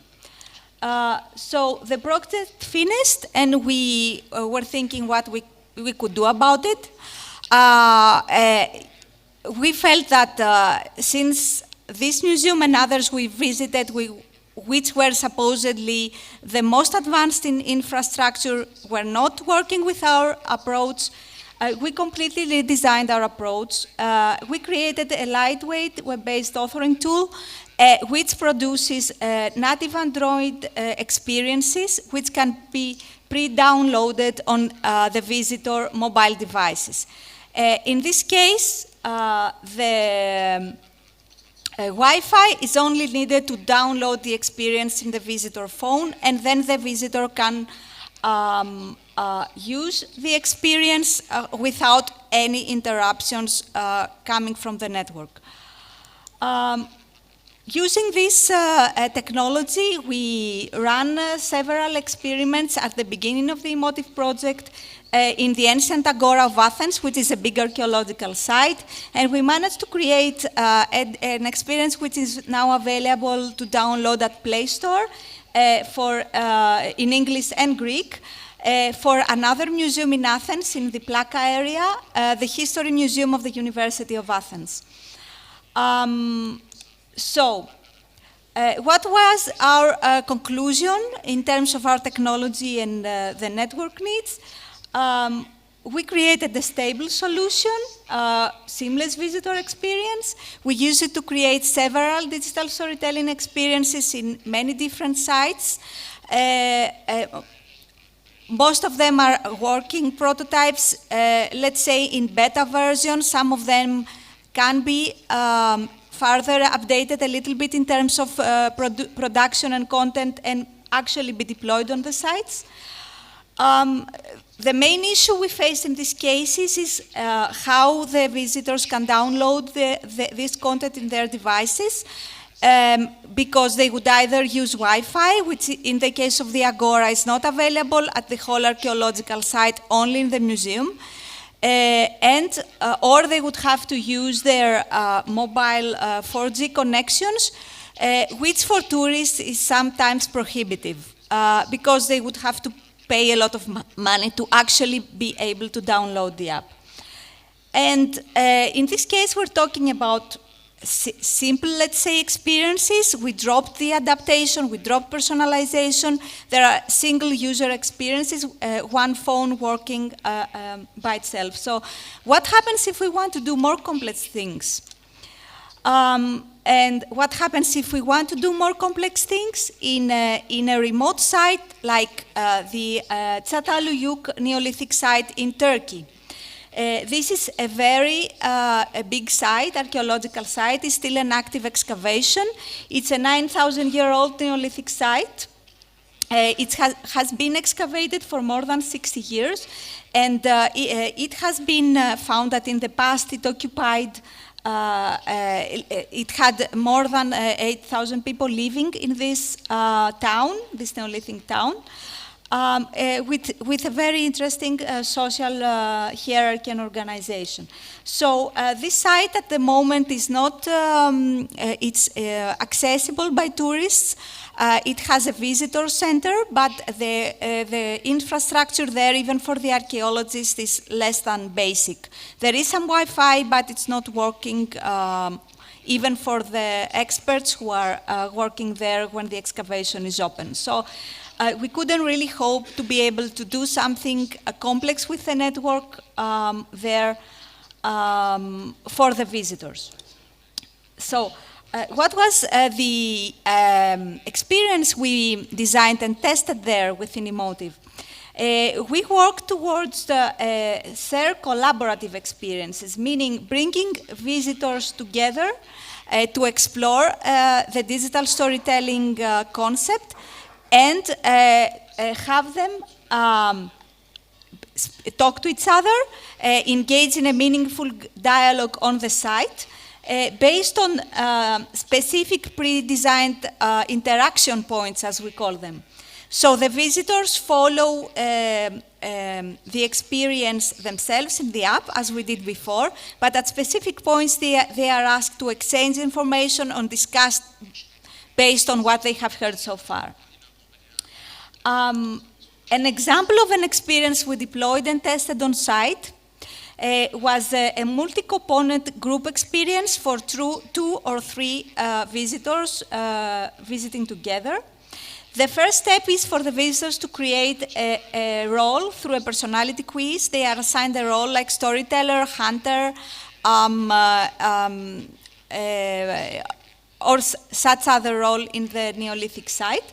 Then they can select from some objects from the site which are relevant to the role.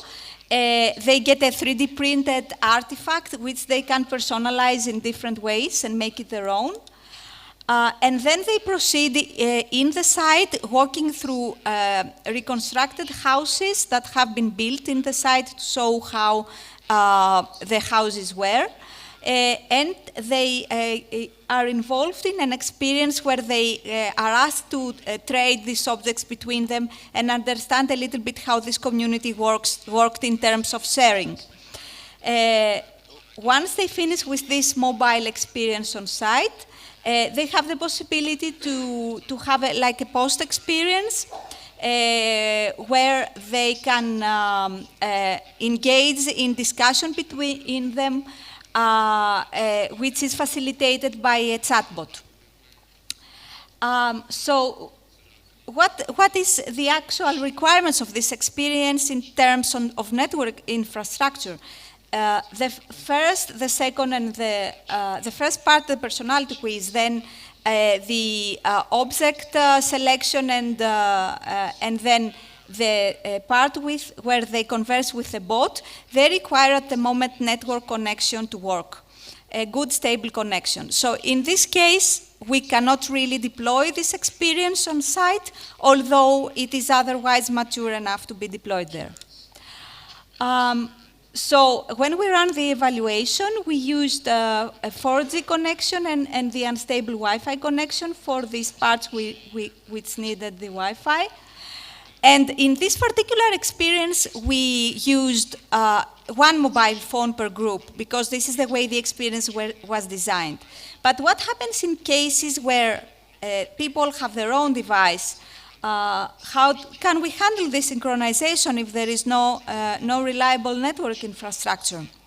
We face this problem not in faraway Çatalhöyük, but in the Minster Cathedral of York. It is the second biggest cathedral in the UK and a very important site. It is still used for religious purposes. It is an active church. There is no Wi-Fi infrastructure there whatsoever. So again, we had to work with what we had. This means we had individual devices for each user with a pre-downloaded content, and we devised ways within the experience to ensure that these people were at the same time looking at the same thing within the experience. This experience is designed for groups of 6 to 8 visitors, including a facilitator, which is more or less like a guide, a little bit explaining and showing the group how should they proceed with the experience. So we ran a pilot evaluation of this experience with 25 visitors. We are currently analyzing the results, but they are very promising. The people were really engaged in meaningful conversation in the site and really understood and reflected on the concepts that were presented and connected with the story of the site. So we see great potential for visitor engagement and reflection. However, this experience produced obvious technical requirements for synchronized content to appear on the devices. We had no guarantee that the visitors would keep looking at what they should and not move forward in the experience. Also, there was the need for the facilitator to be able to control the way the experience unravels in the phones of the visitors and somehow control the narrative based on what they were discussing. And also, an example of an activity that came out as a need was for the users to be able to decide together by voting or polling through their devices. So we are again going back to our initial ideas on how to ensure the synchronization with these devices without some kind of server and network connection there. We briefly discussed again to move to our initial architecture of having a server to handle this synchronization, but then especially in the Mister, how would this work without any type of network present? So we are currently looking at solutions to be able to connect the devices without the presence of any network. There are some frameworks out there. We had to look a lot for them because, of course, nobody's working very diligently in these things because everybody assumes there is Wi-Fi. So why should we bother to design stable technological solutions for the mobile phones to create their own network and be able to make this type of games or experiences? So our best candidate so far is this nearby connections framework. But the truth is we are currently trying to develop a working prototype with it, so we don't have an answer if it will be working for us or not.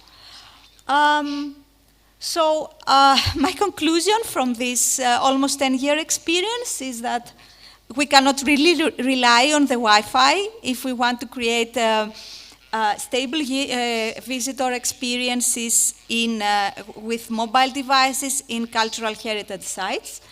On the other hand, these kind of experiences that we are designing are indeed very powerful and have great potential to connect the visitors with cultural heritage. So we need stable technological solutions to be able to continue to test and evaluate them. And we are investigating these ways until true web connectivity is there. So thank you very much. If you have any questions.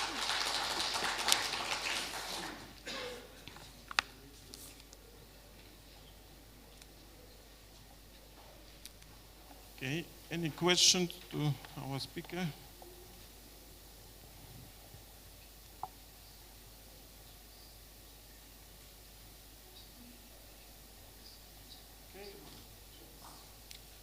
Thank you.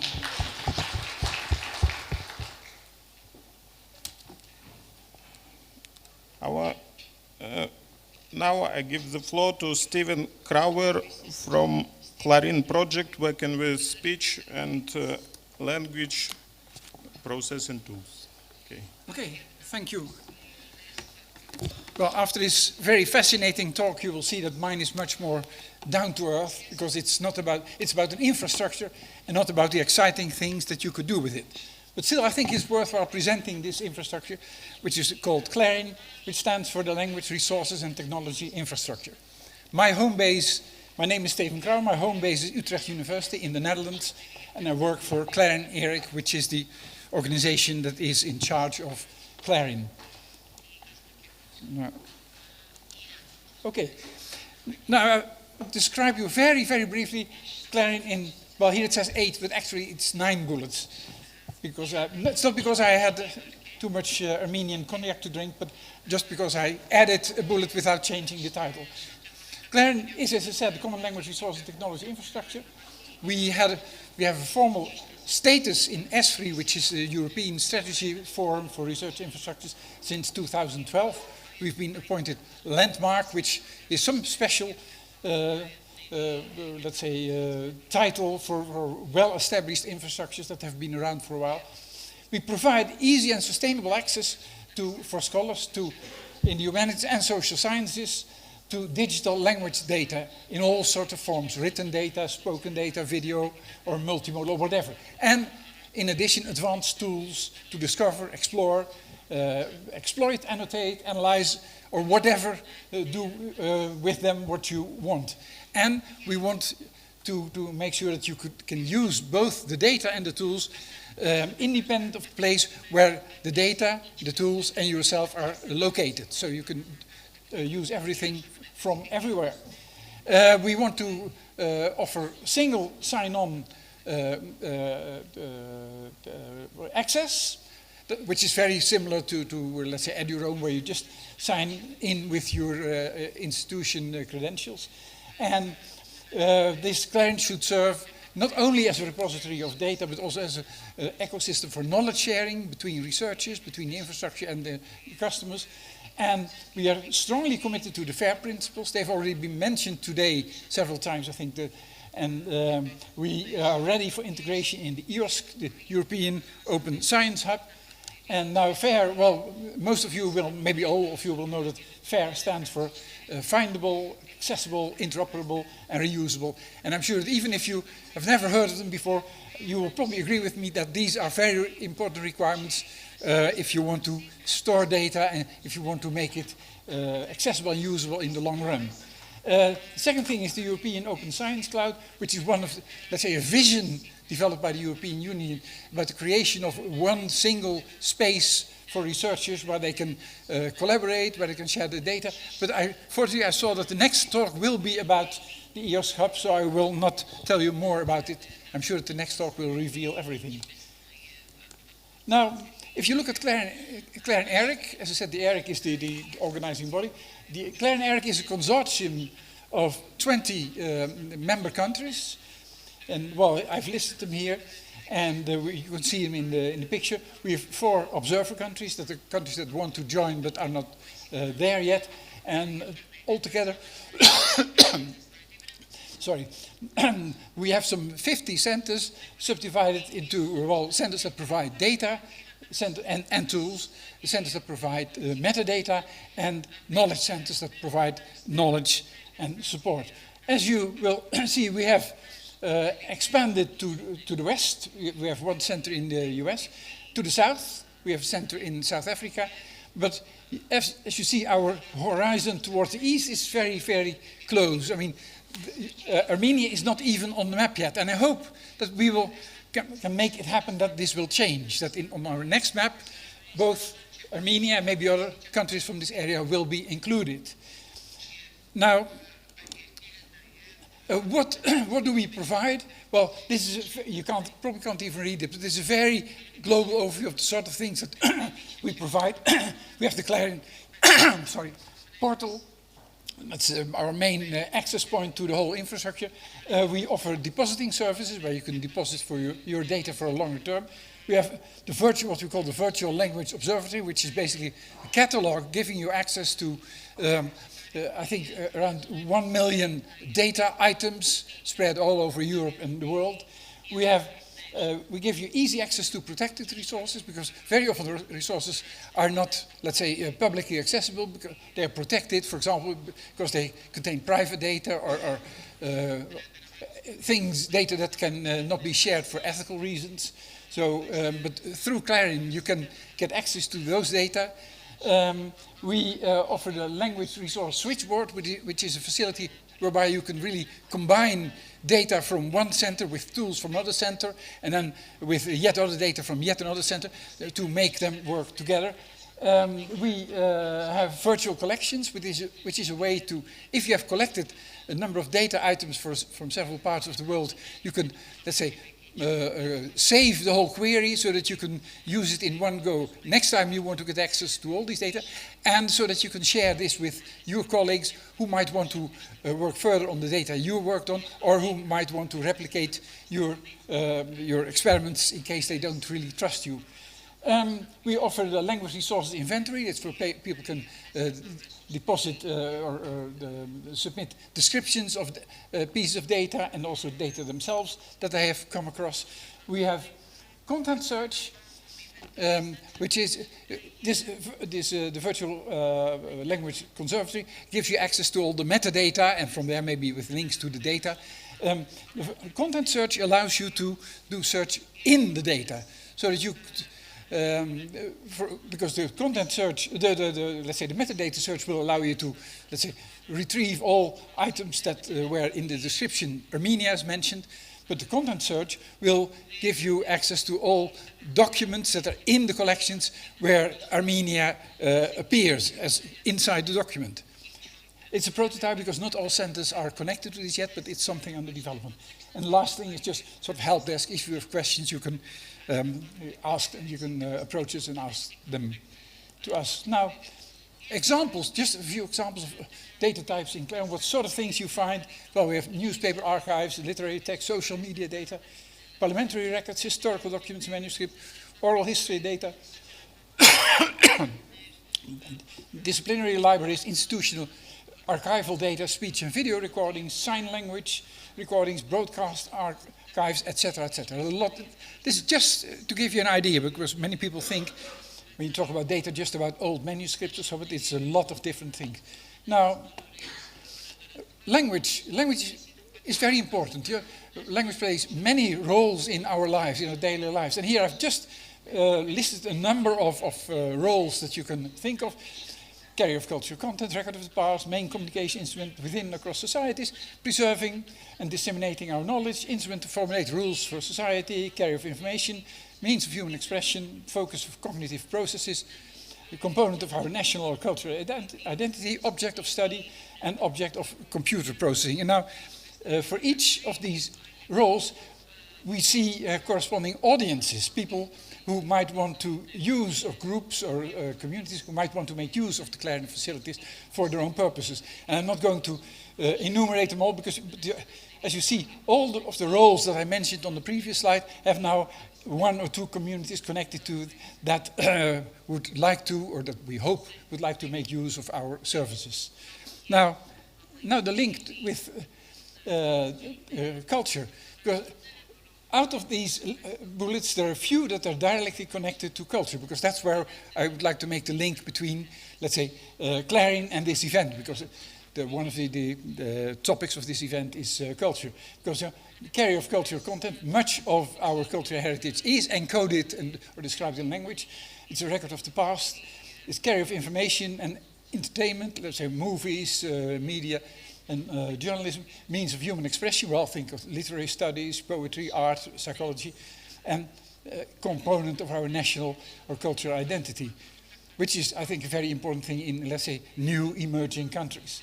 So you see there is a very clear link between what Clarion offers, and the culture. But as you see, there are also areas that we cover that are not part of culture, that are really totally different field. Let's say objective computer processing. If you think about language and speech technology, making translation systems, speech recognition systems, etc.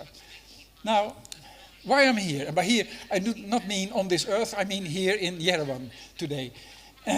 Well, basically, first reason is because I was invited, and I was very glad to receive this invitation, because I really love being here and listening to your talks and enjoying a bit of the city. Well, let me repeat from the first slide that the Clarion infrastructure wants to provide access to scholars in the humanities and social sciences to digital language data and advanced tools.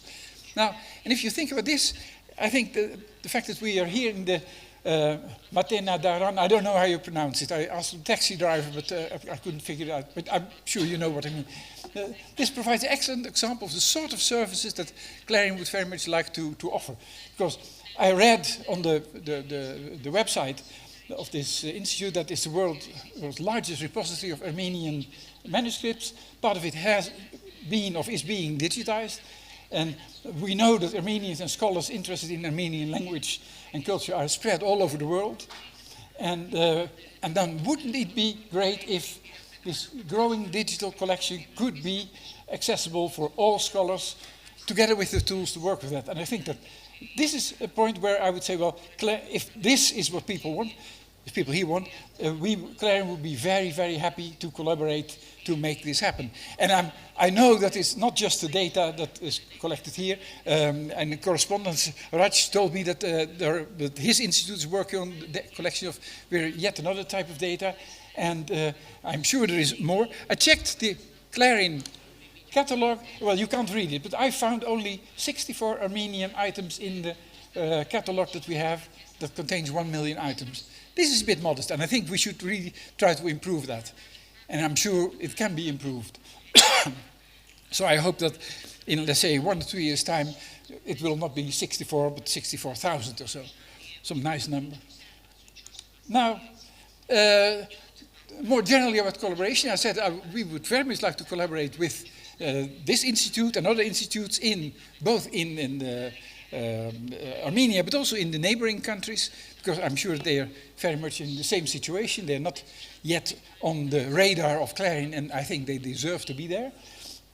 But we would very much like to establish collaboration with these countries, and we also want to facilitate cross-border collaboration in research and education, because basically what we do is we provide access to data and tools, but of course what we want to achieve is that people use the data and tools to do research. And where we think that we should use the opportunity that Clarion is a Europe-wide endeavor, that we would like to encourage cross-border collaboration, not just people within one country working on a specific topic, but do it across borders. And I think that thanks to the fact that we have Géant, because Clarion is to a large extent dependent on Géant. If Géant didn't exist, we couldn't exist either. But the fact that Géant is covering so many countries worldwide, this is an excellent opportunity to expand our services and our collaborations towards all these other countries. And one of the things, special instrument that we're using, both for, I think mainly for educational reasons, but also to stimulate collaboration, is what we call the Clarion resource families. These are collections of similar data that are likely to exist in all languages and that can be used to do collaborative, comparative or contrastive research, and also training across languages, countries and disciplines. And I'll mention a few examples on the next slide. And I think let's say, collaboration would also work on methods and tools, because we know from experience that if a specific tool or method has been developed for one language, it takes less effort to, let's say, port it to another language. I'm not saying that it's always trivial, but between some languages it's easier than between others. My favorite example is always between the German language, which are our neighbors, and the Dutch language. The languages are very similar, and from my experience I know that many tools that work for German can easily be adapted in order to make sure that they cover the Dutch language. Now, the example of the resources families that we are now we're creating collections of these data, and one is computer-mediated communication corpora, which is social media, and that sort of things. Historical corpora, second language learner corpora, literary corpora, newspaper corpora, parallel corpora, manually annotated corpora, parliamentary corpora, and spoken corpora. And more on this you can find on our website. Now, to conclude, Clarion is an infrastructure, as I told you, focused on language in all its manifestations. It serves a very broad range of audiences belonging to very different disciplines, not just linguists, as many people think. We want to give access to all relevant data and tools, including yours, and we invite interested parties in CE and or EAP and other countries to collaborate with us. And please, if you're interested, you will talk to me, you send me an email, or just contact Clarion, and they will also be happy to help you. Thank you.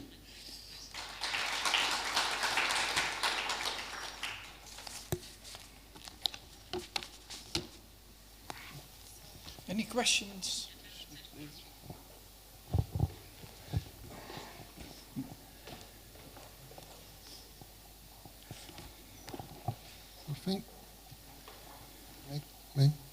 Thank you for the interesting presentation, and thank you that you spent some time in order to investigate what it means Matenadaran, the manuscript museum which we are now.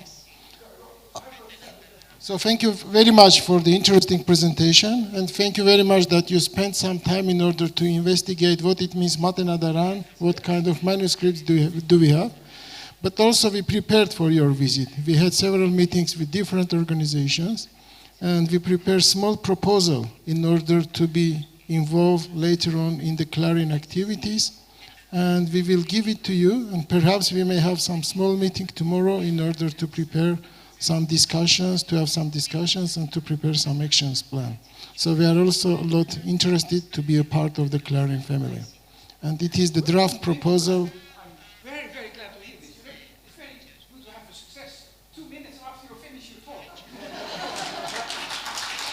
This is great, thank you. We will discuss it further. Can I ask a question?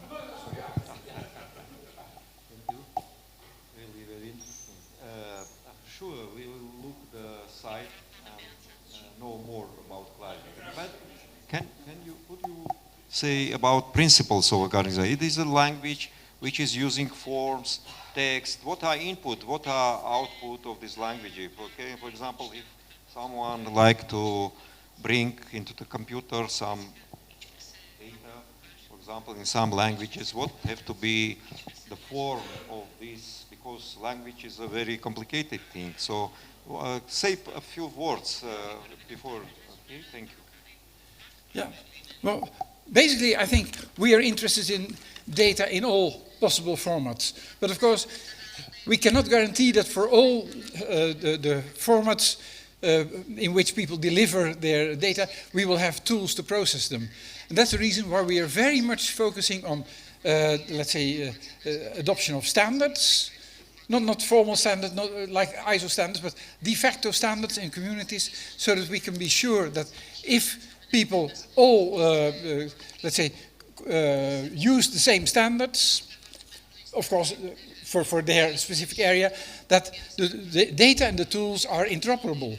So there are lots of, let's say, just to mention an example, that's used a lot for historical text and history, it's TEI. TEI is an XML-based representation of text, which is adopted as a de facto standard by the communities who are working on that type of data. But of course, if you're coming with speech data, we have recommendations for how to encode your data in order to make sure that our tools can help you processing it. So we don't exclude anything, but the more you adhere to existing standards, the better chances there are that you can combine your data with other people's data or with other people's tools.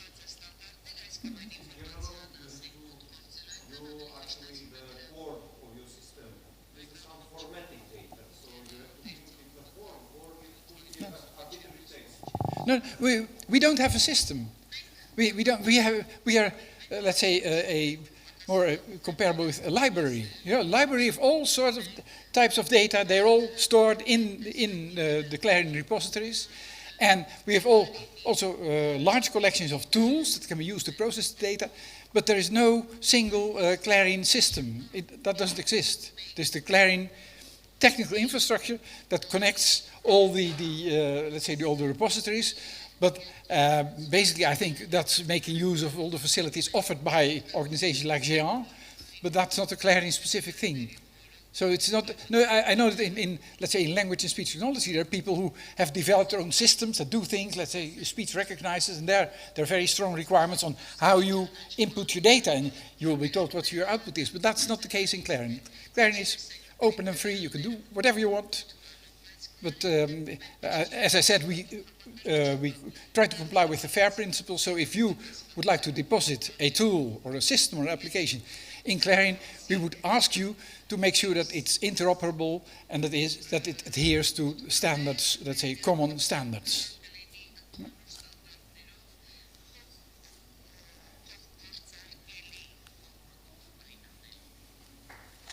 Okay.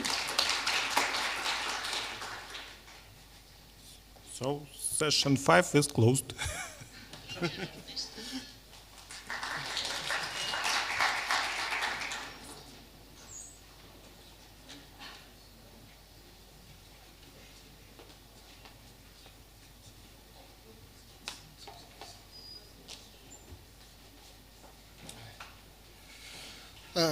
Dear colleagues, let's start the last session for today.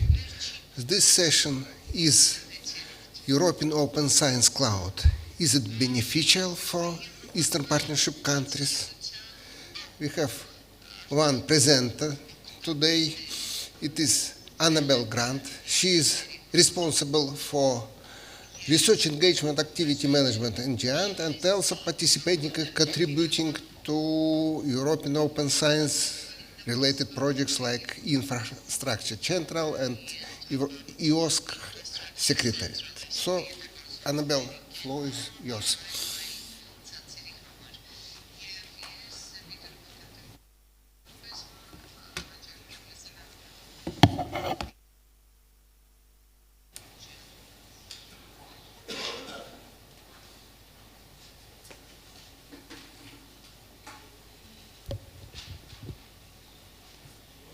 Good afternoon, everybody.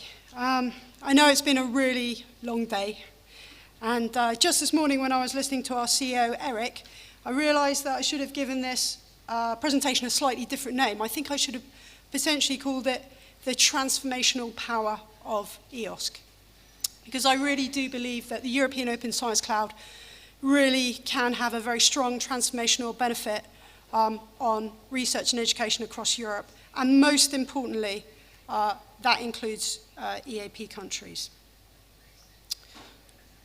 So as we go on our journey to EOSC, where shall we start? I thought we'd start here. This is the Planet K2-18b. Now Chris, because he knows all about planets, will know all about this, but I believe this is an artist's impression of this planet, which is apparently the first super-Earth exoplanet discovered where water is present and with temperatures that could support life as we know it. Okay, that's all very well and good and very exciting. So what's the other interesting thing about this planet? Well, it's because the team used archive data from 2016 and 2017, captured by the ESA-NASA Hubble telescope, and developed an open source algorithm to analyze the starlight filtered through the atmosphere to make their discoveries. And really, we could say this discovery was powered by open science. And really here, I wanted to show you that open science can help really speed up scientific discovery. When I was looking through the internet, I guess you're probably wondering, Annabelle, what is this? Okay, this is the only picture I could find of an algorithm. And what kind of algorithm am I talking about here? So this is a very interesting algorithm which, with no training at all, looked through 3.3 million abstracts of published materials of science papers and they fed them into this algorithm called word2vec, and by analyzing the relationships between the words, the algorithm was able to predict discoveries of new thermoelectric materials years in advance, and also to suggest as yet unknown materials that could be candidates for new thermoelectric materials. And this is why the principles of fair data that we just heard about from my colleague from Clarin are so important, because they are the principles that enhance the value of our digital resources. In fact, if you have a look at the Guardian webpage, which is a UK newspaper, I was reading today about a discovery they made with AI. So they now think that AI, when looking through biomedical images, is on equal power to a doctor when deciding if there's a problem, if there's a cancer or whatever.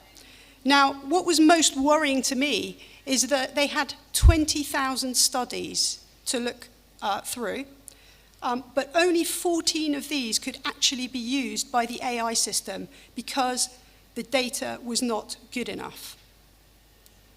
And I think that just shows why fair data principles are so important to scientific discoveries. Because open science underpinned by fair data principles can really help up speed scientific discovery. And just to remind you, so this is from one of my colleagues from the European Commission that she presented last week in Porto.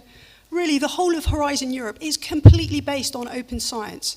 So open science is the way forward. Again, the 10th of November is, as I'm sure you all know, World Science Day. And guess what? 2019 World Science Day for Peace and Development, the theme, open science. So open science is not going away, it's a policy, it has money behind it from the Commission, and both open science and fair data are very much the principles of the European Open Science Cloud. Imagine everything that you have heard today. Imagine you didn't know about Clarin, or you didn't know about Copernicus data. Imagine if that was all there for you in a single place where you could go and find out about it. Wouldn't that be fantastic?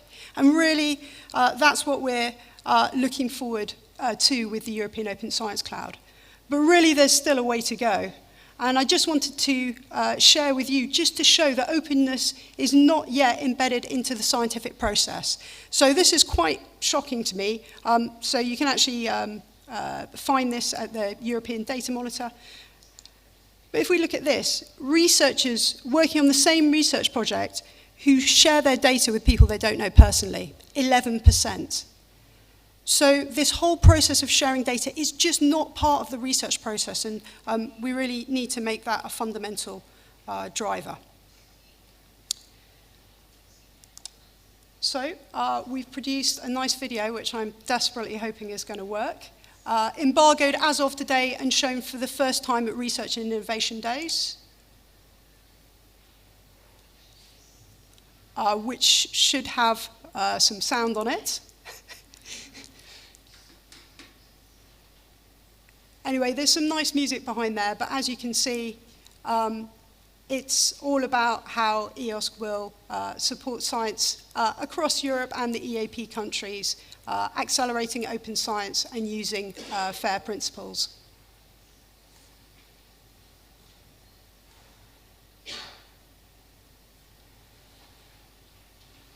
I can assure you it's much better with the music on, but you can go to YouTube as of today. I think there's about 3 or 4 different videos there on EOSC. Anyway, so that's a nice video about, what EOSC might be like for scientists. They've tried to put up a nice picture here of what that might look like.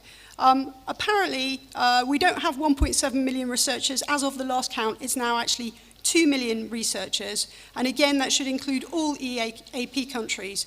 And what we're looking to do is to provide an environment with free, open services for data storage, management, analysis, and reuse across all disciplines. So the idea really here is to foster multidisciplinary research, making all the data available, or at least findable, all in one place. And in building the European Open Science Cloud, the aim is to design a virtual commons where science producers and science consumers can come together for more insights, new ideas, more innovation. And we really hope that EOSC can be the greater than the sum of its parts by federating data and services that we add value. And I was really pleased to hear from Hratch that already they're doing this in Armenia. So we already have that really, really important combination of network, services, data, compute, storage, all in one place for researchers. So we really mustn't do this in a fragmented way. We must offer it to them all together so that they can run their workflows. The tools, the data, the compute, the storage, all in one place. And this is what we aim to do with the European Open Science Cloud, is to bring that all together. And the video and this picture are all very nice, but I think we all know this often happens. And so how are we going to try and make sure that this doesn't happen? Well, I just want to let you know that Jean is very involved. So this is a nice picture of the governance model that we have in place. You can see in the middle, in the purple box, is the governance board. So each member state will have a representative, including associated countries, who will make decisions around the European Open Science Cloud. Jean has a number of individuals representing member states who are also part of Jean. Again, in the executive board, Jean has the vice chair position in the executive board, and I'll show you a picture in the middle. Again, also in the stakeholder forum, which of course is absolutely critical on the left-hand side in green, Jean are also leading to organize the next stakeholder forum and make sure that the whole community that we have sitting here can feed into what the European Open Science Cloud should look like. And here I just wanted to give you a nice picture of the executive board, and you'll notice we have Katrin Stover from Jean, and then representatives down here below of the research communities. Because for EOS to work, we need two things. We need the horizontal E-infrastructure layer of network, data storage, the more hard E-infrastructures, and then also we need the verticals of the cluster. So we've heard about Clarion, but we could have heard about CESDA, EPOS, or any other number of communities who are already working together in a pan-European way. And both of those things need to come together for the European Open Science Cloud to work. That combination of the horizontal and the vertical infrastructures working together. So what's the to-do list for the board? And a lot of this has to be done by the end of 2020. We all agreed we need rules of participation, who can join and on what basis. There will be a legal entity. You saw the first version of the governance structure. We also have important elements like interoperability framework, because if we have two services, we need to make sure that you can bundle them together and make something that's better than a single product or service. You may want different elements, put them together, and that may be what the researcher wants. So we need to look at that aspect of bundling services together. We also know that persistent identifier policies and metrics for fair data and repository certification are key as well.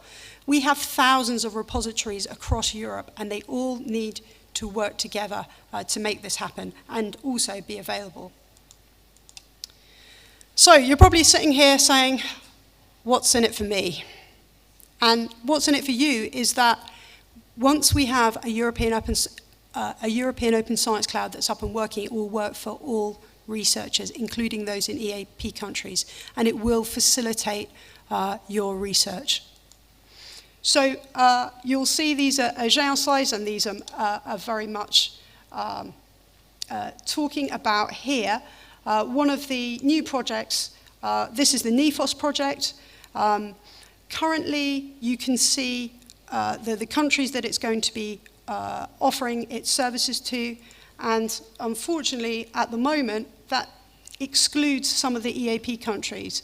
So one of my roles in Jean is to make sure that all EAP countries can link up with these regional projects. So there is actually a regional project which is EOSC Nordic, and we believe that Belarus and Ukraine, we can support them in working with that project. So a couple of things. Most importantly, EOSC starts at national level.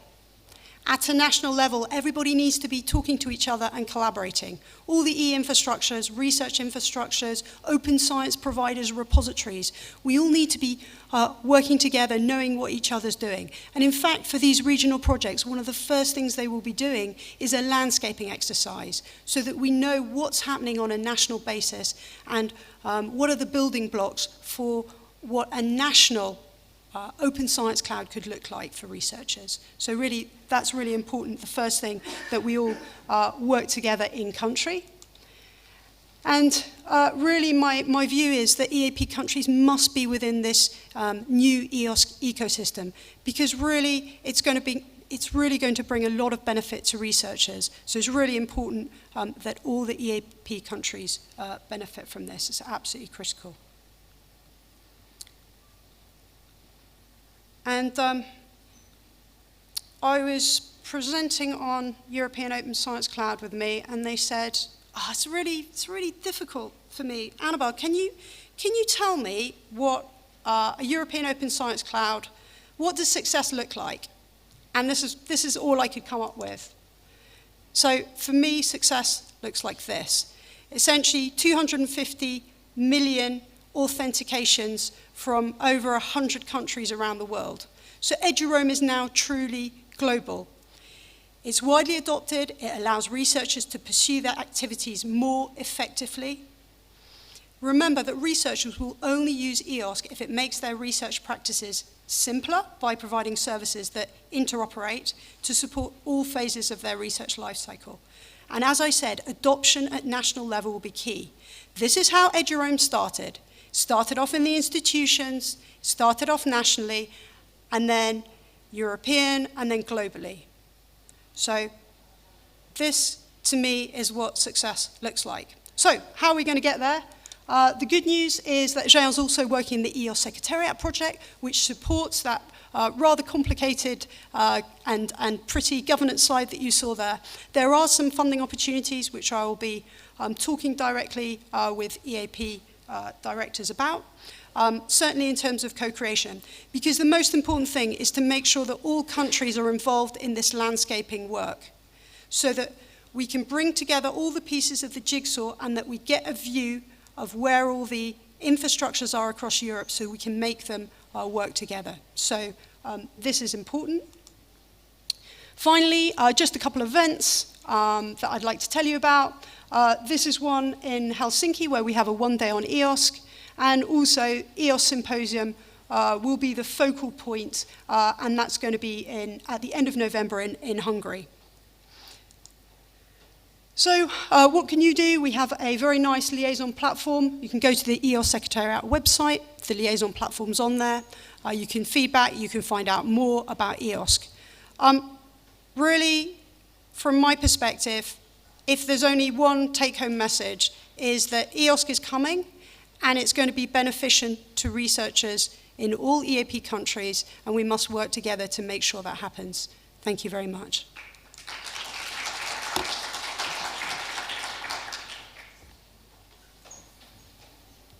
Thank you. Annabelle, question, please.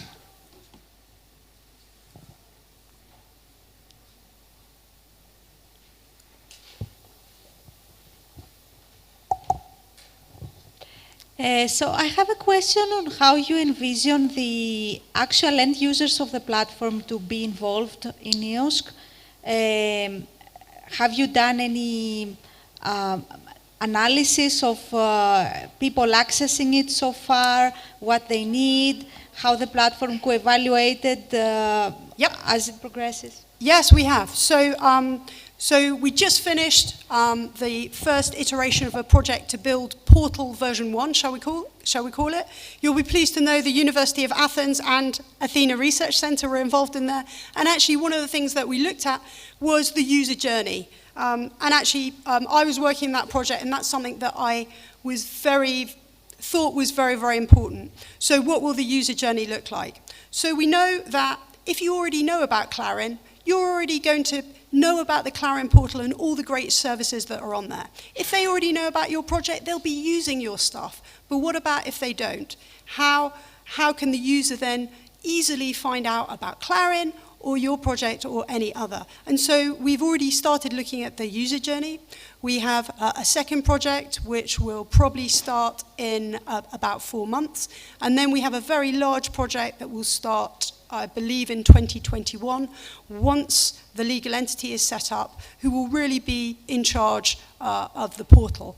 So we've got lots of things to sort out, but the portal is going to be very important.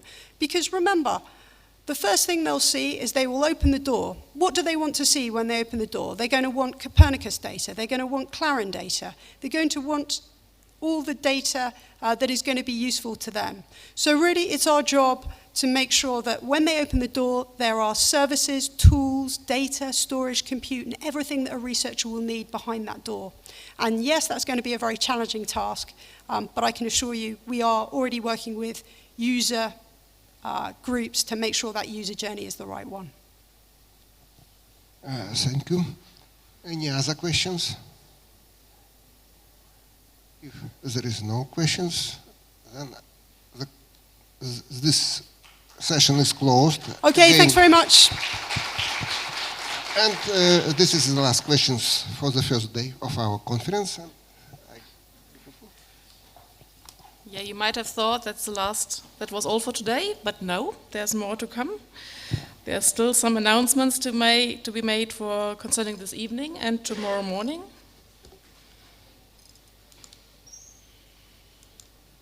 Yeah, first I would like to thank our sponsors. We haven't done that yet. Very important thing. I would like to thank Xantaro for sponsoring our reception yesterday evening before the Lola concert. We really appreciate it. And I want to point out the Xantaro booth. It's outside on the second floor, I think. You meet the people there. And I also would like to thank Adva for sponsoring the video team. That's thanks to Adva, we will produce a gorgeous video, conference video, I hope. On the Adva, people don't have a booth today, but hopefully tomorrow, and there's nobody around yet, but we will point them out to you tomorrow if we want to talk to them. So join the conversation. You can follow us on Facebook and Twitter with these links. Follow us on social media. And yeah, we have a photo booth out there. So you may not have noticed that. It's on the same floor, just around the corner, and you can take pictures. It's a lot of fun, and you can send them home. So just play around a bit with it. It's there. It's there free. You can use it. Yeah, tonight, immediately after I finish with my presentation here, there's a museum tour. So you know, if you registered for that, there's no time to sip your coffee or to relax. You just go immediately out and go on the museum tour. The people are already waiting for you. It takes about 30 minutes. And will cover perfectly your time until the buses depart for the social event this evening. The buses depart at 6:15 from here, and the return bus departs at 11 o'clock at night and will drop you off at Republic Square or the Opera Square. And we go to the Megarian Carpet Factory. It will be quite an event, I promise. So, and tomorrow, see you all tomorrow. We start at 9 o'clock tomorrow for workshops. So we meet here. We have 2 rooms for workshops. One is a geoscience workshop, which will take place in another room downstairs. And we will have an AI workshop, which probably will take here. But we meet here first at 9 o'clock and then separate in 2 different groups. So, and finally, that was it for today. So enjoy this evening and see you tomorrow.